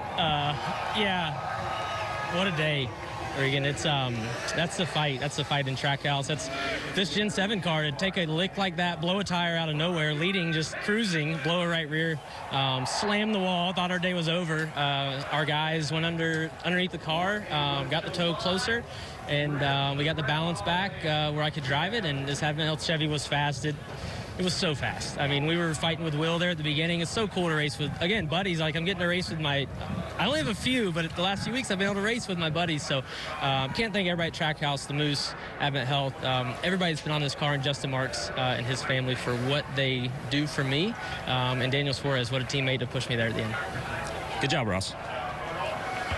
What a finish. So let's go back and watch as they come to the white flag. We can see Ross Chastain just going for it. He gets to the inside of Bubba Wallace. We had a big run. And then you see Bubba gets really loose into turn 1. That outside lane basically is gone. Watch the run of the 20, Christopher Bell. Well, I think that's what Ross Chastain was talking about, whether or not Bell was forced below the white line or went below the white line to advance. And NASCAR has judged that Christopher Bell drove below the double line, so he will be penalized to the tail end of the lead lap, and Ross Chastain will finish 2nd. And that's where the contact happened with Chris Buescher in the 99 of Suarez, and then it was an accordion effect behind him with Haley and Bubba Wallace. And you saw Ryan Blaney run out of luck again, got tipped up into the wall. He will end up 18th today.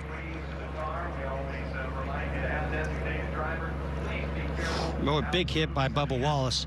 You hit with that passenger side or driver's side, even with the safer barrier, that is a big impact. So you see Chris Buescher goes to the inside, but he's got Haley on the inside of him. Wasn't quite clear. No, just 3 wide. And Daniel Suarez coming down as that track, just that little curve there after the start-finish line, took those 3 cars out of play after the flag. Oh. I don't want to do this, but we're going to ride with Ryan Blaney. Ouch.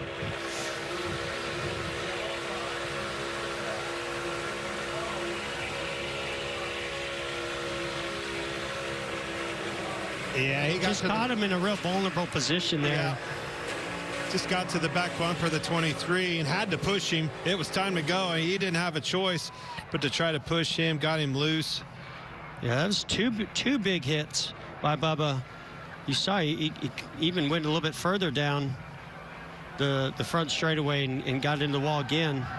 That's Chase Briscoe talking it over with Ryan Blaney as William Byron gets to celebrate in victory lane. We got a lot to unpack here, so we'll be right back to Atlanta Motor Speedway after a very eventful finish.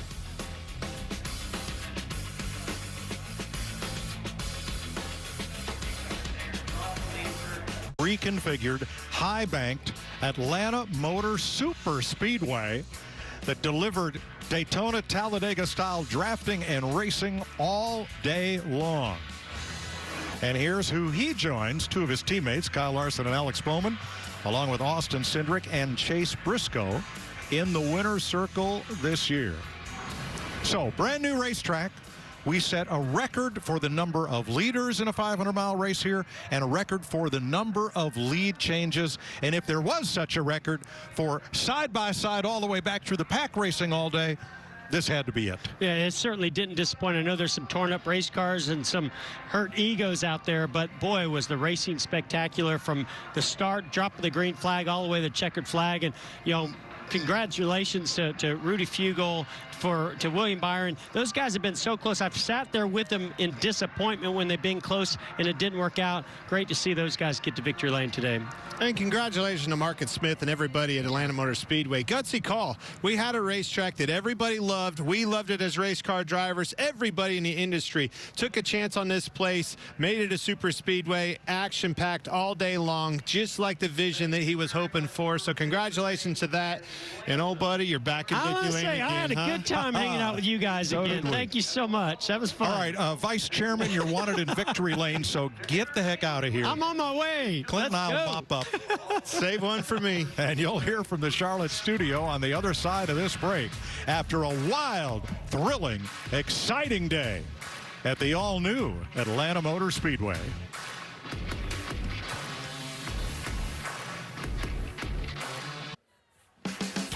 It's all over for NASCAR's Cup Series at Atlanta Motor Speedway. 5 races this year, 5 different winners. The most recent of those, William Byron, making it 3 victories for Hendrick Motorsports this year by 3 different drivers.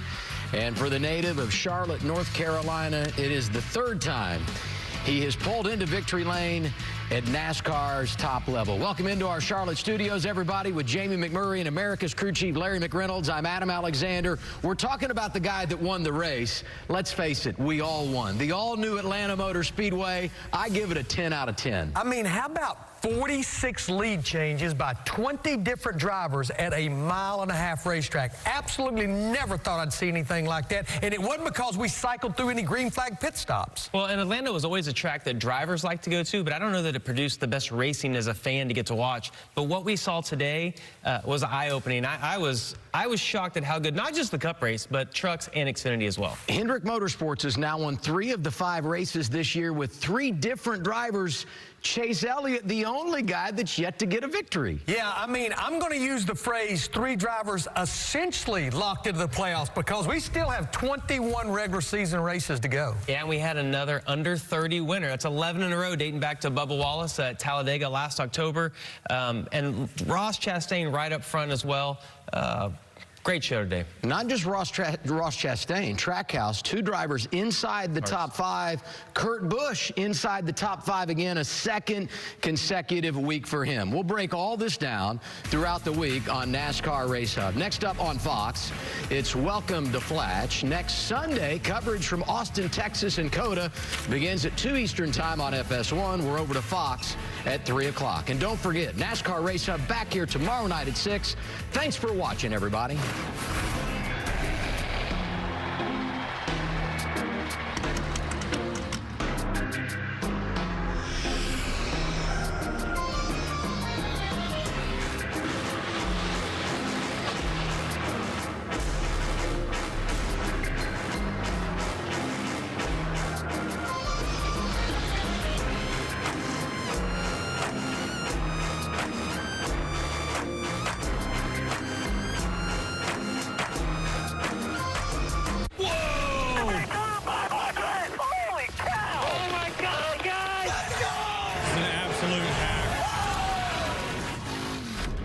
Catch all that? I'm ready to rip somebody's freaking head off. Or that? Well, get ready for this, and a whole lot of this. I am Full Throttle. I am NASCAR.